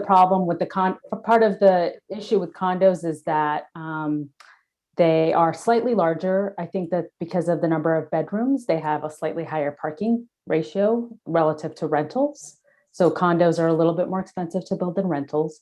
And then the condos also have the underground parking, whereas the townhomes do not. So that's the other reason why on a per unit basis, they're a little bit more expensive. So, to build in their value is a little bit lower than a townhome. So the townhome pencils out a little bit better. So conventional wisdom is that to build affordable housing requires, at least in the Mid-Peninsula, somewhere between $350,000 and $400,000 per unit. And I think we're subsidizing Wilton Court for about $370,000 per unit. That's low and very low income. So what you're saying is even market rate condos require $100,000 in subsidies per unit. Right. And the way that we were looking at that subsidy or that gap includes 15% BMR. So some of it is the market rate component and some of it is. Oh, I see you're assuming 15% BMR in there as well. Okay. And then the one parking space per unit. What was the basis of assumptions for lower parking demand for those units? So part of what we looked at is assuming that we would be able to develop transportation demand management policies that would be effective, both for, it would have to apply to the residential buildings, and if there was a reduction for some of the commercial uses as well, which we're only suggesting a small reduction for commercial retail, not that it would be no parking for commercial uses, that could lead to reduced traffic and reduced need for cars. There's a big emphasis on walking and biking. And you saw in the mobility and circulation, a desire to try to even limit vehicular access on certain streets to really make this a place that you want to walk or you want to bike to or take the train or even the bus on El Camino. And so that would be something that we want to look at. We may also look at street parking standards, certainly could be another way to encourage people to keep their household car ownership to one car if they do choose to own a car.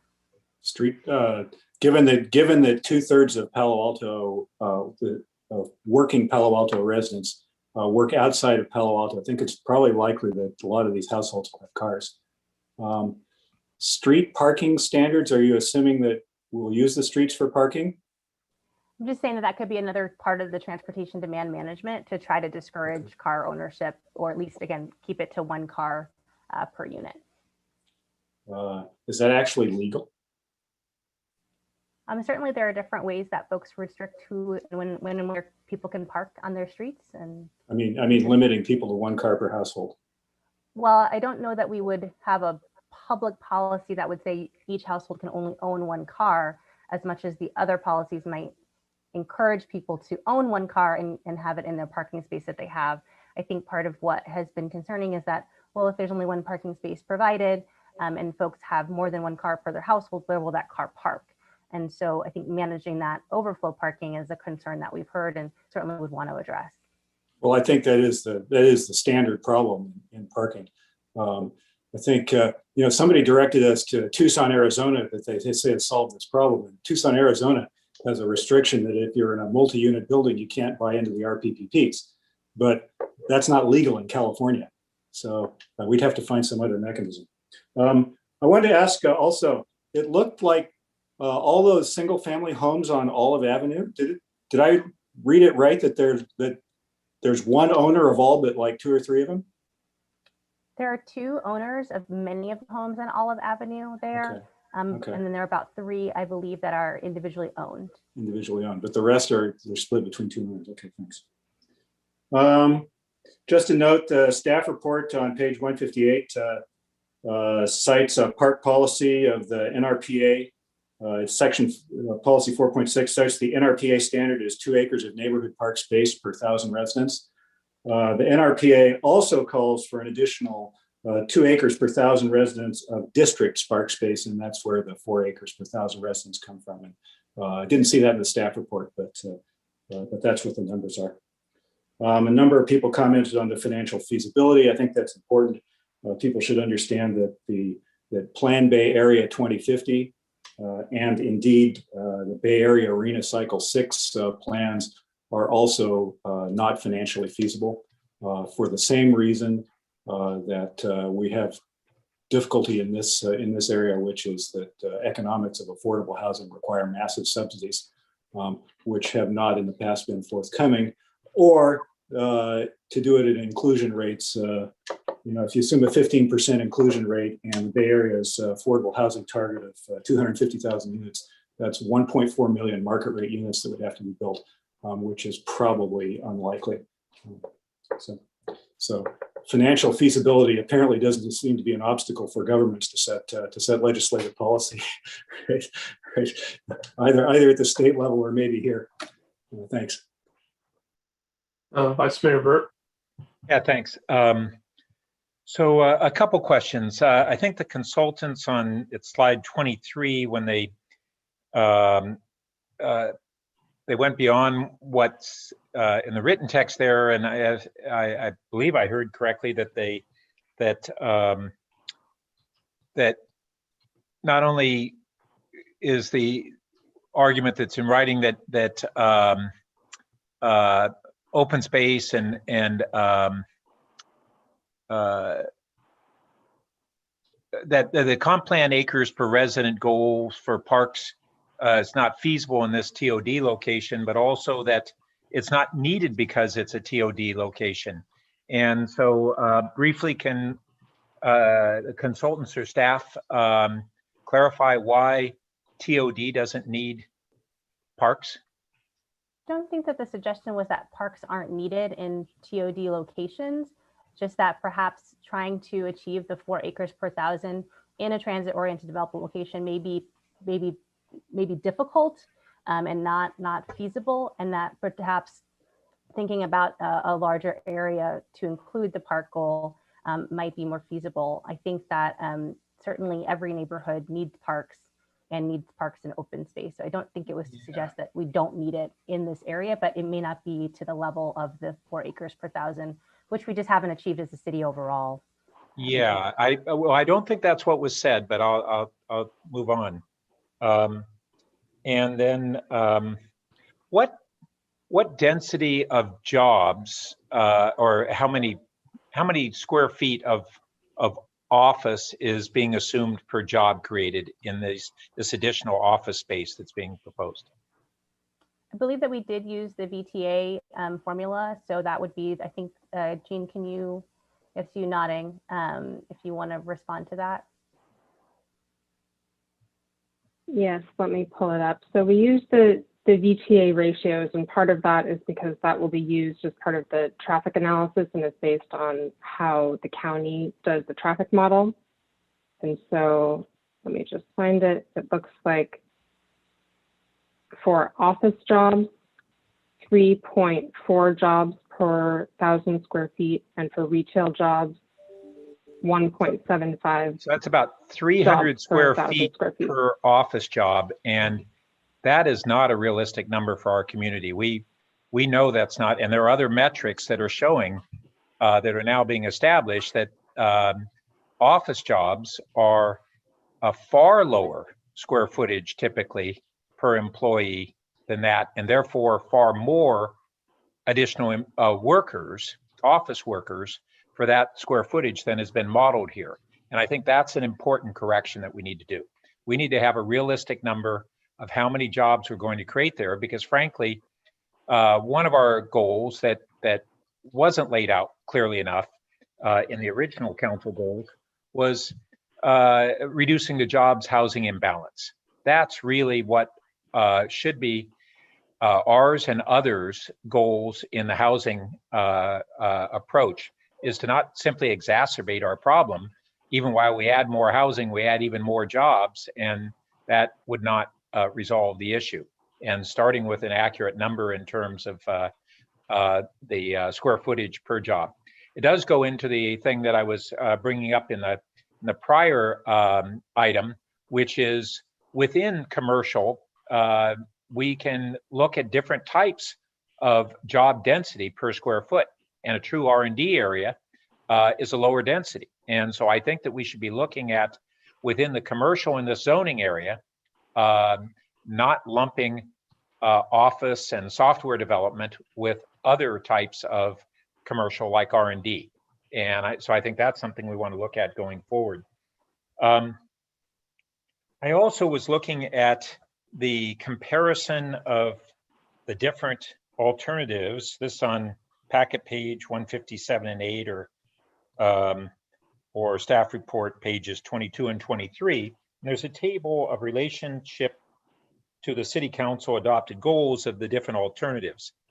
And I'm trying to understand why there are, it gives 0, 1, or 2 or 3 check marks for this.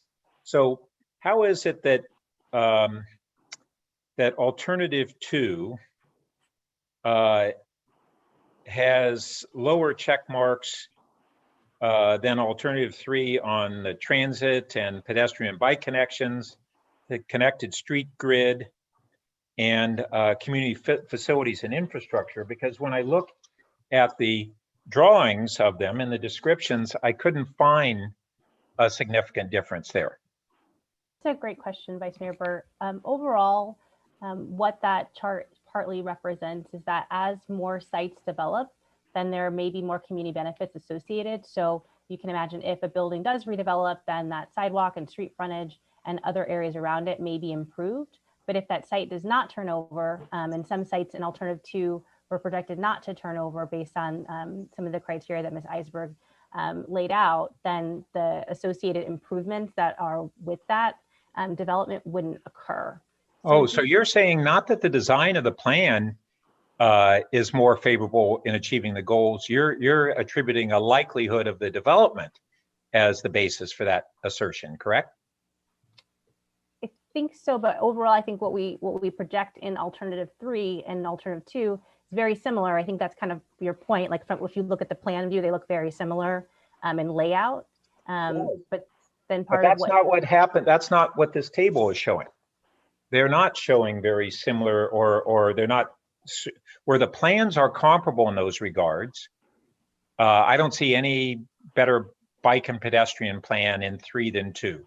I don't see a different grid pattern in 3 than 2. And I don't see additional community facilities and infrastructure, although maybe there are things in 3 versus 2, but the scoring is higher for 3 than 2 in those regards. So for parkland and open space, for example, is larger in alternative 3 than alternative 2. So that would be an example of additional community amenity that is created by the development. Jean, I noticed you were going to say something. Can you point out to me where it's larger? I'm looking at the 2 drawings. So I think if you go to the image that shows the open space, maybe we can bring that up, Jean, just so everyone can walk through that. All the green, and they're the same in the 2 major drawings. So if you look, Jean, do you want to pull those up and then we can walk through that? Other than maybe, I see a couple additional parklets put in 3B than 2. But other than that, the parks are not different. Jean, did you right, so yes, so just to clarify, so the table that you're referring to is in the analysis section of the report. The discussion section identifies that, yes, we're proposing essentially the same transportation improvements, the same open space concepts across all 3 alternatives. But in that analysis section of the report, we're talking about illustratively and sort of subjectively the perspective of how implementation might happen. And so as we identify more development, more incentives for that development, we anticipate a greater amount of community benefits and amenities. And so this, in concept, we have various ways that open space could be generated, both park space, different amounts of ground level open space, but we're not going to see this ground level open space realized, for example, unless that project site is redeveloped. Otherwise, we don't have a mechanism. Yeah. And that goes back to what I said, and asked, was, are you saying that it would have these higher scores because you're saying it's more likely to be developed, as opposed to that the design itself is better in those regards? Yes, and I think maybe, and I know I don't want to use up all your question time, so I'm cognizant of that as well, Vice Mayor, but there is a table that we could go into more detail, which we did in the report, that shows kind of the different tiers for the properties, and that kind of relates to, each alternative assumes that different properties turn over and are redeveloped. Yeah, I get that. But I think that if that very fundamental assumption that the way that you're describing the benefits is, if you have 2 and 3B that have comparable benefits and meeting of the goals in those regards, but you're rating 3 higher only because you're projecting of its likelihood of development, not because of the design. My understanding going in here was we were comparing the designs, and then we have a separate question of likelihood of development. And I'm concerned that those 2 have been merged and not in a clear way. So I'll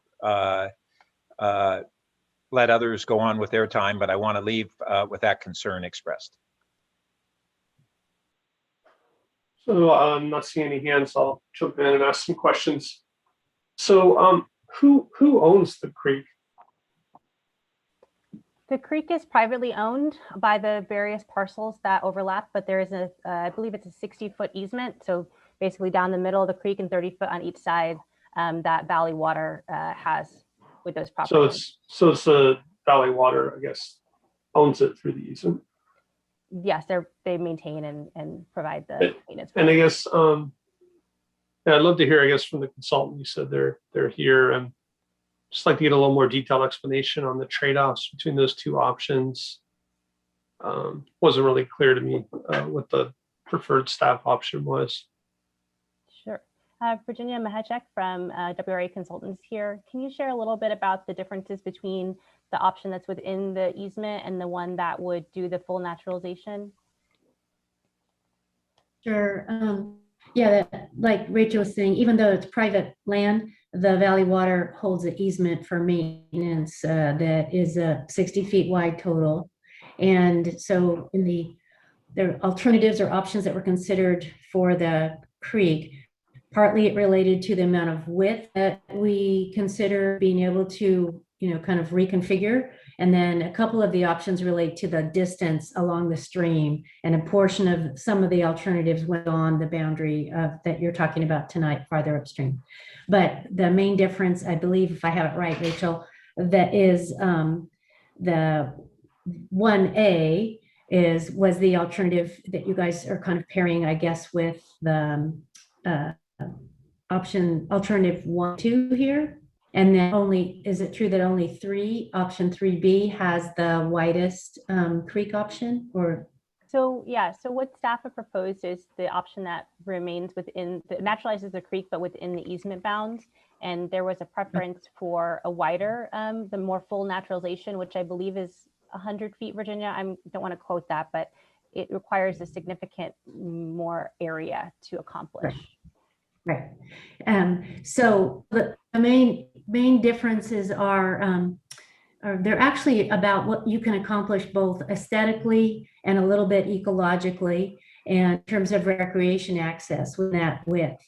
But there's quite a few challenges about meeting Valley Water's needs and requirements, and also then obviously property values to negotiate and things like that. But in all cases, you have such a narrow corridor already that they involve fairly robust engineering, replacing some of the existing vertical walls with plantable, more attractive and stable walls, replacing the bottom with more of a earthen naturalized bed.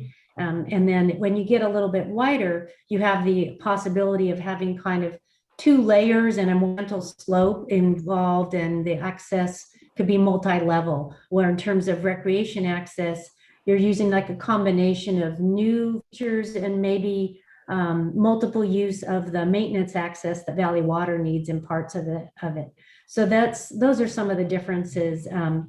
You're fairly limited on additional recreation value you can apply in the limited right-of-way version. And you get a few more options when you kind of bust through that existing right-of-way. So, is that helpful? Yeah, so it's still channelized when you talk about plantable walls. It's not just natural earth. And you're saying that the Valley Water right-of-way would remain private to them. You wouldn't be able to bike along there or anything. Is that right? More that they would need to maintain a certain access way in order to get down into the creek bed, no matter what it looks like, to maintain it. There could be some use of that as a walking path in addition to a path that's at the grade level. So like at the parking lot level, if you can imagine, if you're at the Fry's site, you could bike along there and then also be down in the creek. But when you have a wider area, it's just, bigger recreation. Okay. And you definitely it's going to have the option to be a lot more, we'll call it naturalized, in the sense that the bed and the inner banks, the lower channel, would be much more natural appearing. And when you widen the cross section, then you have the option to have some vegetation, that's some natural vegetation or native species too, And other than being when you stay with the same right of way, you're really only limited to kind of add some vegetation in the plantable wall, maybe just a little bit on those upper margins along, say, a path that's at the top. So it's just a little bit different. And Valley Water has pretty onerous requirements to keep people flood safe. And so, you know, the whole project, the long-term maintenance and those kind of things needs to meet what they would have to demand. Mm-hmm. Okay, I'm going to try to ask one more question. I know I'm out of time, but hopefully it's a quick one. So one thing we talked about a long time ago when this was starting in terms of connecting the street grid was potentially extending ash and maybe even birch. And it looks like none of the roadways really connected through. I mean, was that discussed as part of any of these options where the roadways would cut through properties and connect the grid where today they don't? Right, that's a good question. So you may be able to see that very little dotted line there that is connecting ash through to the parking lot. So we have had conversations with the property owner of those two homes. They're two of the kind of property owners that own and rent those homes. And so that would be a proposed bike and pedestrian path. You can also see in the Cloudera parcel those orange dotted lines again, and also on the 340 Portage, those orange dotted lines. Those are for pedestrian and bicycle access. They're not for vehicular access, but they do create more porosity across the site for folks to walk and bike to and through the site. And again, that's reflective of the goal to have biking and walking be the ways that folks want to come to and spend time in this area. Yeah, so again, it's been a couple of years now. We had a discussion about ash connecting all the way through to Page Mill to like Portage. Looks like that was not considered. Well, so that's what, well, again, the working group was not wanting to have more streets. So certainly council could make a different decision, but it's a bike and pedestrian access way through. And then there's existing ash that would connect to that existing ash extension between Acacia and Portage. Right, okay, not through basically the Fry's building. Okay, thank you. Well, it would go around the bottom of the Fry's building. That access is already there between Acacia and Portage, and then ash goes back up again. So yeah, now I'm talking about vehicle access straight through. It is vehicle access there. So right now, Acacia and Portage, that road is there's a tiny gap between those two buildings that exists now and would continue to be there for vehicles and pedestrians. Councilmember Stone. Thank you, Mr. Mayor. And before I begin, I just want to thank the working group and other countless community members and commission members and staff for all the time that went into this lengthy process. It's much appreciated. And kind of going off of that, my first question for staff is really just kind of how much weight did staff place on the preferences emerging from the working group? I find myself concerned that we only have one working group member who supported alternative 3B. We've seen quite a significant amount of community objection to alternative 3B. We had a divided PTC vote, but staff is continuing to support it. And I'm just kind of curious to see how how we were implementing the voices from that working group that we asked a lot of, and a lot of time and energy went into the work that they did. Absolutely. It's a great question, Councilmember Stone. So one of the things we did last year, 2020.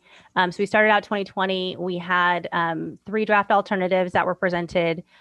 We revised those further between the working group feedback, and then took those to a workshop in March, which is like our last workshop, or it was February, last workshop before shelter in place kicked in, and then had further revisions. And then the working group members created a number of their own alternatives.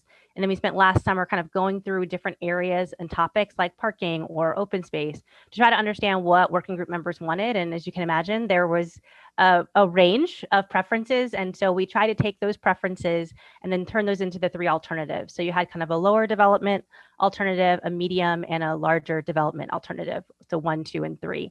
And then we looked at the financial feasibility. So we did not use financial feasibility going into those designs as a metric of how we would put them together. So you see alternative 1, for example, reflects retaining the cannery building and adaptively reusing that building. You can see alternative 2 reflects a desire to say, okay, well, folks can have the office space they have now, but we don't want to grow more office space. And then, of course, trying to get more parks, circulation, and et cetera through that. And so we really tried our best to reflect the preferences of the working group members that they were presented. Of course, they all didn't agree with each other, but alternative 2 was the preferred amongst most folks, followed by alternative 1 and then alternative 3. And then about 4 working group members abstained from selecting a preferred alternative. Okay, thank you for that. Now, but my understanding from what I've heard from several working group members was that, like, as far as the various alternatives that were suggested by some of the working group members, that they only had within that meeting about a minute or so to really be able to opine on those various alternatives. Is that kind of accurate to how it went? So each person who created an alternative or group presented them, and then each member had a minute to go around and provide feedback. Of course, we provided the information ahead of time so folks could prepare their comments for those. And then you saw, for example, some folks wanted parks in different locations. Some folks wanted the park on Park Boulevard or in different areas. And so then the summer following discussion was built around trying to discuss those areas topic by topic to see what folks wanted to see. Okay. Yeah, I mean, I can understand it's a difficult thing to do from staff's perspective, I'm sure. But I'm concerned about, from what I've heard from many working group members who feel that their time and energy was kind of disregarded in the alternatives that they see here in the end, and especially the alternative that staff is really proposing. And I think especially moving forward, when we're going to want to be seeking this type of public input and community engagement in the future, we really need to make sure that I think we're honoring that commitment that the city is making to these members, because it's a symbiotic relationship, and I don't envision people wanting to really step up and volunteer for these type of community groups if they're going to feel that way in the end. Another question: Can staff explain exactly, and you might not know this right now, but can you explain exactly how these various alternatives are going to be changed if the SB 330 application of the 91 townhomes at 200 Portage Avenue are actually eventually approved and constructed? Does that kind of like change the whole ballgame? Well, it depends how you look at the ball game, I guess, or what time you're entering it. So, we outline the work that we have going forward before the NVCAP plan is finalized. It becomes the laws here in Palo Alto. So our goal is to have that happen by the end of next year of 2022. In the meantime, we are processing the application for the 200 Portage. That's the address that's been given for the townhomes. So if that does occur, there's some, and again, of course, then also depending on which alternative we choose, right? So there's a lot of variables here, but some parts of that plan and the plan of 200 Portage proposal reflect different aspects of different alternatives. So in case, for example, the part of the Fry's building or the 340 Portage building is proposed to be retained, and part of it is proposed to be demolished. That reflects some of the alternatives, like 1 and alternative 2. Certainly, the alternatives do show townhomes on part of that property. The townhomes, though, as proposed, are more oriented along the creek versus kind of oriented along Park Boulevard, I think, as the project proposes. And so the connectivity, I think, that is proposed would be able to be carried through the project. And certainly in terms of both office space and also residential units and below market rate units, that proposal would change those numbers. So Jean, I think we have a table that shows what the numbers would be for housing units, for example, if all that happens on that site is 91 townhomes, that certainly changes the number for the entire plan area of what kind of housing yield we would have. So you can see that here. If you look furthest to the right, for example, with 200 Portage being there, the realistic potential becomes 1,000, and the maximum potential is 1,640 compared to 1,400 and a little over 2,000. And then you can see that for all the alternatives 1, 2, and 3, just the delta that creates. Yeah, thank you. That's a pretty significant change in some of the scenarios. Thank you. I see I'm out of time.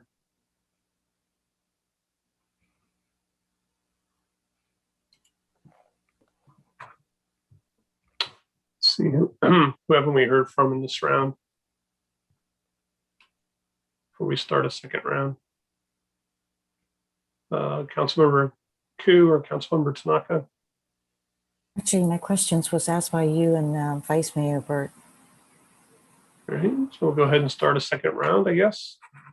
Councilmember Cormack. Thank you. I want to return to the Matadero Creek part. So I guess it was linked in here on page 160 in the final report.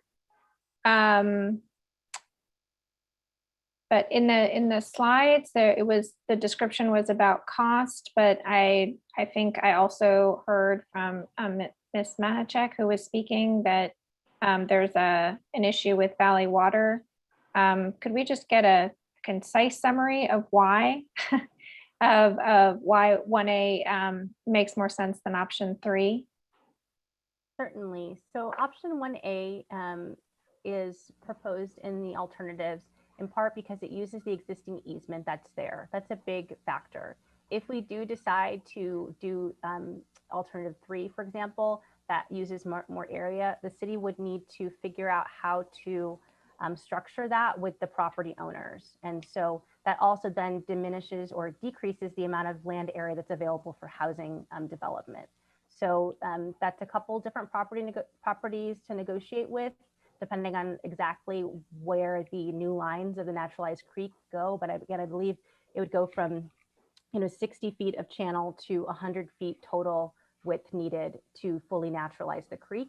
We also would need to, I think under both options, we need to widen the bridge at Lambert that goes into the park. And certainly we'd also need more area from the park across the street, which is newly planning for renovations and expansion. Some of that naturalization would also have to occur there and take up more of that active area in the park to be this creek. So there's some trade-offs that would be both cost, but also of other uses if we were to go with that option. Okay. And then I also seem to recall that there was a concern about even doing that because of the amount of flow and it being constricted sort of at what is the top of the elbow sheet kind of as it goes. Yeah. Is that also a concern? I'll let Ms. Mashek talk about the engineering constriction of that, but that definitely led to, there's a connection between the constriction and the flow and how wide it needs to be in order to be naturalized. Allison, can you quickly repeat what you meant? I had an audio problem. I couldn't hear. Yeah, no worries. It's basically like if we widen it, then it has to get narrow right about park, right at park. And isn't that a problem? No, the problem is really more related to the Lambert Bridge, and what Rachel was referring to was that it's beneficial. There already are kind of flood problems in this system, and if we renaturalize, we add some roughness within the system. Even if we try to keep it minimal to meet what the water would prefer, was be like clean concrete, actually, and we add some, trees and roughness. So in order to fix that, you relieving some hydraulic stress at Lambert. And this is really a legacy related to the pipe systems and the bypasses upstream and in the whole urbanized network. There's some fairly complex drainage patterns.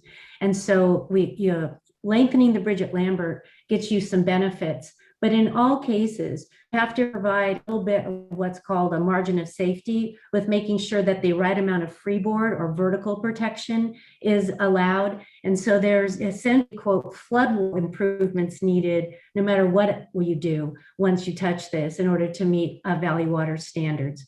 Theoretically, portions don't even really meet standards right now, depending upon how you rate it. Okay. Is that answer the part? It does. Yeah. No, once we get into freeboard, I'm like, okay. That sounds like it's more complicated even than perhaps our discussion tonight permits, but I appreciate that. So a couple other things. One is, how do I reconcile all the recommended podium parking with all of the very pretty photos that did not show parking, right? That showed I don't know, the fun things in backgrounds. How do I understand how we're going to have all that podium parking and it's still going to look great? Sorry about that. I think I caught most of the question.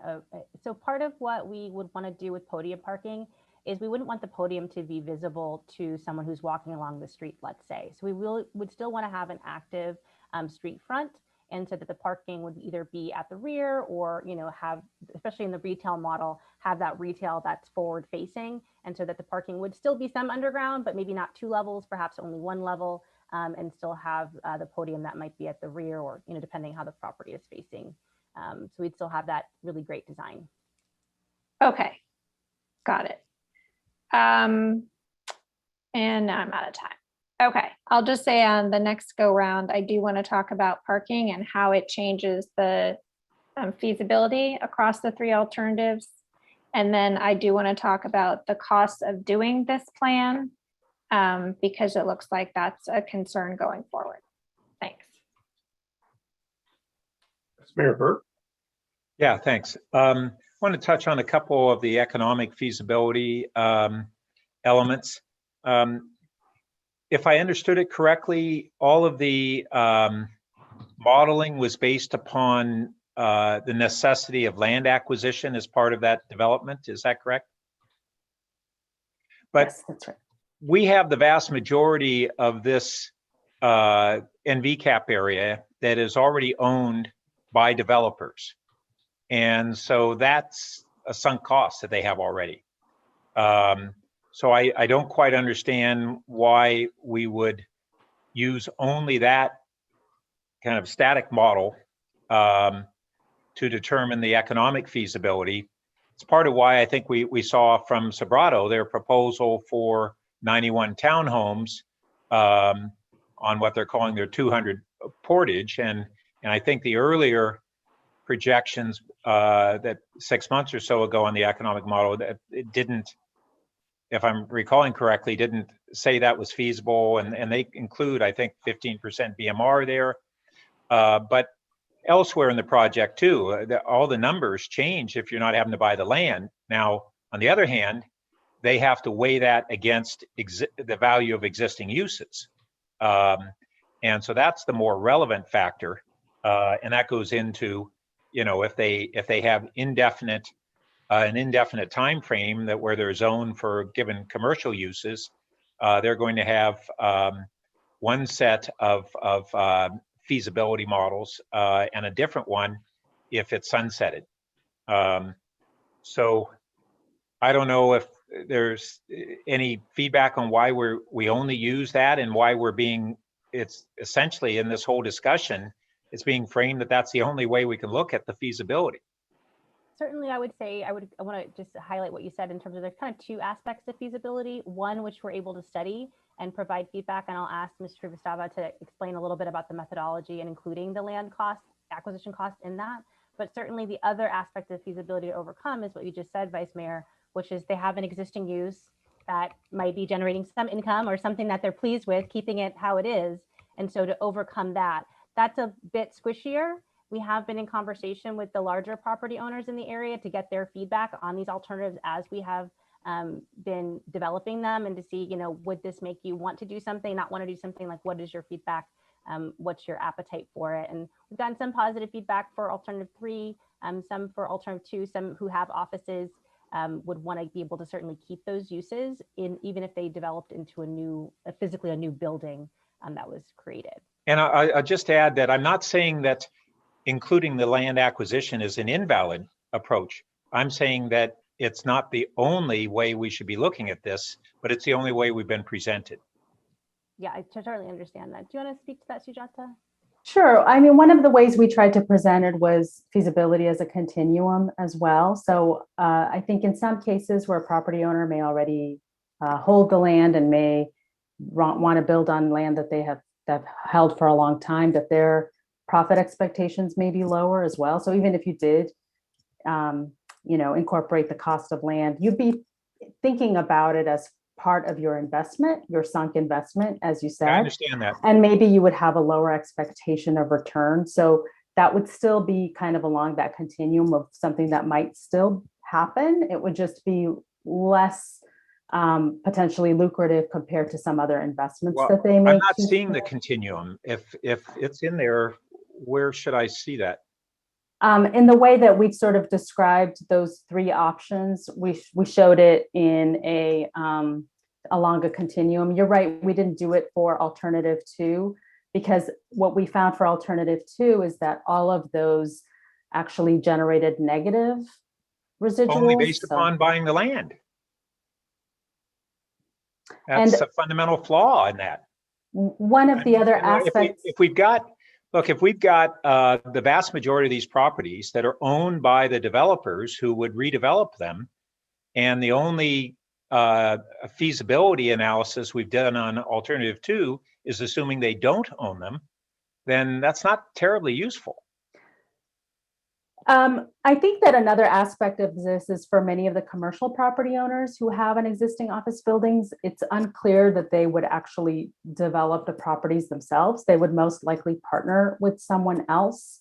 And so the land value would be one of the inputs. But I think another way to look at it is if you took out the land costs, you would still need some amount of return on your investment. So some sort of profit margin. So having a negative, something where the development costs are exceeding the values is still going to be problematic, right? Because then you would just add the profit expectations there too, which there's two ways of looking at it. So depending on what you add in, if you add in land as your, metric, or if you add in profit as your metric, you're still going to have a little bit of a math problem there. I just want all of us to understand that we have one reference point on the feasibility, and that's a valid model for a developer who would have to acquire the land, but that's not the primary model that we're probably facing here. And that we all just need to recognize, if we're all saying, alternative 2 is infeasible because to a significant degree because they'd have the land cost, and yet that's not the reality, then we should be looking at other modeling, a more dynamic modeling on the feasibility. I also just want to, one quick question on the creek restoration. My understanding is that Valley Water, I remember maybe both of the recent funding measures that they had, have some significant dollars for restoration. And would this project prospectively qualify for dollars from them on that?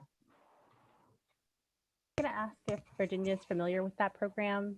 I'm not familiar with their specific program that you're referencing. There's several different potential outside sources, some of which might be linked to other forms of your stormwater improvements. And, no matter what, if you want to try to enhance the creek corridor, probably multiple sources of funding are needed to kind of leverage the multiple benefit hoping to get. I think it's just important to realize that making space for it is probably the most important thing this plan can. Okay. Well, I have more questions, but I'm out of time. So I just want to say we're after 10:30 here. I think when we started, Director Late suggested there was probably a lot here and we may not finish this item tonight. So I think it might be useful for council members to start to frame maybe additional info or additional feedback they'd like if we don't finish this item tonight and we actually come back in August or after the break. I think it'd be useful to kind of say what else you're looking for. Councilmember Filsa. Can I ask a question on slide 18? Sure. We got that one? Yeah, we can bring that up. This is probably a dumb question. No such thing. I just want to make sure I understand the column existing development where you have new office 744 and new retail. Is that what's buildable under the current zoning? I believe that's what's actually existing. I know we couldn't do all our labeling. We wanted to have a column to kind of show what is, and that is the column that's there. So that's 744,000 square feet of existing office that's just currently existing today. Okay, so that's built and exists today. And so then Alt 1, the next column over says 8,600. Right. What number is that? So that is looking at the parcels that are assumed to redevelop in alternative 1. and Yep. new offices that would be there. And again, these would be the small format professional offices, not large format kind of perhaps technology or other kind of larger company offices. Okay. And so if I look at that minus 129 number, then essentially alternative one says we're going to tear down 129,000 out of that 744. Yeah, it could be torn down. It could be that there's a significant enough change or redevelopment that that use is no longer permitted. So essentially, you take it out, you lose it. You know, you can't rebuild it and reconstitute it. Got it. Okay, I understand. Thanks. That's helpful.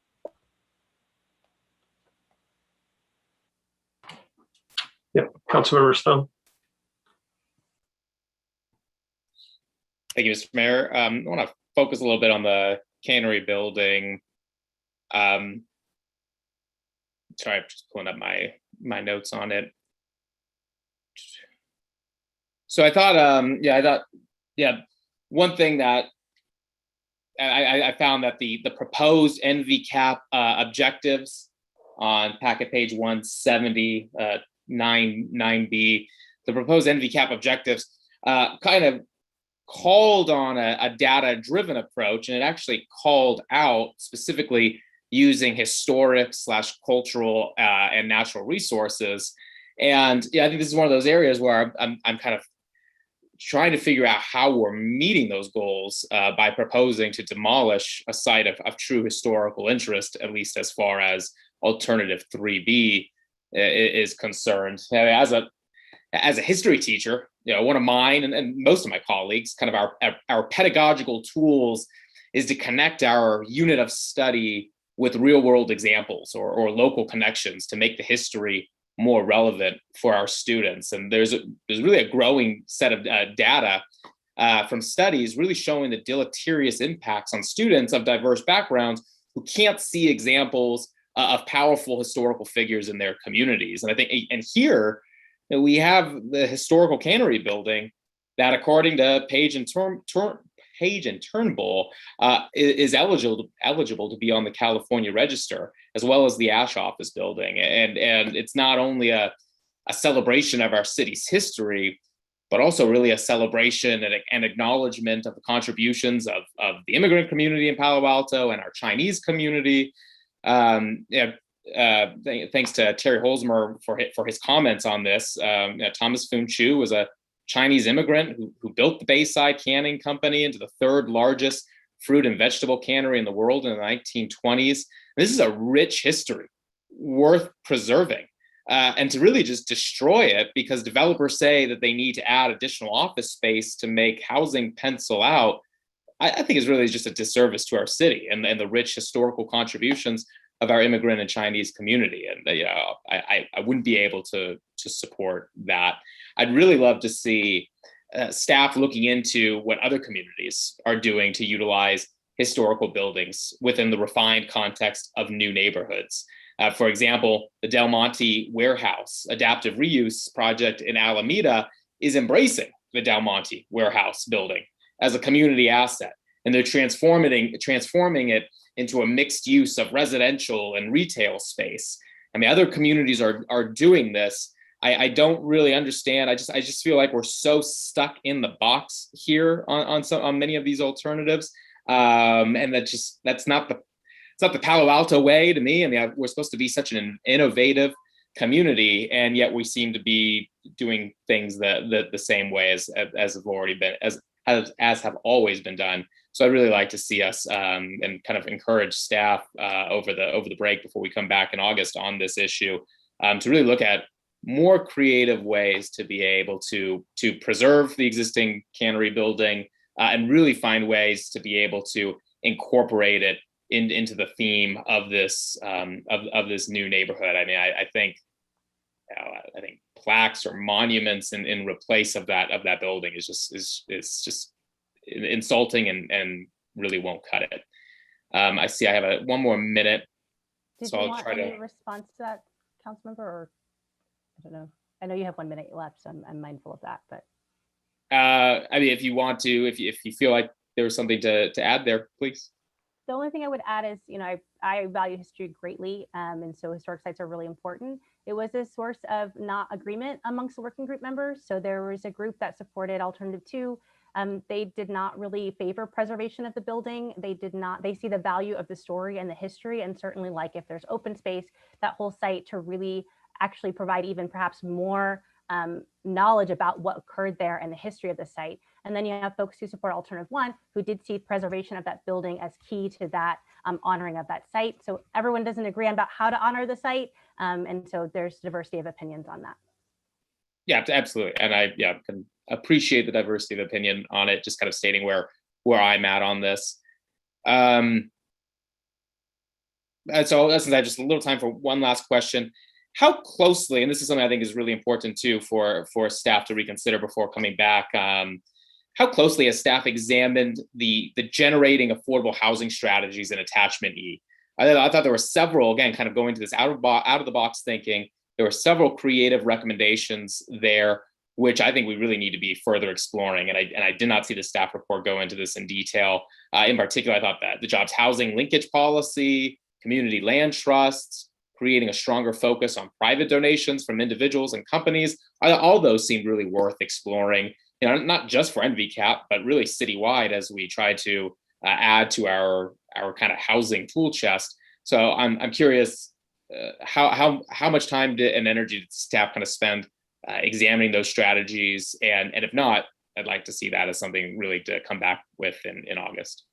So staff did spend significant time working with the working group to explore those options and ideas. As you note, some of them could be localized policies or citywide policies like the linkage fee. Some of them are not funding strategies, but ownership. So a community land trust, for example, doesn't generate any money. It's a form of owning land that hopefully keeps costs down, but in of itself doesn't create affordable housing. It would need those corporate donations or other sources of funding to then create that. So we looked a lot at the inclusionary rate. We looked at the density bonus program that's proposed here for workforce and affordable housing. But a lot of those strategies are either structural ownership ideas. There's a few ideas that are additional new funding sources. I know the Finance Committee will be discussing that tomorrow night. And so that might give some insight into if there are citywide new sources that could be applied here, or whether or not we would want to look at NVCAP only sources of funding that would be just for this area. Okay, thank you. And yeah, I would just encourage us to continue to be creative. And if I feel if other communities are doing it, I don't see why we cannot. I understand those limitations. But also several of those, several of our community speakers tonight also, I thought, made really strong arguments regarding the fact that housing is penciling out elsewhere in the community. Why wouldn't it pencil out here without office buildings? So I think a lot of this needs to be refined. And I agree with a lot of what the vice mayor was saying too, regarding some of the flaws maybe in the way in which we're looking at the financial feasibility. So thank you. I'm out of time. Certainly, I do just want to offer, if I may, Mayor Du Bois. I think part of what we have for the financial feasibility that Strategic Economics prepared is looking at kind of buildings themselves and kind of these theoretical buildings, condos, apartments, townhomes, imagining retail on the ground floor and what goes on there. And that is a certain measure of financial feasibility. The other is looking at kind of what kind of amenities may be able to be generated from capturing any value from additional zoning or office space that might be allowed, and transferring that into things like parks, open space, et cetera. And so the building models, like the condo or the townhome or what have you, is kind of thought of as its own kind of theoretical place. And then it's adding into that, well, on our larger sites, if we wanted to get a park, like what would be the trade-off there possibly for office to get that park? And so I want to kind of try to illustrate that feasibility that Sujata has done is really excellent and informative. It doesn't capture the whole realm of what it might take to get a parcel to become, what we want it to do, which is housing and parks and, bike lanes and things like that. So it's, I don't know if that, hopefully that didn't confuse folks more, but just trying to say that there's a couple different angles of looking at feasibility, of which the building itself is one, and then the other angle is community benefits, and then a third would be, will it actually come to fruition based on, again, what a person has happening right now and what they may have to forego to have it change over to something in the future. Councilmember Coop. I want to thank Councilmember Stone for his statements about, that the cannery itself is a community asset and it's a legacy that we should preserve. And additionally, Councilmember Stone's comments about the figure, Mr. Thomas Fong Chu, who was an incredible businessman and also supported a lot of and built one of the three successful canneries here, in the United States, right? So the one that he mentioned in Del Monte, is a perfect example of how it could become a living landmark and that we can cherish and build from there. But oftentimes I find that, when Ms. Tanner was talking about looking at the building itself and then looking at separately the benefits and so forth, by the time when the building is established and we're looking at the building and then looking at benefits, the benefits have to catch up with whatever's already in place. I think a lot of it has to do with what are the benefits to the community first, and then looking at the building. What are the deficiencies from that point on? But I do have a question, in alternative 2, based on the applicant's application for the 91 units, it's going to have to demolish the cannery or a portion of it. Yes, it will have to demolish that. Will that trigger a EIR? EIR. Yes, so the 200 Portage project, which is not before us, would have its own path, and this council would have to, there would be an environmental impact report, and the council would also have to make a finding of or statement of overriding considerations for that particular project as well. Okay, so that will do it. All right. And then earlier there was, I forget who had mentioned that, but alternative 2, which has the townhomes and condos, and this alternative 2 and 3 with the condos and the townhomes, where condos actually cost us more to build than the townhouses. Does that, and somebody said that it has to do with the condo's square footage, which provides for a larger living area. But also, isn't the materials that's used to build the condos going to have a factor into the cost of building each of those units? Yeah, certainly. And I think that would be the construction type. So those buildings were, I believe, at least 4 stories. And so the condos were, the townhomes were, I believe, maximum 35 foot in height. And idea is that there's a garage to park the car on the first floor, and then there's 2 levels above that. And then when you get into the different construction types, when you go higher, it does become more expensive typically to build those types of buildings. Is that Thank you. Yes, it is. It's actually, yes. Thank you so much. That's all for now. Thank you.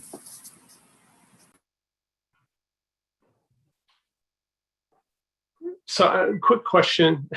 This is going to be maybe a dumb question too, but on slide 19, I didn't understand the jobs housing ratio. It looked like, I think scenario 1 had 50. I mean, was that 50 jobs per housing unit? And then it went up from there. Great. That's a great question. Ms. Eisberg, can you bring that slide up and we can talk through it, please? I think it was This is a quick question. I got more bigger questions, but okay. Just a quick answer on that one. Okay, do you want to just walk through, Jean, what that calculation represents? I believe it's the net change in jobs, those 3. The one below that, jobs housing ratio. Sorry. 580 in scenario 3B. What does that number mean? Yes, so this is based on an employed residence ratio that the city uses, which is 1.23 employed residents per household, and we assume a 5% vacancy rate. So basically,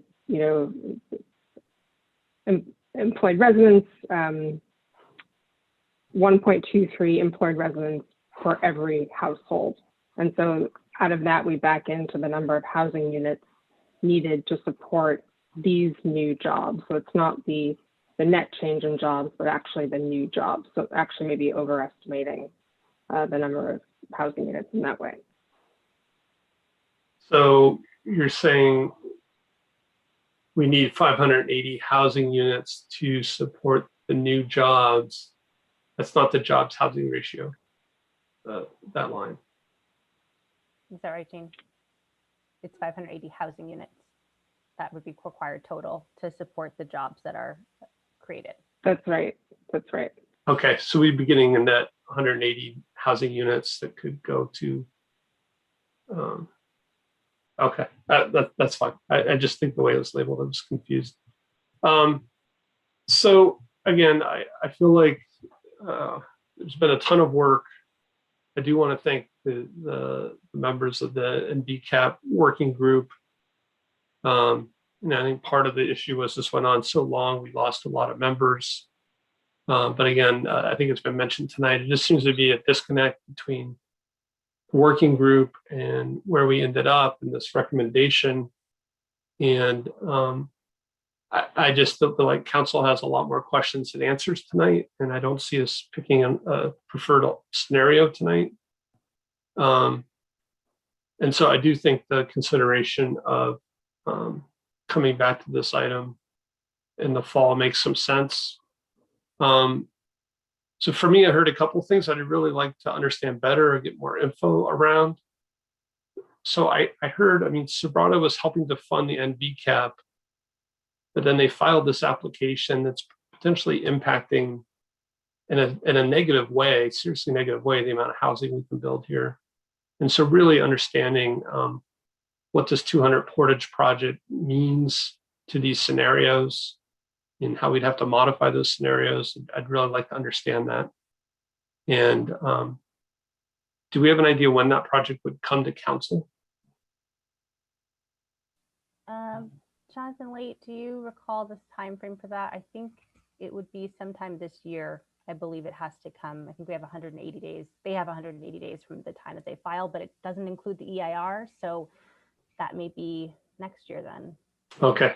So they're kind of freezing the NVCAP and potentially impacting it negatively, but we may not. We may have to resolve this scenario before we know what's going to happen, it sounds like. Yeah. You know, on the feasibility analysis, I think you're hearing a lot of questions there. I think council could really do with a lot more detail on the model and really understand maybe some sensitivity analysis. You know, what are the assumptions and the inputs? How do they impact that model? You know, there seems to be a disconnect that you're hearing with projects that we've been seeing that people have been moving forward with in kind of what you're telling us here. And maybe that has to do with how big these units are, maybe the assumptions about underground parking. You know, I think people are tweaking their projects for Palo Alto environment. I don't know if the model was tweaked in the same way. And so, again, even when we say it's infeasible, I think we'd like to understand how infeasible or what assumptions made it infeasible. Like, what would it take to make, you know, say scenario 2 feasible? And then we didn't get to it at all tonight, but I'd really like to have a discussion about the light manufacturing zones and what those mean for the city and how we should think about residential versus GM zones. And then finally, we didn't really talk much about the Cloudera J. Paul site. I'd really like to understand if they're proposing anything there. The options were pretty consistent in that part of the plan. So I don't know if they're going to come for a study session, but again, it felt like, you know, sections of the NVCAP were kind of nailed down in certain ways, and I don't know what was behind that. You know, so again, that's kind of where I am. There's a lot there. You know, it is getting late, and I just don't see us coalescing tonight. But, Councilmember Cormack. Thank you, Mayor Du Bois. Okay, so parking. It seemed like as we went through the 3 alternatives that one of the things that really changed what the feasibility as determined by the model was the changing the parking requirements. How much of the difference between 2 and 3 is the parking requirements and how much is the addition of office space? So I think Ms. Trivasava can answer that, but my understanding is that the parking is significant. Again, and maybe Sujata, it might be helpful, and I'm sorry, Councilmember Cormack, to use up your time to just explain how you did or didn't factor in office space into the building typologies. I think there's a little bit of confusion between those two pieces.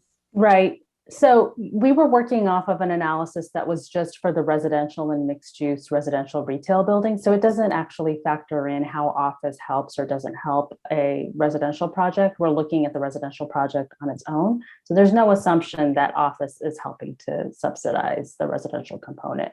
And so the parking is critical, the parking requirement for the residential units, as well as in alternative 3, exempting the first 3,000 square feet of retail from having to meet the full parking requirement. That also makes a huge difference in the feasibility because you don't have to pay for the parking. And then finally, how you accommodate the parking, whether it's underground versus podium. So those are the variables that really had the most significant difference.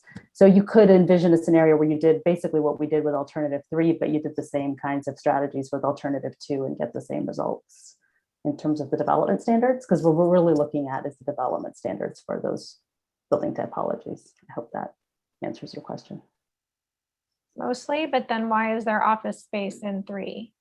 I guess that's the part I don't understand. Yeah, so where office space does come in is in terms of one, overcoming kind of what Vice Mayor Burt was saying, which people have productive uses right now. And so what's going to motivate someone to either change that use, go through the process of developing what we might assume is a functioning use today and change it into something different. So that's an aspect to try to think about what will actually get the plan to come to fruition, right? We're talking about how to motivate private landowners to do something that we want them to do. And then it also comes into play in terms of the community amenities. So being able to say, okay, you're building this office, you're going to also build a park, and you're going to build the creek out, and you're going to do this, that, the other thing. Okay. So the office is tied to the amenities. Okay. And the park. Okay. All right. I get it. I'm sorry. That wasn't clear to me before. That makes sense. Okay. I get it. And now let's talk about page 163. And a few of us were part of not funding this, as I recall. It was a little bit complicated. So it looks like either we have to find $343,000 to fund the project going forward, or we have to find $420,000 if we stop this. Not suggesting we stop this, I'm just trying to understand what our decision points are to give back. Is that right? Those are our two options here. Certainly the latter thing you said regarding if we wanted to stop the project, we would need to identify funds to repay those that have been expended and repay the grant funds that we've used. Staff have worked, and Claire in particular, very many hours to try to cobble together funding to get us across the finish line to next year. We think, knock on wood, that we have done that without needing to ask for additional funding. Don't hold me to that if we come back later and find that we haven't been able to do it. But certainly if we do additional things or the timeline extends additionally, then we will need additional money to perform those analyses. Okay, but already we're asking, well, I guess we're not extending the timeline. We're compressing your timeline by losing 2 months here. Certainly that, but you know, it's all in service of the greater project. So this hopefully will be an area that's with us for many decades to come. And so it's worth it to spend a little time to get right. I do think this is really important, and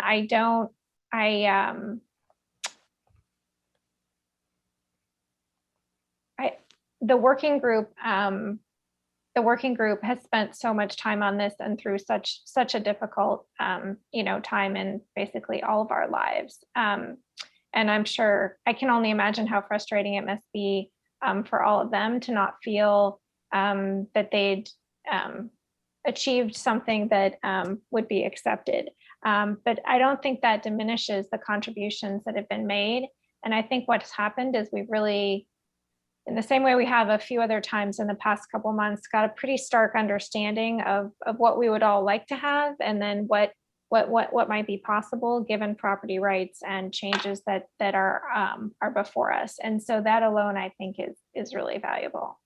And I don't, and I understand the other thing. I mean, the other thing that's changed, of course, is even since when this began, the changes in our housing market and the expectations our community has to make contributions, more contributions than we really ever have before. So it feels very awkward to be where we are, having spent so much time and money and having changes on the part of one of the major property owners. And I don't want to give up. And I appreciate that staff has made what I think is a perfectly rational recommendation given this, and also is supportive of what the PTC said. So we've talked a lot about the working group, but we really haven't talked very much about the PTC tonight. And it was a majority recommendation. So I just wanted to acknowledge, the difficult situation we're in.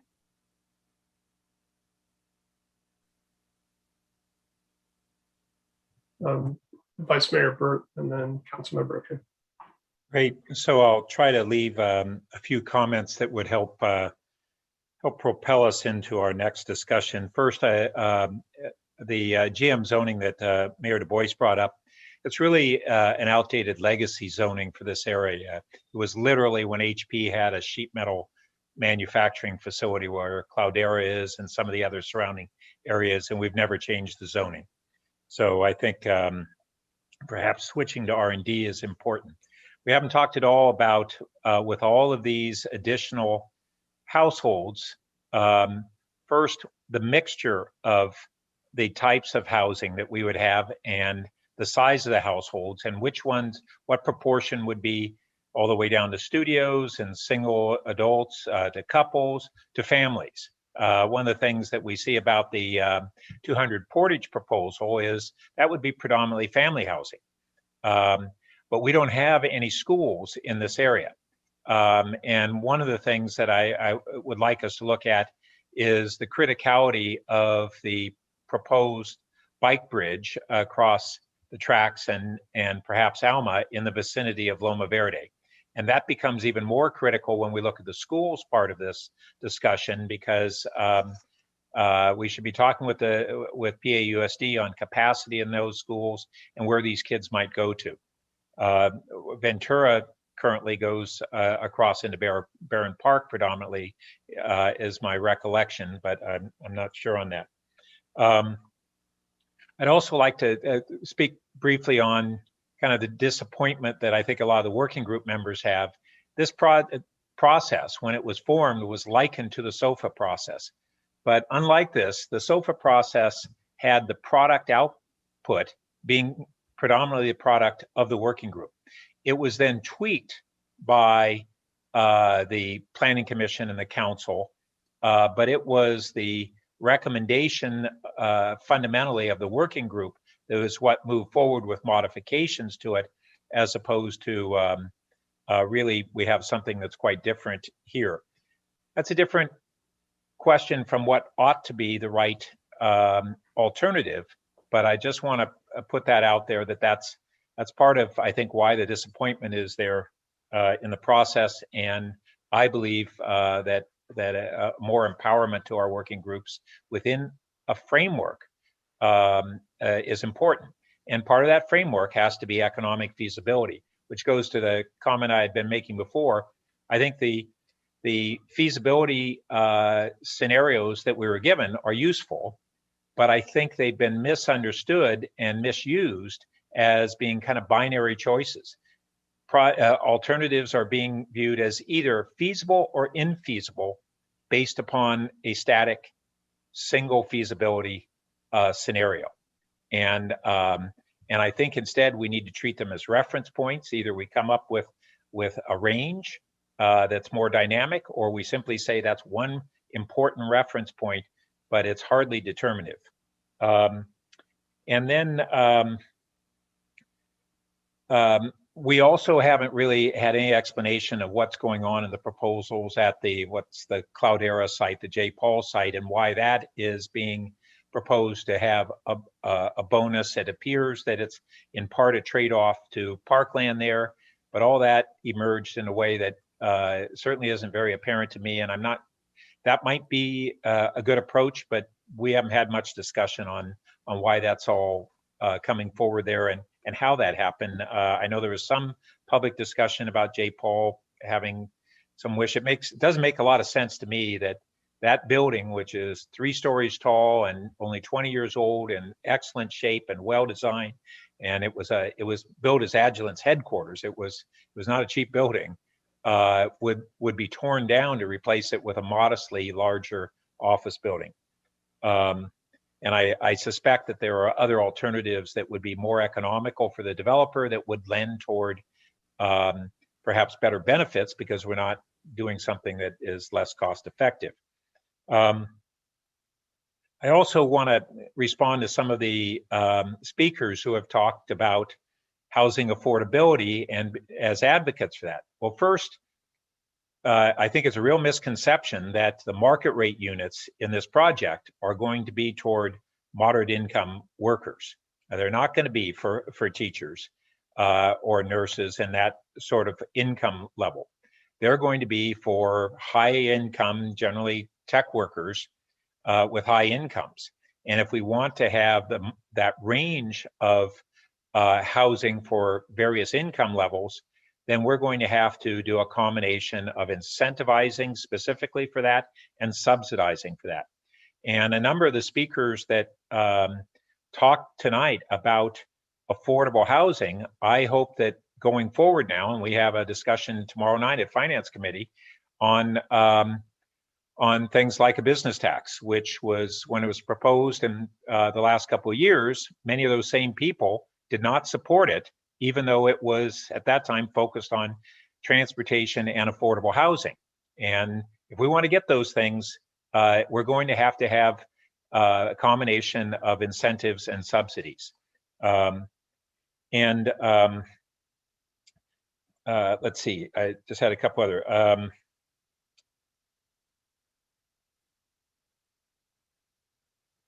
Sorry, just trying to capture my last thoughts.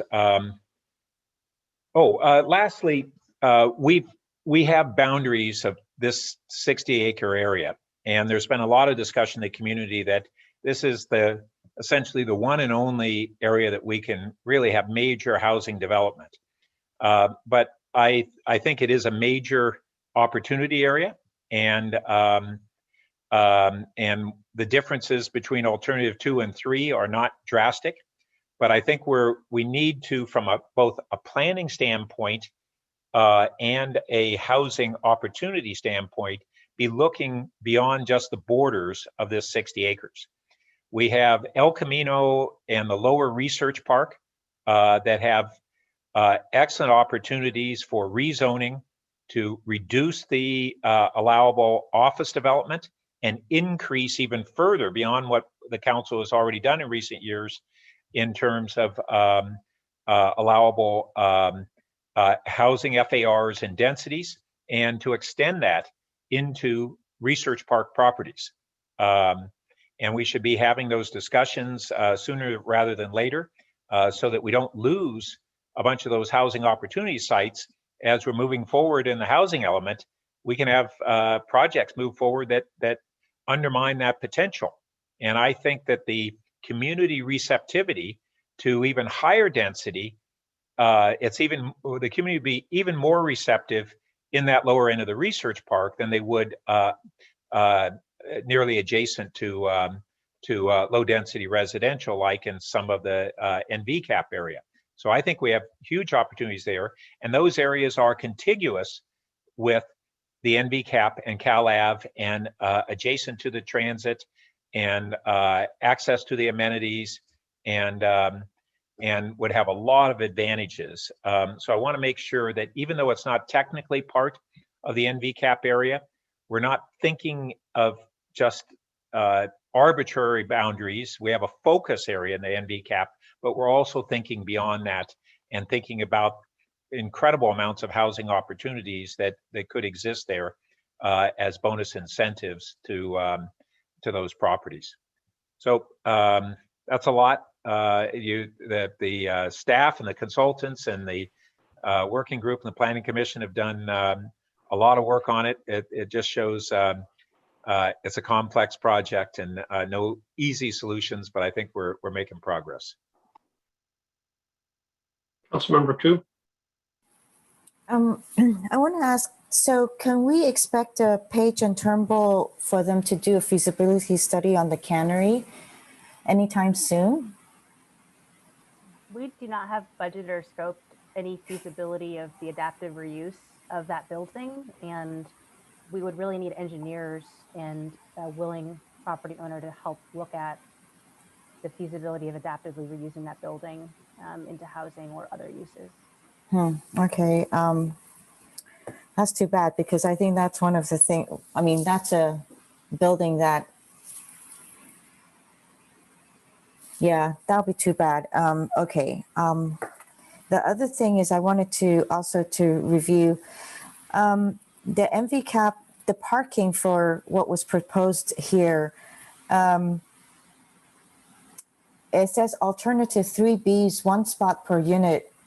I don't think is that based on Palo Alto data?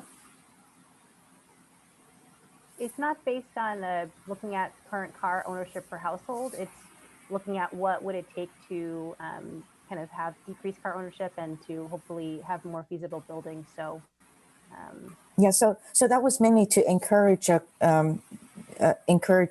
people not to drive their cars and have that culture.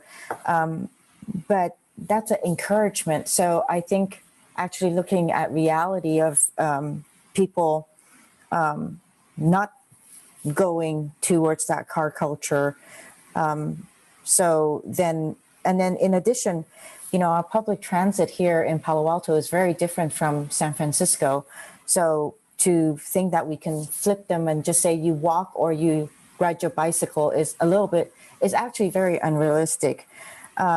Additionally, if I remember correctly, also from a public, speaking with a public, with a member of the public, they said that in one of the meetings, the property owner also stated that construction financiers oftentimes will demand enough parking to ensure that the property can be operated profitably in the case of foreclosure. So has that been also taken into consideration when you're looking at all of this? I mean, obviously that has to be a dialogue and conversation with the property owner also. And this owner had also stated that their market research predicts that a location like this requires and this kind of design is going to require about 1.4 spots per unit. So here we're dictating to them that they can only have a 0.5 spot per unit when they have the construction financiers that they're going to have to deal with. So I hope that when you come back, there can be a lot more vetting out of these kind of comments from their from the property owner. yeah, certainly a part of it would be deciding the council could give direction on if it's a parking minimum or maximum. So certainly if we say the minimum is 1 space per unit, someone could decide to build more spaces per unit if that's what they felt the product type they wanted to create. If it was a maximum that they could only do 1 space per unit, then obviously that would prohibit them from doing a greater amount. Okay. Well, take that into consideration. Thanks.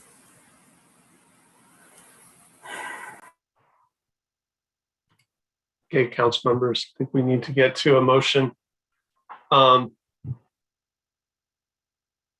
think we're looking at a similar motion to what we did to item number 8, which is that we end this item and we have it come back as another item sometime in late summer, early fall. Director Late, is that kind of what you were anticipating? Yeah, I think that that makes sense. I want to be clear that we have a reasonable expectation about what we're returning with. As was noted earlier, there is no cushion in our budget for additional analysis before we land on a preferred alternative.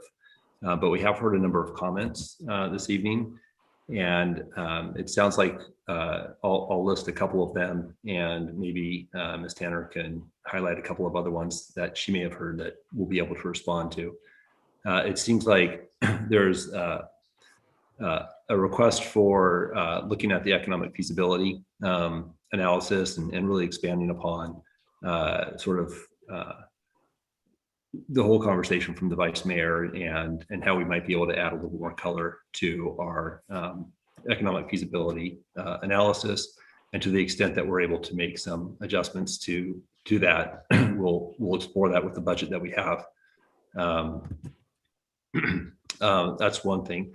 The other comment I heard was about some of these larger project sites, excuse me, the Cloudera site, the Fry site, understanding the implication of those and how that came to be as part of our alternatives. And then recently with the comment about the vehicle parking and the one space, I think there's a relationship between that parking requirement and the feasibility analysis. It might be something worth exploring in that area as well. We heard, of course, a lot of other comments that we would want to expand upon when we've narrowed in on a preferred alternative.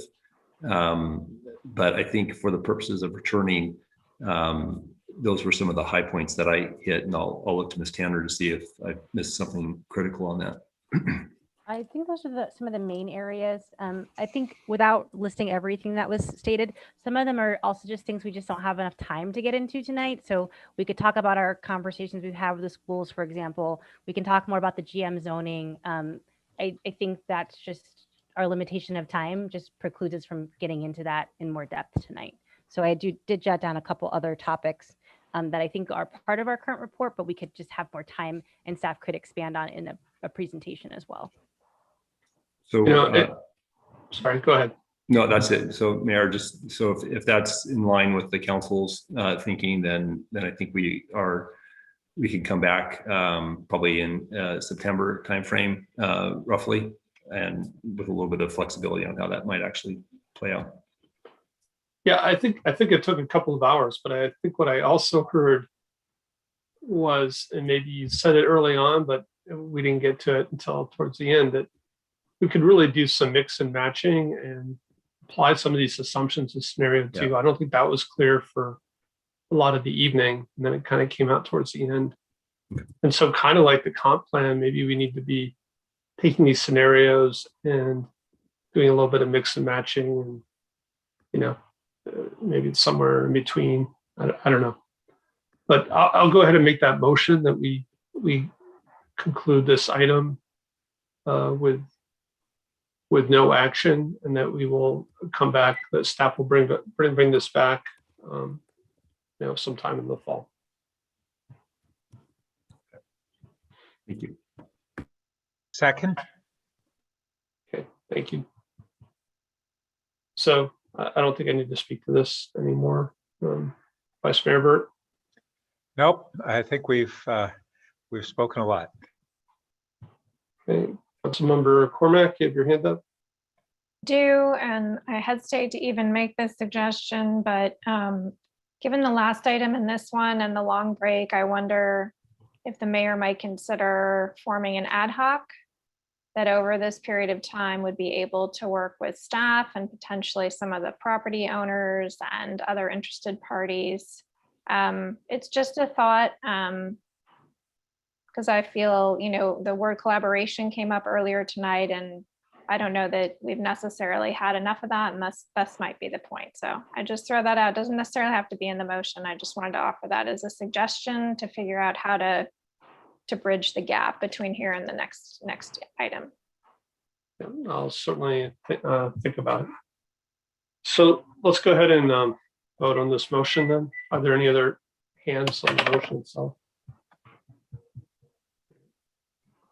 I think we're starting with me. I will vote yes. Councilmember Cormack? Yes. Vice Mayor Burton? Yes. Councilmember Tanaka? Yes. Councilmember Stone? Yes. Councilmember Ku, Yes. and Councilmember Filsa. Yes. Okay, well, thank you all for an in-depth discussion. So we are now to Councilmember questions, comments, and announcements. Councilmember Cormack. Thank you, Mayor Du Bois. I just wanted to say that the speaker at the summit on Saturday was Lori Nishiura McKenzie, and she's the co-founder of the Women's Leadership Innovation Lab and lead strategist for diversity, equity, inclusion at Stanford Graduate School of Business, long title. And I just wanted to let those of you who weren't able to attend know what she asked for at the end of her presentation.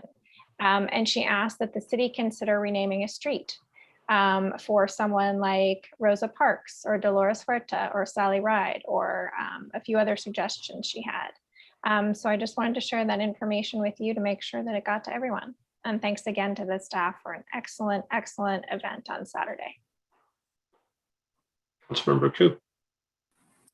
Thank you, Councilmember Cormack, and I agree. Staff did an absolutely amazing summit, and it was well attended, and it was actually very exciting. So again, thank you to Minka and her team. And then I wanted to also report on my attendance at the county's, Santa Clara County's Unhoused Task Force. I want to thank Chantel Cotton Gaines for helping me get up to speed on this committee. It was previously Council Member Liz Niz's, she represented Palo Alto at this. And basically the Unhoused Task Force has been encouraging cities to adopt 5 recommendations. The first one is that the cities endorse the community plan to end homelessness by March 31st of 2021, but the city we haven't really considered it yet. So it's going to come back to us when we return from the summer break. All cities will also implement guides to address homelessness consistent with their strategy 3 of their community plan to end homelessness. And that is to ensure quality of life for people that are unhoused. All cities and county will identify resources, which includes money and/or land to contribute to interim housing solutions and expand land use options for shelters. And county wants each city to identify emergency solutions for the unhoused. So things like safe parking, rotating faith-based shelters, sanctioned encampments, non-congregate shelters, congregate shelters, structure on wheels, micro homes, tiny homes. In addition to all of that, the Supervisor Cindy Chavez had also wanted the committee to give her feedback on ensuring that there is equitable distribution of emergency transitional housing and supportive housing. So this is distributed equally geographically within the county. So that's my report back. Thank you. Thank you for that. Vice Mayor Burt. Yes, I'd like to ask the mayor's permission to close the meeting in memory of Penny Nelson. For those of you who didn't have the pleasure to know her, she was a Palo Alto mom of 2 great kids. And many of us, probably most of us had this is Penny Nelson, had known her as a outstanding KQED reporter for decades, and the California Report and otherwise. And on top of that, she just brought joy to everyone who knew her and was a model of a life well lived. Okay, and with that, meeting adjourned. Thank you.